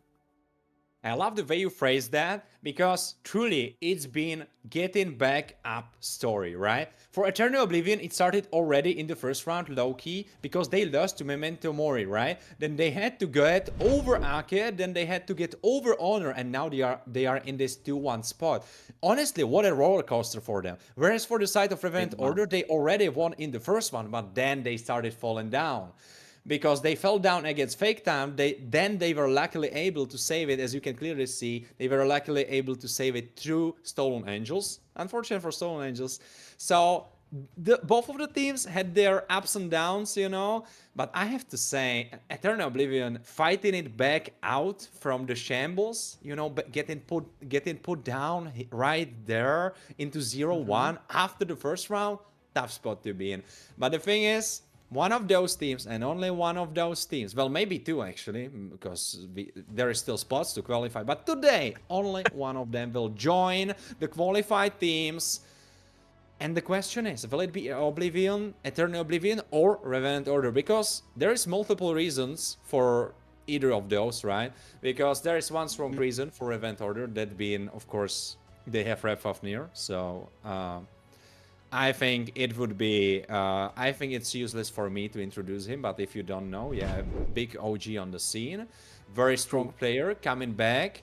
Last time we had time to have interview with him, he was talking about his power levels getting back online, that he's kind of scaling up, and he's kind of trying to power himself up back to the level where he was at before. But let's talk about the rest of the squad, because it's not just Rapofnir, but it's Reborn TZ that got actually praised for the first time, because people were, or like his friends were making, were throwing jokes over to him, and they were like, oh yeah, I believe Rap on every interview was like, oh yeah, Reborn TZ, the worst gold laner, so throwing those jokes around. But actually yesterday, got some credit through the interview. So we have Reborn TZ, Creef, Kenshin, Alan, and Stealth on the substitute. I believe we didn't see Stealth. He's pretty stealthy, I have to say, because, yeah, I did not see him anywhere here. Though the squad will probably be moving around Rapofnir. Like, that's all you have to know. Rapofnir, he is the core of the squad. He is very important member of the squad. And the rest of the team need to cooperate with him to make the plays happen.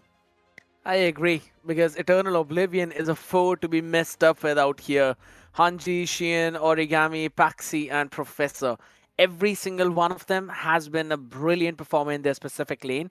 And we know there's a big reason why this team is still in that 2-1 slot, right? Yes, they did lose one game, but it's absolutely fine. They still were able to bring themselves back up in 2 of those. And I believe the only team that they lost against was Fake Time, if I'm not wrong. So, Eternal Oblivion, they've been looking pretty solid out here. And one of the big playmakers for this entire team has been Professor. And Warren, you give him Yuzhong, you give him Lapu, you give him any damn pick in the EXP, you know that he is going to perform.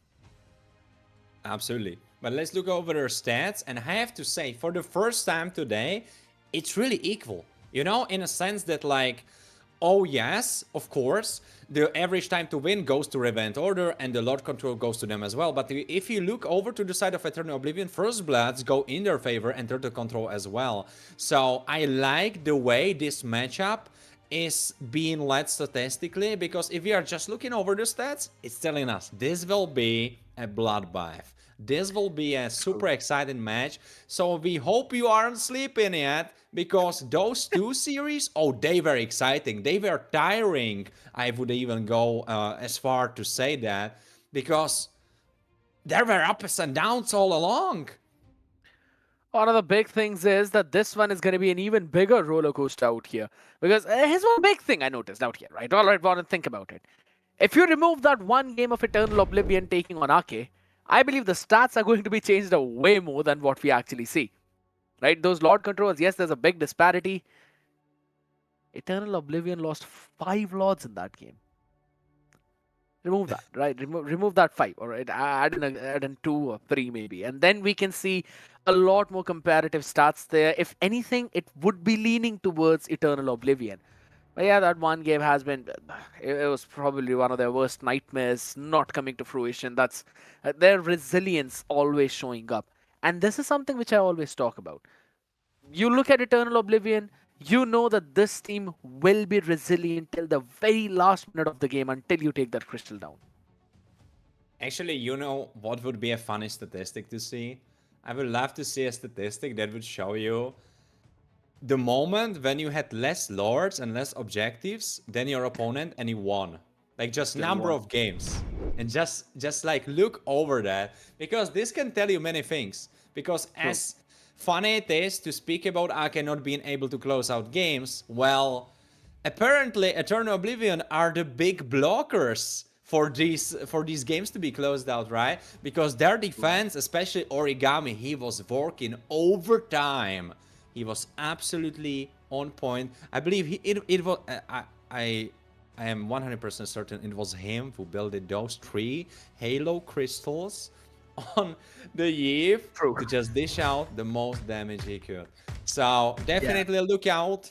Definitely look out for the late game, because if you think you got Eternal Oblivion, you have to think twice, because they were able to defend their base crystal against 5 lords. So Revent Order, even if they win the early game, well, it's a still big hill to climb on. True. And that's one which they have to climb on without any tools whatsoever, with just the power of friendship out here. And it all starts all the way in the draft, right? Every single thing, every single piece set up here. CC along with the Harith being the first 2 bans for Revenant Order. Don't usually see the Harith ban for the first one, right? Interesting approach yet again.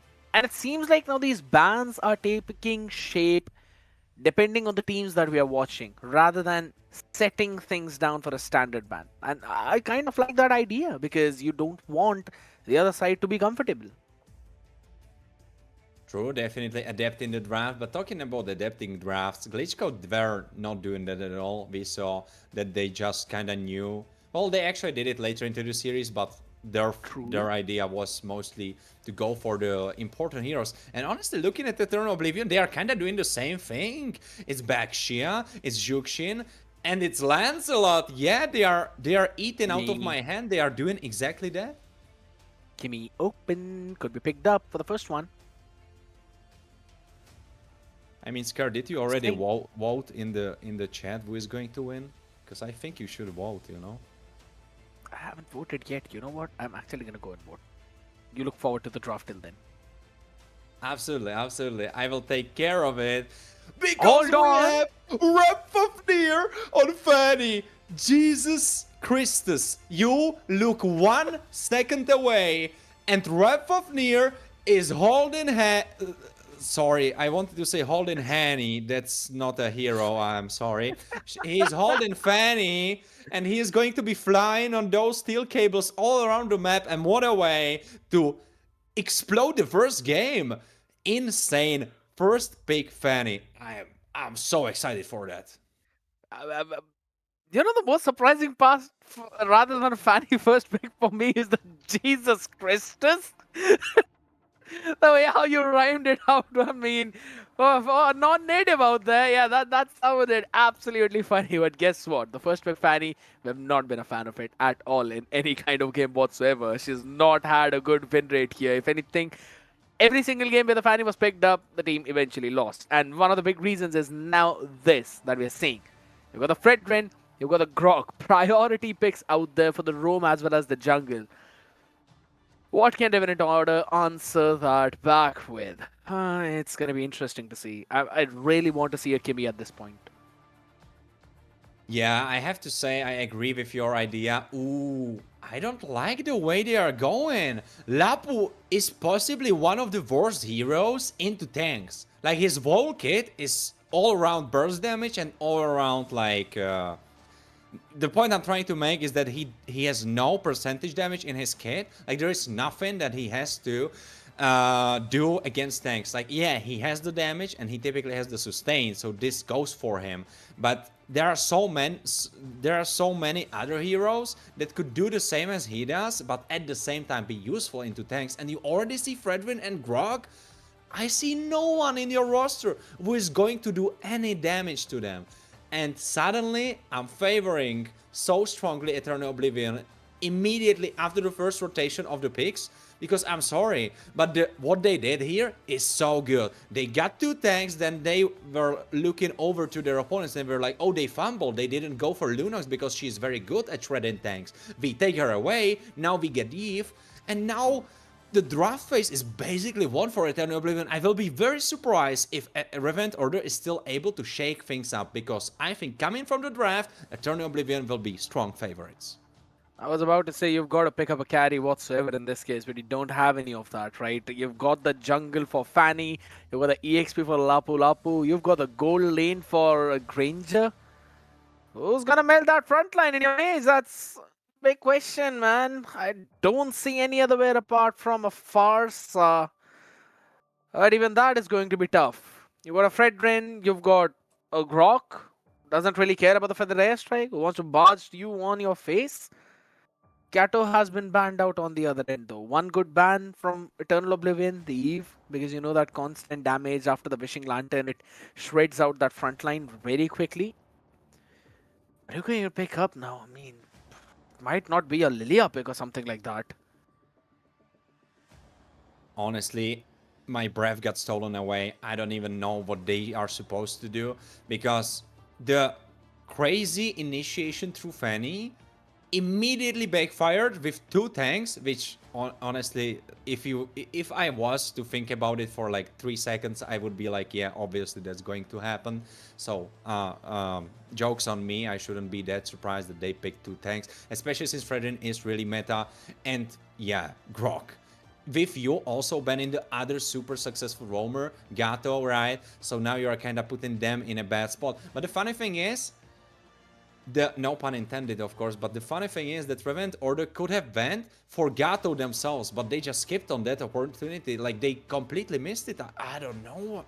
And now, Yuzong being stolen away, well, obviously because they cannot pick it, right? But it's looking so bad for Revent Order. What are you gonna pick in mid, man? That's my big question. Not even a farce I can save you at this point. You need something that can work around well. I'm also thinking Kadita, right? You don't need to care about the front line, just dive in the back line, shut them down. Or at this point, maybe a Valentina, but I would not really lean on to the Valentina a lot here. Yes, you can steal away the Tectonic Charge of the Black Dragon form, but it's going to be tough. It's going to be a Kimmy. That's kind of fair with the high loss as well. You've got a beefy front line. You've got Kimmy with a constant poke damage, but what EXP? What EXP out here? Or rather, gold lane. Yeah, here's the gold lane. Gold lane. Think about it. Think about it. What could be a good pick against a high loss Lapu, Kimmy, Fanny, and Granger? I don't know. Like, don't you? Everything? Oh, Harit is gone. Yeah, so you cannot go for that. It will be Claude. Okay. Again? Yeah, I mean, I like it, because thinking about it, look at Revent Order. They are jumping in. They are like initiating for your backline. Well, Claude, he won't be in the backline. He will be, well, he will be, but in your backline, not in his. So the only hero that's left there is Lunox probably, and Lunox will not even be there as well, because she will probably go in with her ult. So there is no one to initiate for. Like, who are you aiming for?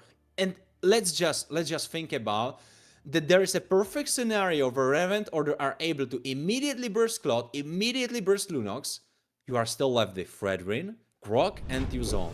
And if we are not over the 8-minute mark, the Grok is still doing a lot of damage.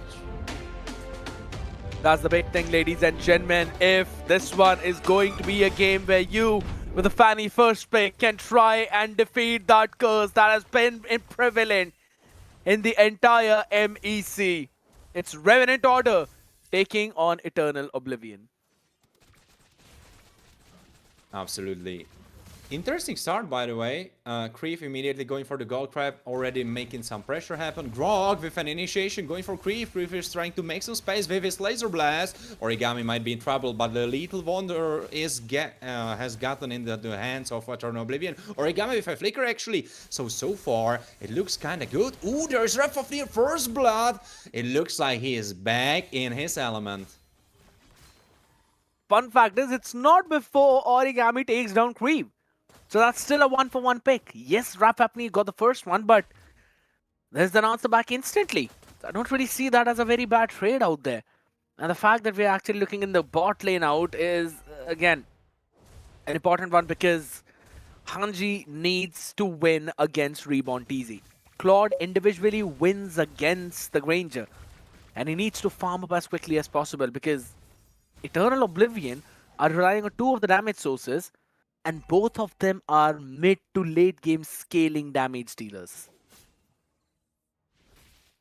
That's something to consider for sure. Reborn TZ finished up his Warhammer. Ooh, there's an action happening. Half HP for Kenshin. Still, it's a high loss, quite tanky. Still dancing around. Wrath of Near initiating. Maybe looking for something. Couldn't really find it though. Interesting to see how Reborn TZ is actually gone in for extra bit of penetration instead of thrill. We'll talk about that. The Black Dragon. There, he is going into the back line, goes for Kenshin, and then he finds a big surprise in the bush. It was Creef. Creef getting pushed away from the tower, but there is bravest fighter Alan, and truly he is very brave, jumping in front of this big dragon, saving the damsel in distress. That being, of course, Kimi. Luckily for him, he was able to do that, but unluckily for him, Eternal Oblivion got the turtle instead. Yeah, that's a 1 EXP for a turtle trade though. I think so Eternal Oblivion would eventually want to take that trade. For both of these teams, it's actually pretty dead even.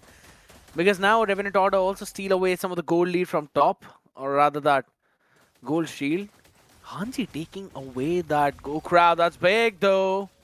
Genshin initiates through Gory's path away, chase for Super Paxi. Super Paxi has still Flicker available, he will have to burn it to survive. But that means next turtle, he doesn't have it. You got to make sure that you try and survive onto that one without really losing a lot of spells out in the open. Because again, Origami, as much as he is playing that Lunox, he will not have the burst damage to try and take down the rest of the members out there, but you definitely can have some of the beefiness for yourself, ladies and gentlemen. Hold on. Wait, but does Origami have enough beefiness to survive the tank? I mean, to tank the tower shots? Yeah, he can. That's the answer. Yuzong trying to survive right now as well on the top side. Ooh, he gets bursted by Alan because he goes right into Sushi. Oh my god, that retribution used up by Rapfafnir eventually burning Professor. As I was thinking, I mean, he's way too dangerously low for that HP to be trying to chase someone else. Yes, it could have been a walking fan he caught, but a bit too risky out there. Eventually paying the price for that too. It's already the retribution coming in to steal away some of that. Or rather, to deal some of that burn damage a little bit later. Origami. Origami could have been in trouble. But this means that if they go for turtle, he is basically out of the fight. Absolutely. Super Paxi almost getting bursted in the bush. The zone was good, but since the purple is there, Revenant Order will not have the prio at the turtle now. Teams are dancing around, wall is being built, but no one wants to commit. Fafnir, look at Rapfafnir. He can actually cut someone off in that position though, but I mean, we see lot dances after 12 minutes, but it's a turtle dance for now.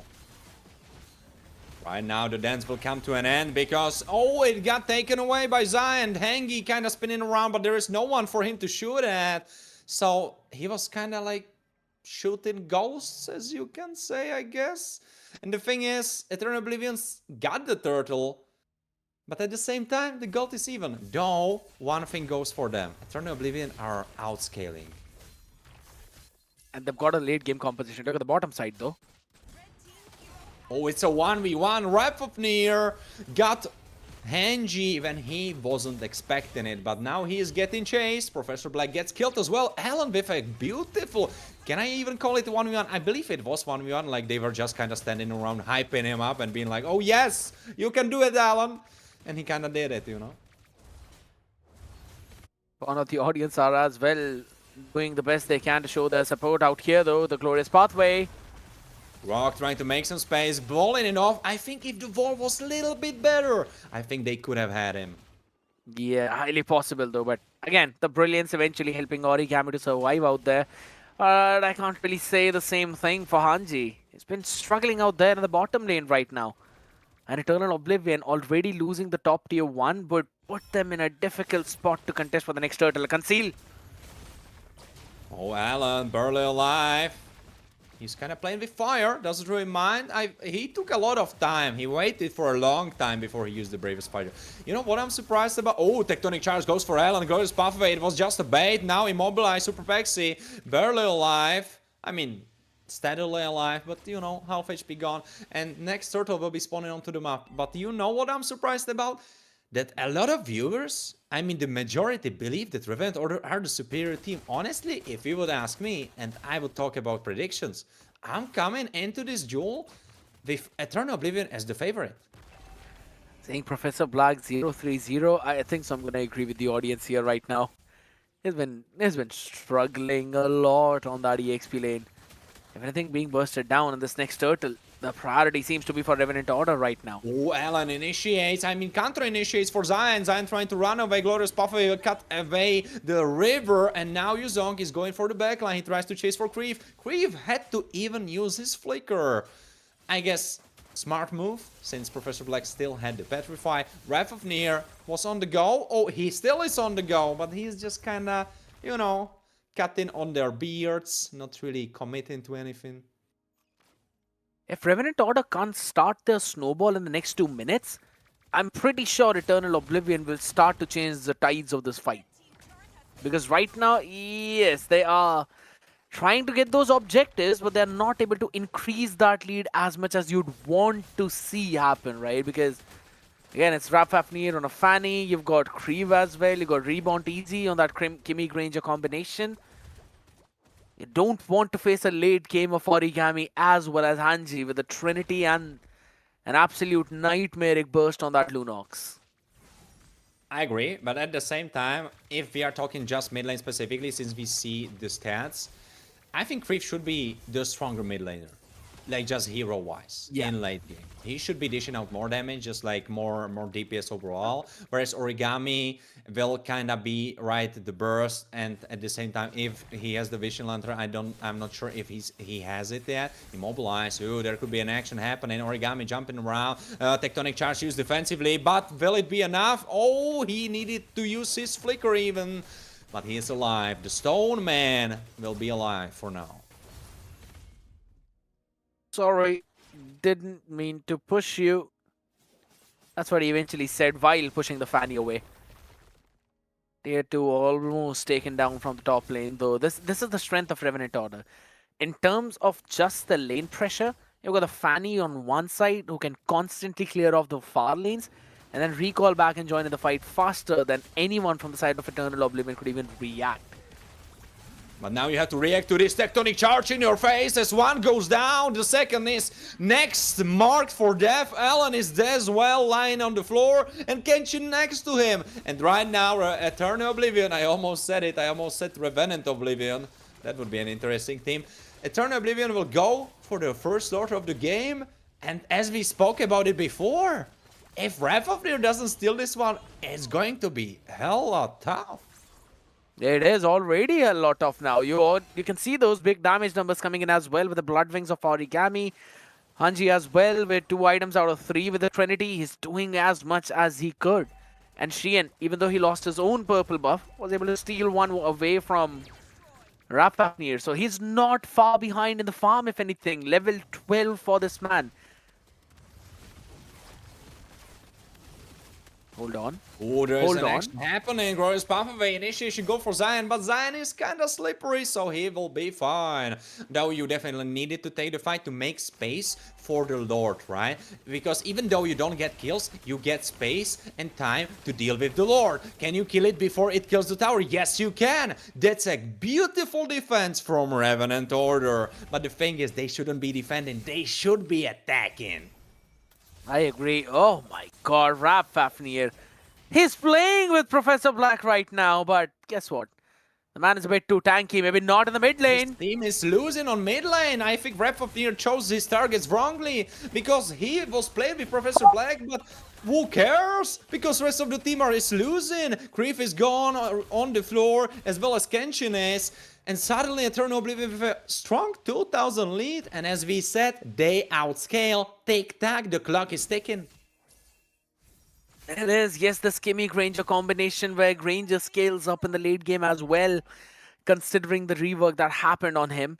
But it still is not enough. It still is not as good as Hanji on that Claude. Plus, if anything, you need the stacks on the Sky Piercer to do something.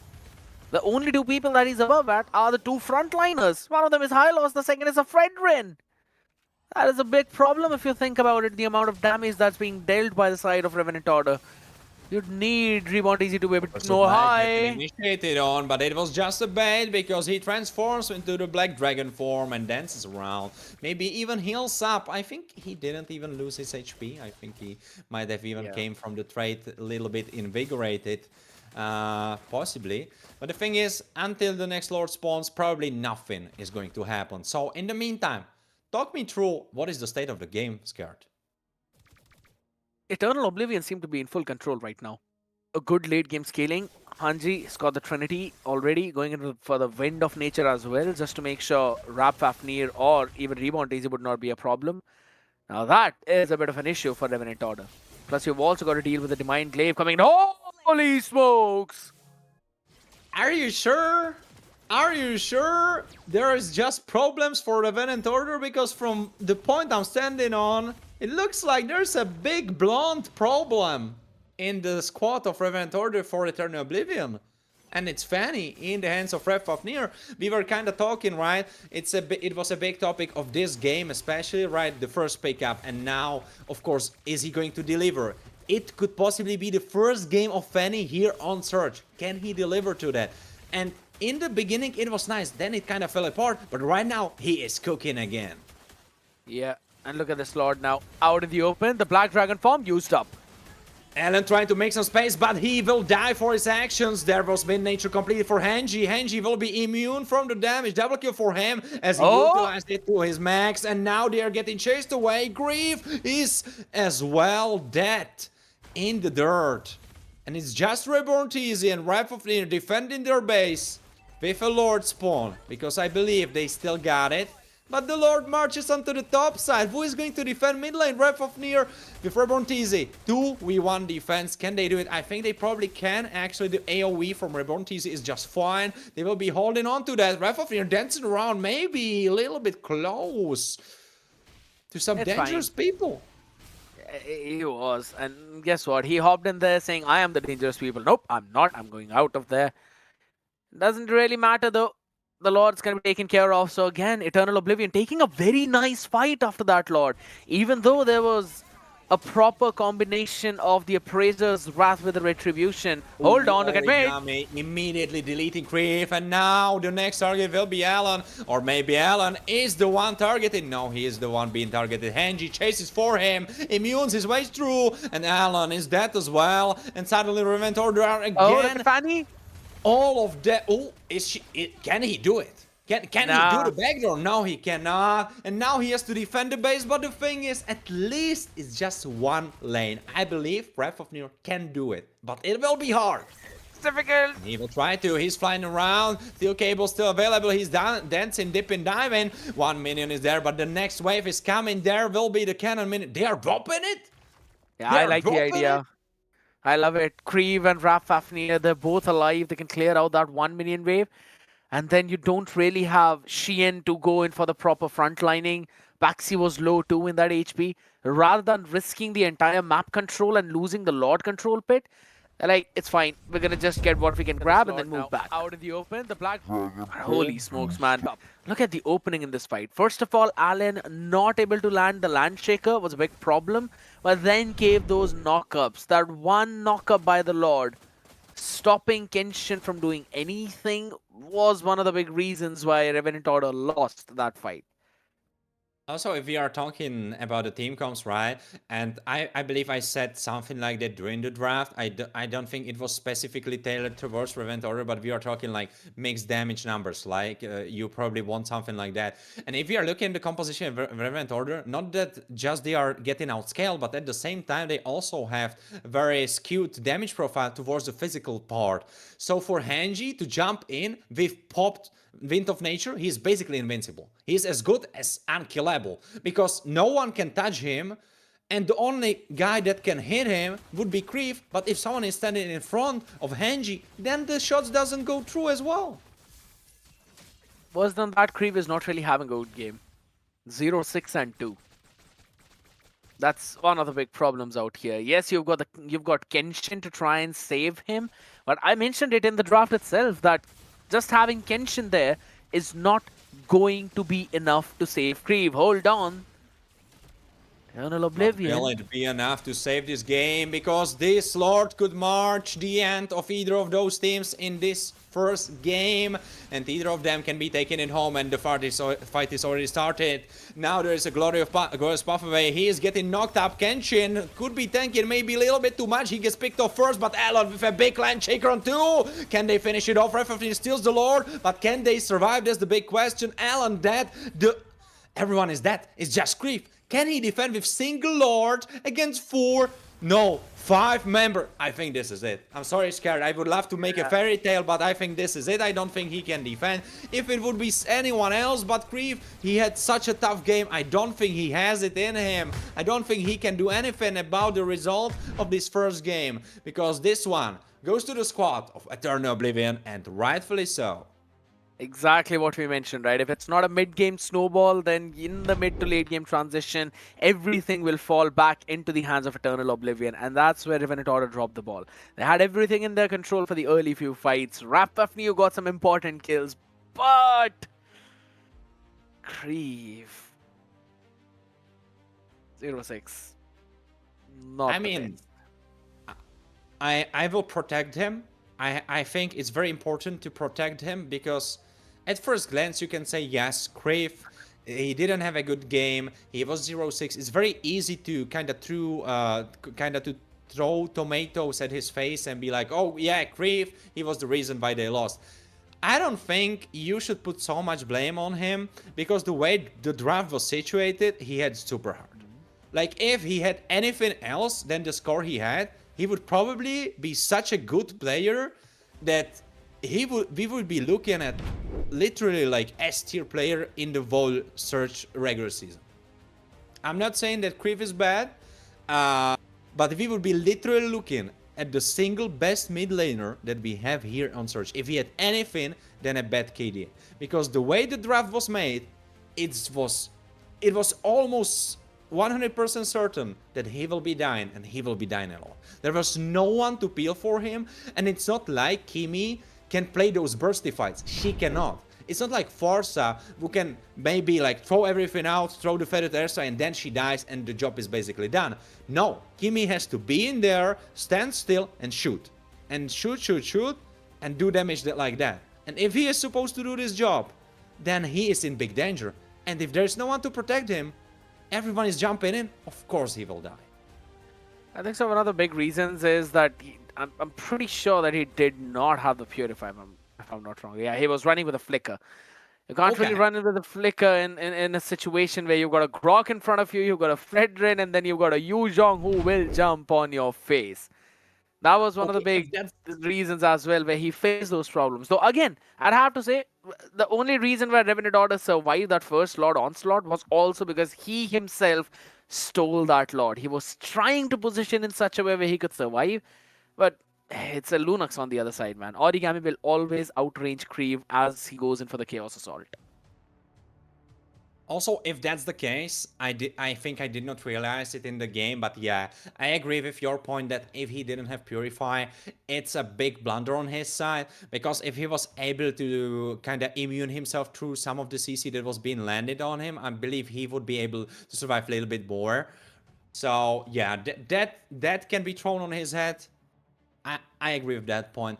Also, I have to say, it kind of blew off in the faces of Revenant Order. Going Fanny, I mean, it had nice moments, but it didn't feel like the rest of the team know what they are playing with. Honestly, now in retrospective, it looked like Red Fafnir was like on the voice. Hey guys, I'm going to play this hero, and the rest of you can do what you want. Because they didn't feel like they were connected, you know? It felt like the rest of the team was trying to play one game and Repafnir was kind of trying to carry through his own means. I'm not saying like they were playing bad, but I mean like there was discourse happening. I didn't feel like it was a teamwork. Team effort was maybe there, but teamwork wasn't. I agree, and that probably sums up the entire thing of Revenant Order there. Also, looking at their composition out here, right? Yes, you've got a couple of people who can go for the dive. You have Rap, Fafnir, and Allen on Fanny and Lapu. But then you'd also want to play a bit more front to back because Rebontizi and Kree are there with the Kimi Granger. And Kenshin is the only man who can try and stop someone. In most of those fights, Kree was literally left alone with a flying dragon on top of his head. And he had no clue what he needs to do in that one. That was one of the big reasons why he was zoned out in most of those fights. So even though he's got the highest damage dealt in that one, he couldn't really, you could say, invest himself a lot in those team fights. But man, Eternal Oblivion pulled themselves back in that game number 1, but now we will have Expanding Rivers. And that's one of my favorite map. Expanding Rivers, really fun, really fun. I have to say, you are able to rotate over the map very quickly. Though, I would say it's kind of unfortunate that we don't see that much of it. I don't really know why, what is the reason. If players think it's maybe too broken or if it's too weak, I don't really know. I would have to talk with someone from the competitive scene specifically, like who really plays the games, right? Who would probably tell me, because I could be speaking a lot in the theoretical terms, but I would love to have the insight of the players themselves, right? What they are thinking, like what is the idea behind that? Because it's a fact. They don't play that. Everything else is there. Broken walls. Sometimes we see broken walls all day. Sometimes we see even Flying Clouds. I felt like Flying Clouds wasn't that much played, but then it started to be played a lot. We have all of that. But Expanding Rivers, I think this might be the first time in the regular season it has been played. And you should fact check me, but I think I'm right. You missed out on the previous game. Tell me you missed watching the previous series without telling me you missed watching the previous series. I was watching it. There were Expanding Rivers. No. Which game? How did I miss that? Oh my lord. Oh my lord. All right, yeah, I have to eat my words. That's why I said fact check me.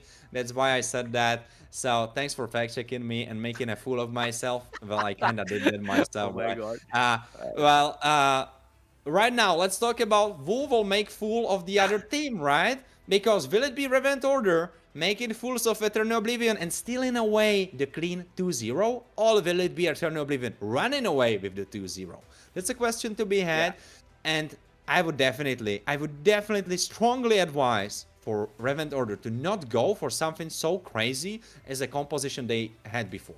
Because assassins like Fanny are very hard to pull off in competitive scene, and it needs very good team coordination, or it needs you to be very much higher on a mechanical skill level than your opponents. And I don't think that's something that can be said right now.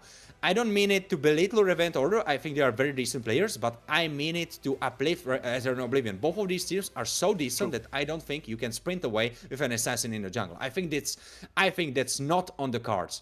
Maybe with Hayabusa, because he is very flexible and he doesn't really rely on bursting one target down. He can still just jump in, kind of cause a ruckus, and dip out.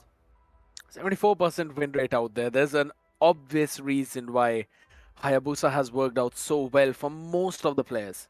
One of the big reasons for that is Walkie, I'd have to say. He's probably won every single game that he's played Hayabusa on, apart from one, maybe. And that was probably in the series against Memento Mori. Out here, though, we know Sheehan, he is also pretty comfortable on that. Now, looking forward on the side of Revenant Order. I don't think so they can go Akimi in this one. Haya on the other side, Kato on the other side. It's going to be troublesome to deal with both of them. Locking the EXP right here. Though it's a Fredrin in the jungle along with the Hylos. Alright. You've got all three front line.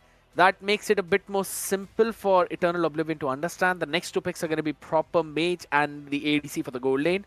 They do lack all of that damage. And instant answer, pick up an Eve, ban out of ours. Of course. But I have to say one thing, and that is I'm quite surprised by the numbers that I was shown on Fredrin. I didn't really give that much attention to the win rate stats. I was just looking over, how he's banned, how he is picked, and I was just kind of thinking, he probably has decent win rate. But 27%? I thought Fredrin, in my eyes, he was so much better than that, but 27%? Like, either he is so hard to play that no one knows how to do it properly, or I don't know what's going on. Because Fredrin having 27%, I felt like he's a very decent part of the meta. If anything, he actually is. It's just that he's not the decent part of the winning meta. That's the that's the only place where he's kind of struggling out there, though. And you know what? The struggle for Revenant Order is actually going to continue. No Farsa, no Granger means they're going to be forced on a Lunox. I don't see any other pick in that case. And on the other side, for the gold lane, Harith banned out, Granger banned out. Who are you going to lock in now? I Do you know what I'm surprised would about? be a good option. Do you know what I'm surprised about? If you look in CC as a first pick, and then you decide to ban Yuzong? CC is so good into Yuzong. Am I missing something? Like, why would you do that? I know Professor is super confident on the hero, but CC always wins the 1v1.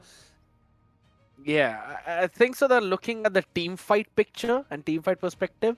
It's a clear-cut front-to-back composition for Revenant Order. They've decided they want to go for it. So one of the big threats to a front-to-back is a heavy dive. You ban out the Yuzhong and Lapu Lapu, you still have to deal with an Alice out here. Now that makes this lineup even more tanky. Yeah, that's unfortunate. Sounds. I mean, it's okay. It's okay. I trust Professor that he's gonna bring the numbers up, but I'm sorry, but 18%. Here's the thing, right?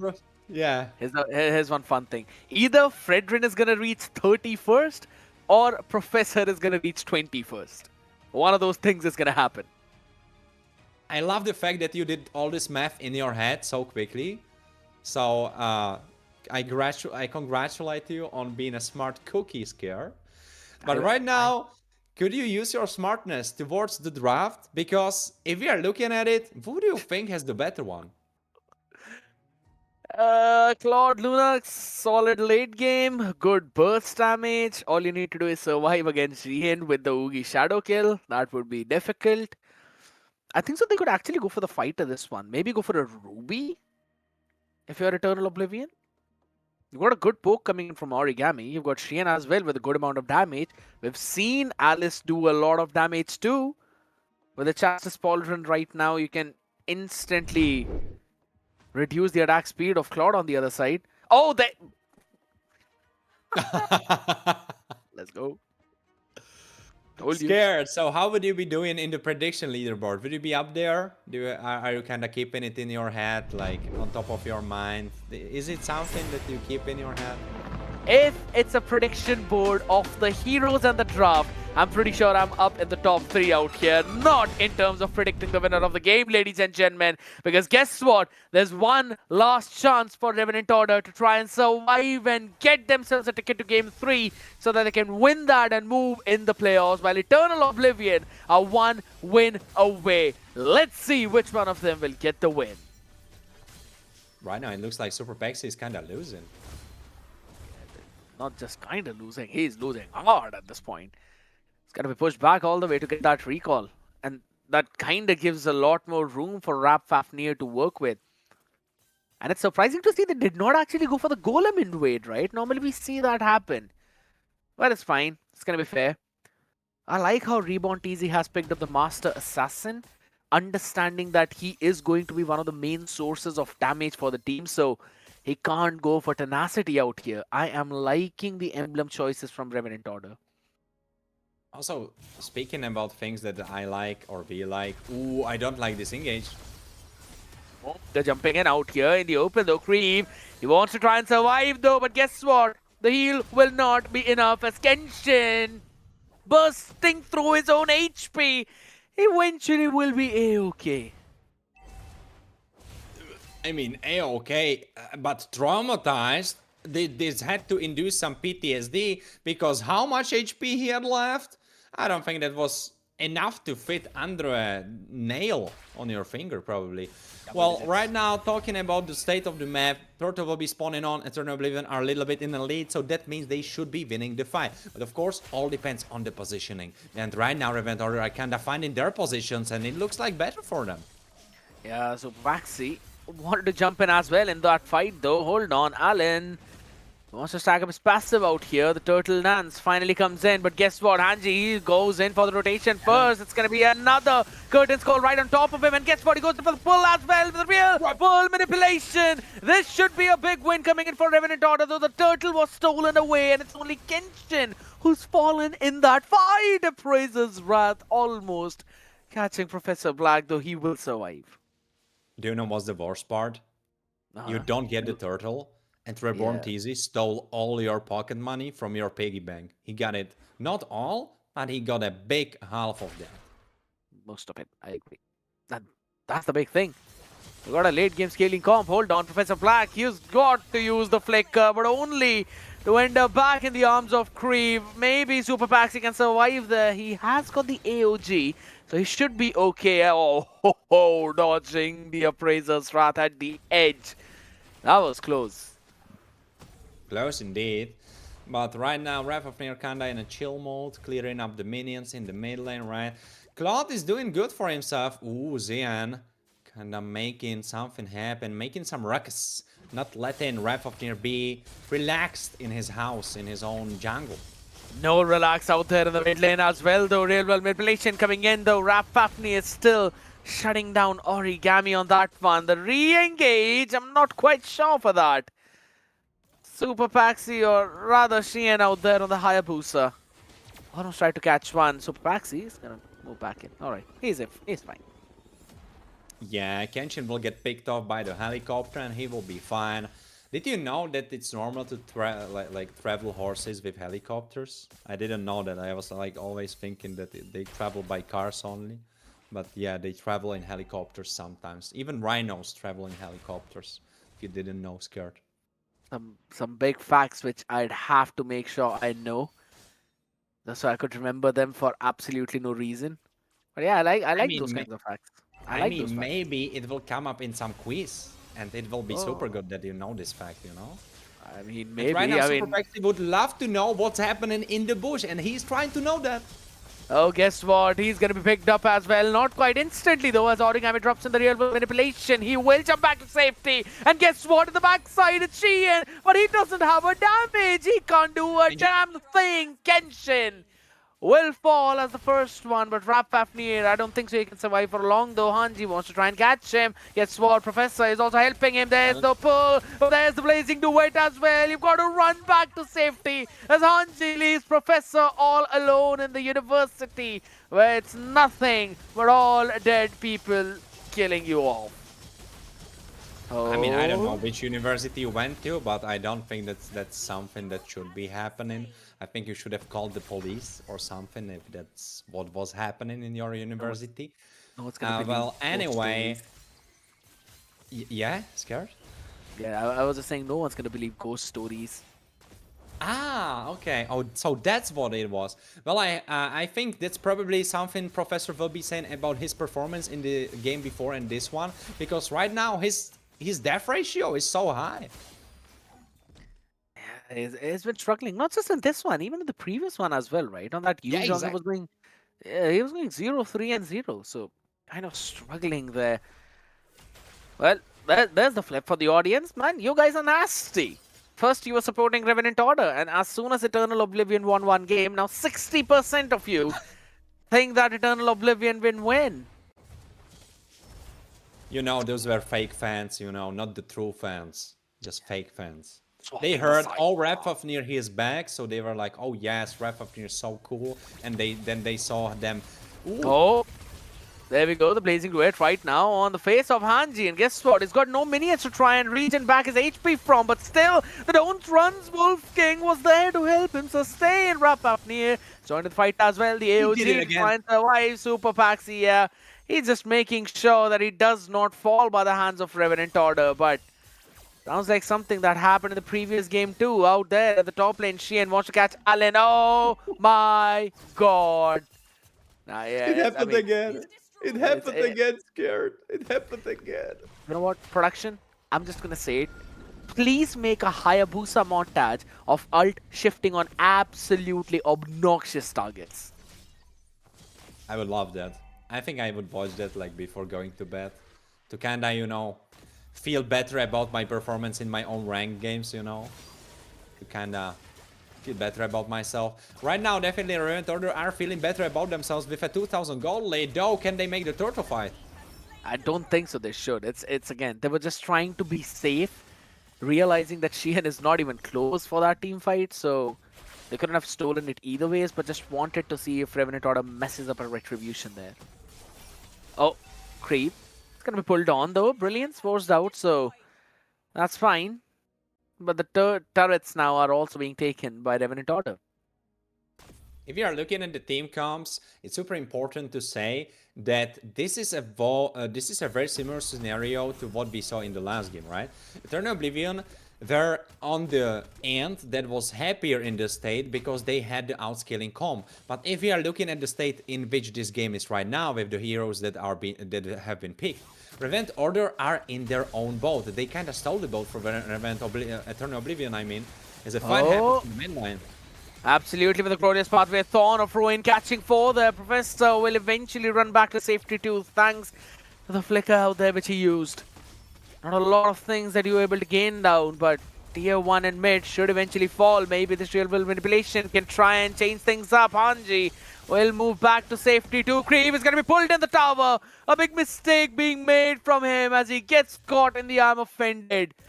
And that's the first one for Eternal Oblivion in that mid fight. I mean, for sure, I know what is Hanji's other hobbies. Because one of them has to be fishing.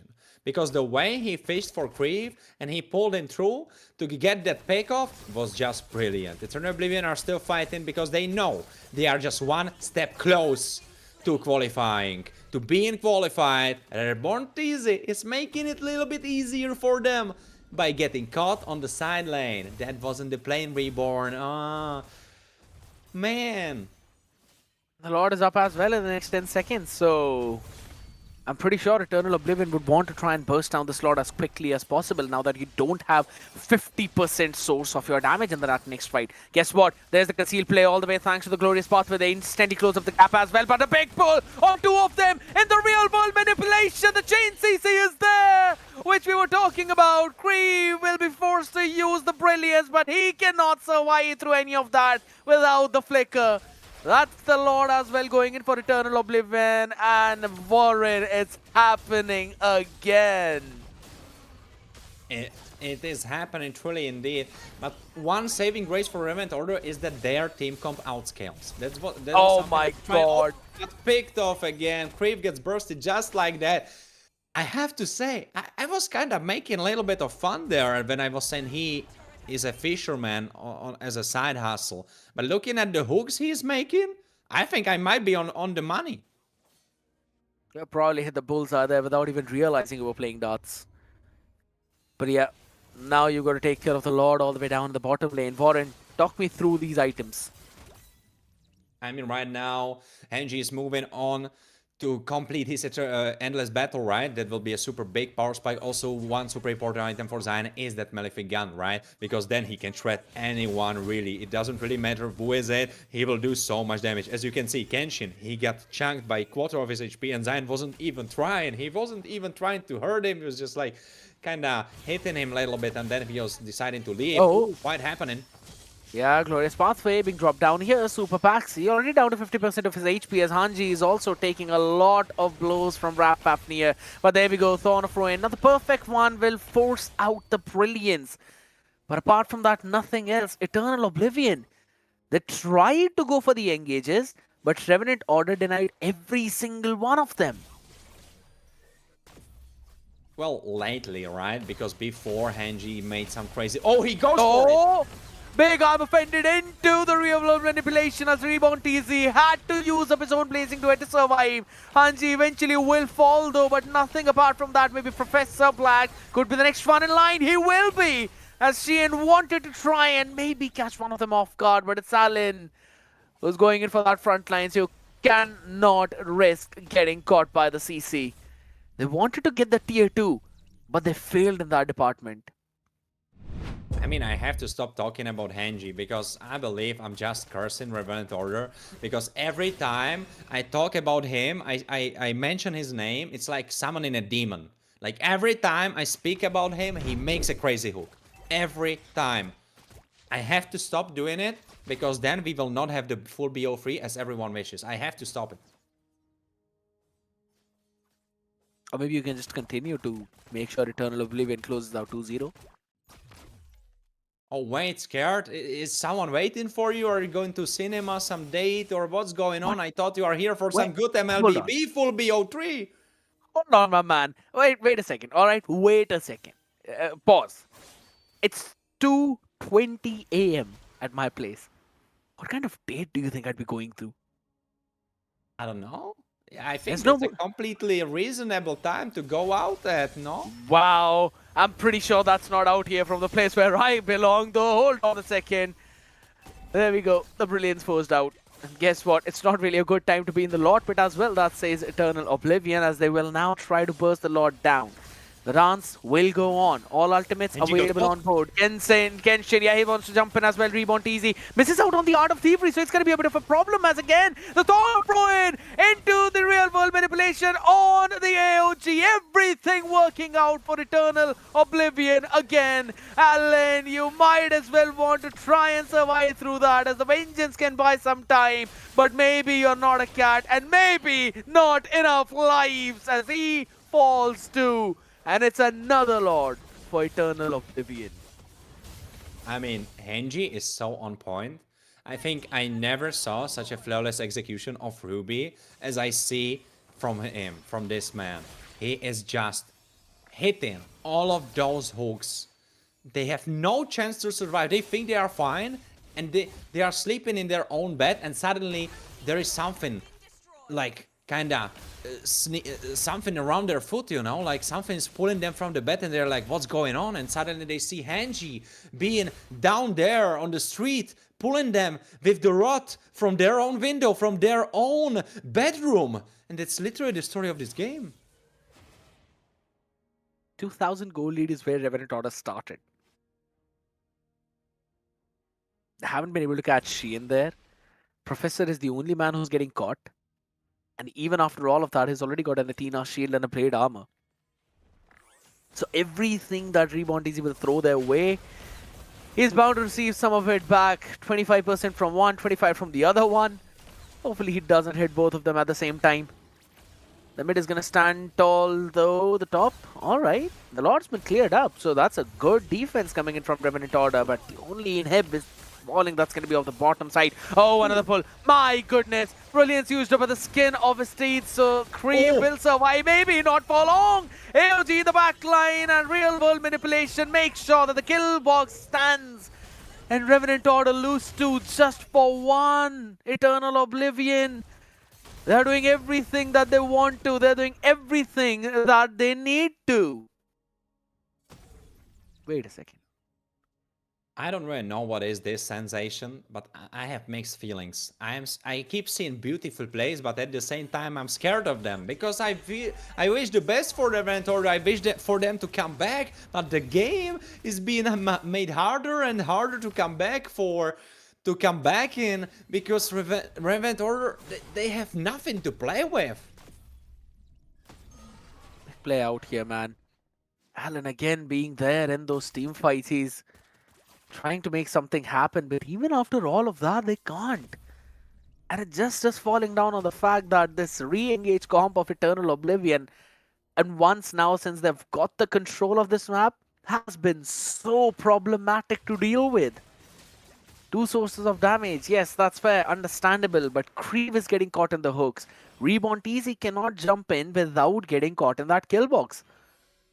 And I'll have to say, Professor and Super Paxi, the combo ultimates that these two people are making, with Origami being the initiator by dropping the RWM, that is just such a phenomenal execution of play.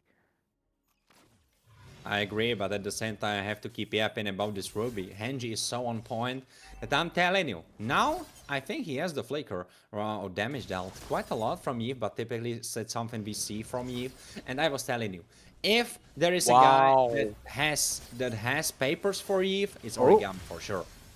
Seal play out here coming in, Kenshin, as he drops in the glorious pathway as well. They want to try and catch Origami out there, up in front of everyone, but the real world manipulation catching them again. Origami gets taken down, but guess what? It's on the trade for 2 maybe, as they're still trying to chase them down. Reborn TZ trying to survive, trying to run back, but guess what? It's Rap Fafnir. He will fall. Reborn TZ cannot sustain. Rap still survives though with an epic outplay, but guess what? His entire team is falling and his entire crystal is taken down, as it is Eternal Oblivion making their name known in the eternity of this history. I mean, this was a crazy performance from Eternal Oblivion.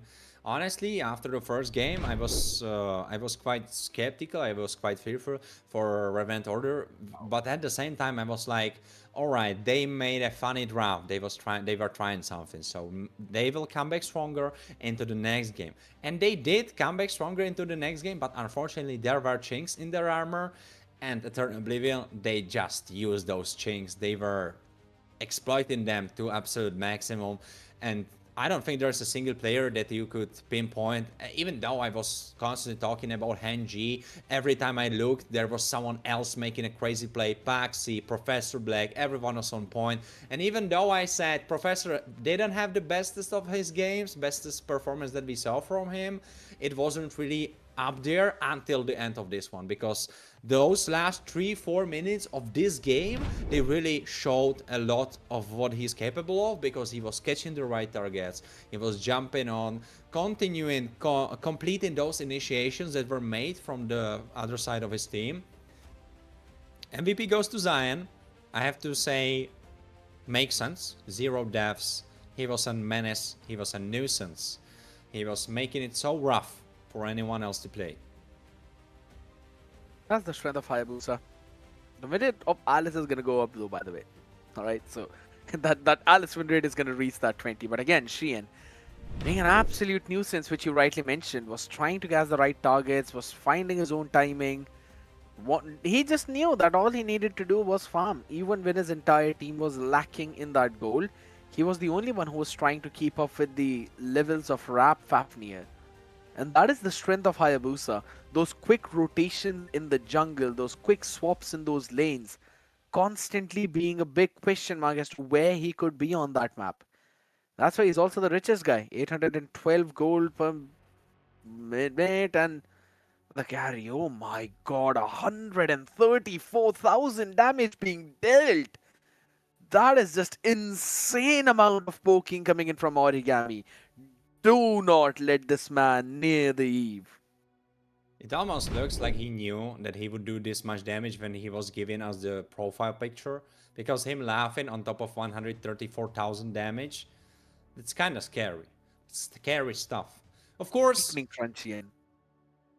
today is not really as scary as tomorrow will be, because today it's still all about qualified teams, right? So Eternal Oblivion, you should give them big round of applause, because they have been qualified as a 5th team and the last team that was able to qualify today, together with Glitch Code, Jackpots, and themselves, Eternal Oblivion. They will be joining Memento Mori, Metashift, as the 5th qualified team, rightfully so. They shown us their cards, they shown us their powers, and honestly, I'm not surprised by them being the qualified team.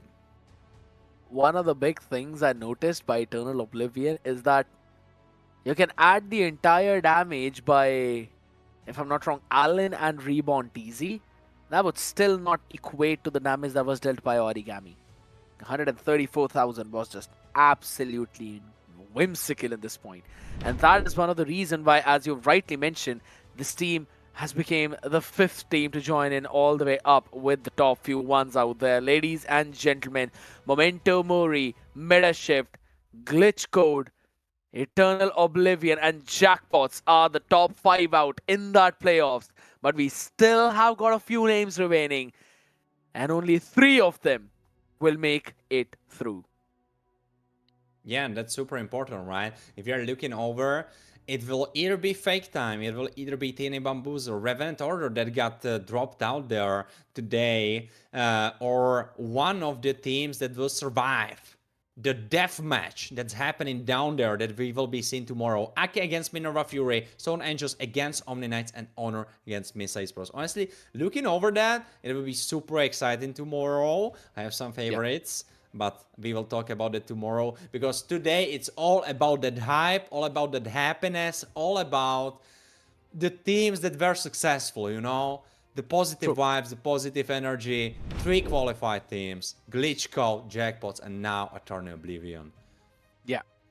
Big ones out here, right? All of these best of 3 games, 2 of them going the 2-1, and then this one eventually ending up in a 2-0. And I'll be honest, right? Apart from the TNA Bamboozle one, everything exactly went in the way how we all were expecting. We were expecting Glitch Code Fake Time to go for the 3rd game and Glitch Code to close that one out. Yes, it was a lot on the shoulders of Ladossi, but eventually he was still able to move himself back up. Jackpots bringing themselves back in from a slumber were able to reverse sweep their opponents as well. None of that was where Eternal Oblivion stood, because this team just went in for a clear, clean sweep. You know what? There's a lot of things to be discussed out here, ladies and gentlemen. So let's welcome one of the members out already here for the interview. If I'm not wrong, it's going to be Professor yet again, my man. I think so, Professor. It's becoming a habit for you to join us in the interview now, right? Yeah, it is, because, I mean, I'm basically the only one that can interview for my team. Let me guess. You are the one who gives the short calls. I mean, not every time, you know, but as an XP learner, I try to give most of them. But I team shot because everyone shot because in my team. Everyone. That's the extroverted player out for you, my man. And again, congratulations for the win. This was an important one. You managed to become another qualified team. Was there any point in the series where you thought that it might be difficult? Because Revenant Order had a lead of 2,000 gold in both the games, but you guys made the comeback. I mean, to be honest, the only thing that surprised us from them was the first big fanny, because we weren't accounting that at all. But in the game, not really much surprised, you know? We kind of showed it in the gameplay. Understandable. Warren, go for it. I mean, you are speaking very confidently, but from our perspective, the first game, you looked a little bit shaky in the first half. Very stressed about it, or it was like, oh, it's another day on the land of dawn. I'm fine. We will pull through. Everything is okay. Just some unlucky accidents. What was going through your mind? I mean, I'm thinking, yeah, I'm playing quite bad right now, but it's fine. You know why? Because my team is goated. I just trust them. Even if I'm doing bad, they can carry me. If I'm doing good, even better. That's absolutely lovely to hear. I think for sure they love to hear that. So thanks for giving credit to them, rightfully so. I would love to ask the second game. Their composition looked much more solid. As you said before, Fanny was quite an interesting kind of a wrench in the cogwheel, right? Like a very interesting approach, not really working that well. Where do you feel you were stronger in this second one? Because for a little bit, it was kind of back and forth, but then you prevailed. Where do you feel were your strengths that were able to achieve you this victory? I was stressing the second draft, right? Yeah, second game. Yeah.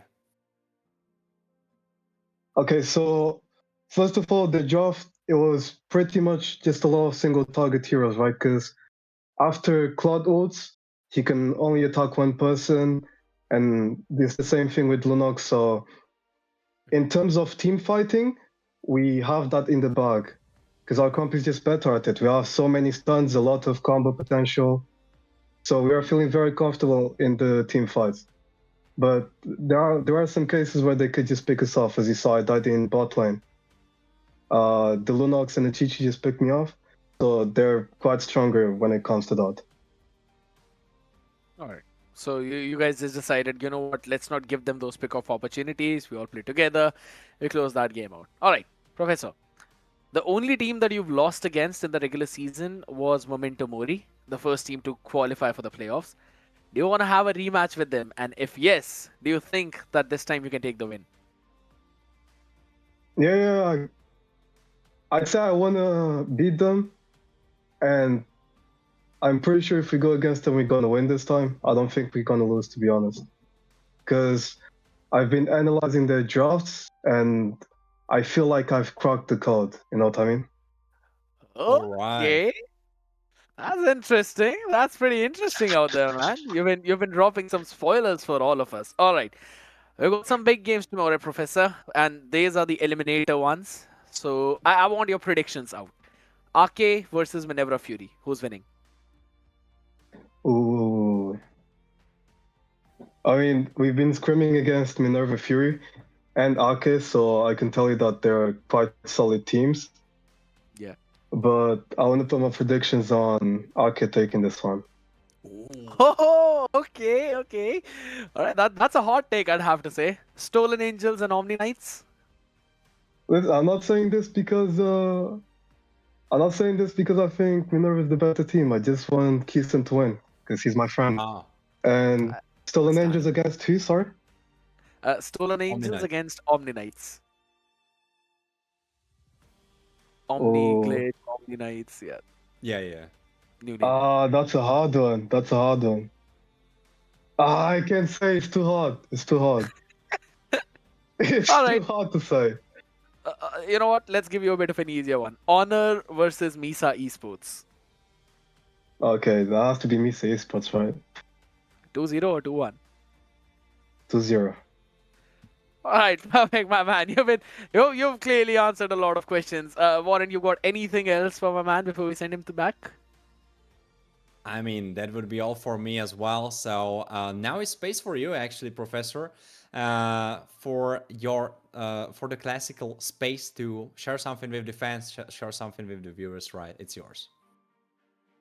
Oh yeah, absolutely. Just keep supporting us because we're gonna make it to grand finals for sure. I'm gonna give you absolute cinema on gameplay. All right, Professor. One last thing. Have you sent your clips to the Surge Discord for participating in the competition that's going on? Those funny clips?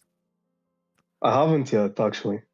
You know what? I'm really looking forward for you to send a few there. And for all the people who want some skins, make sure that you check out the Instagram as well, because there's 10 Saber skins that are available for the giveaways. So you don't want to miss out. As Professor, he would not want to miss out on the action as well for the team again. Thank you so much for joining us, my man. It's always a pleasure to have you on the desk.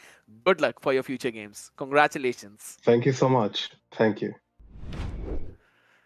Oh, man, he's always a fun guy to talk to out here, though. Warren, I'm pretty sure you've got quite a few funny clips to post, right? I know that your gameplay, specifically on the Phobias, is quite funny to block in. Have you done that? I mean, I have some, probably, yeah. I mean, once it was kind of funny to see me follow through a guy through the wall with the passive. I think he was quite surprised about it. So I might be sending it over. But looking at the schedule, we didn't give our predictions yet. We heard Professor, right, what he thought. But let's talk now our ideas. How do we feel about it? How do we feel about the first game? I mean, the first series. What do you think, Skirt? It's a tough one, man, though, because the first two are actually pretty tough. Honor and Misa Esports, again, Misa Esports have seemed stronger. So I think so. I'm going to rely on that, but I still feel Honor can at least take a game away.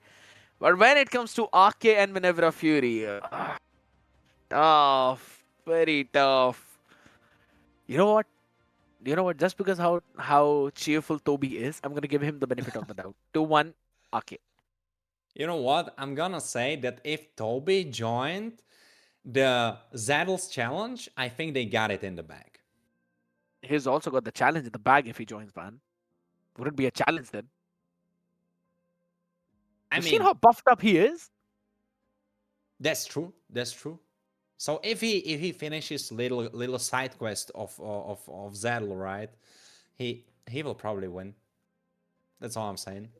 Of course, no bias over there. All right, jokes aside, it will be a blast. It will be a super interesting game because there's the story, right? Okay, yes. They kind of struggle with closing out the games, right? It's a little bit hard for them, but we saw them being able to close it out against Renta. But can they prevail against a stronger team? Because probably since Renta got eliminated with Void Kids, they were first on the chopping block. Well, that probably means that the rest of the teams that are still in the tournament should be the stronger ones. So can Ake prevail against Minerva Fury? And how big of a nerve, how big of a hit that weakened them was losing Bober, right? We already saw Minerva Fury being a little bit shaky in their shoes. So we will see how prepared they will be tomorrow. There will be an opening match, but rightfully so after that we will have, of course, Stolen Angels against Omni Knights, right?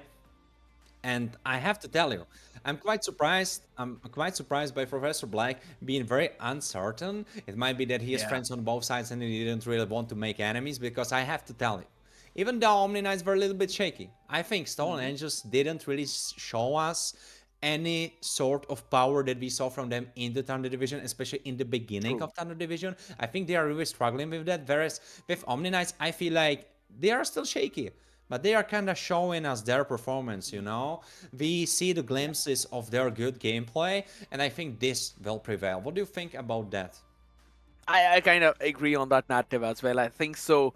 Omni Knights are a little bit favored in that matchup, but I feel that Stolen Angels have got in their potential. Just like how I feel Honor has also got it in their potential too. Maybe they can pull this one through. Maybe Misa Esports will dominate them.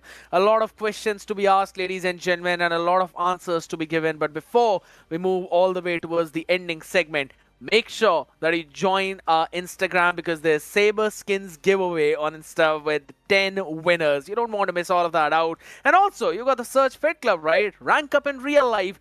If you don't have money for the skins, it's absolutely fine. Join the Fit Club and you can win in-game prizes. The Zidel Challenge is live right now. You have the QR code in the stream, so make sure you go there and you scan that. You can register yourself. And also the clip contest is live on Discord. Just like how Warren is now going to upload his clips, make sure that you also upload your best plays, funny plays, some fun fails as well. All of those moments, and join the competition.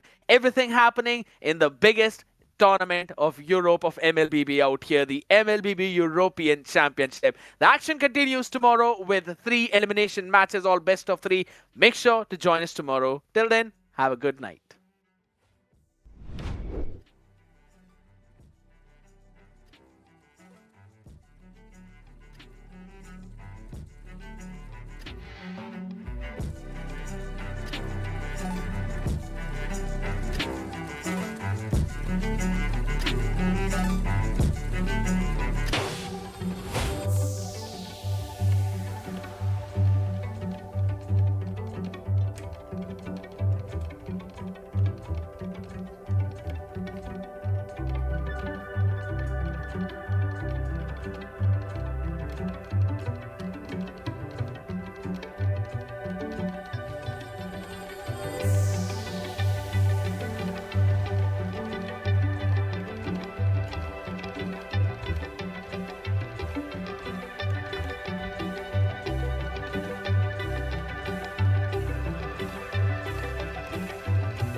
Bye.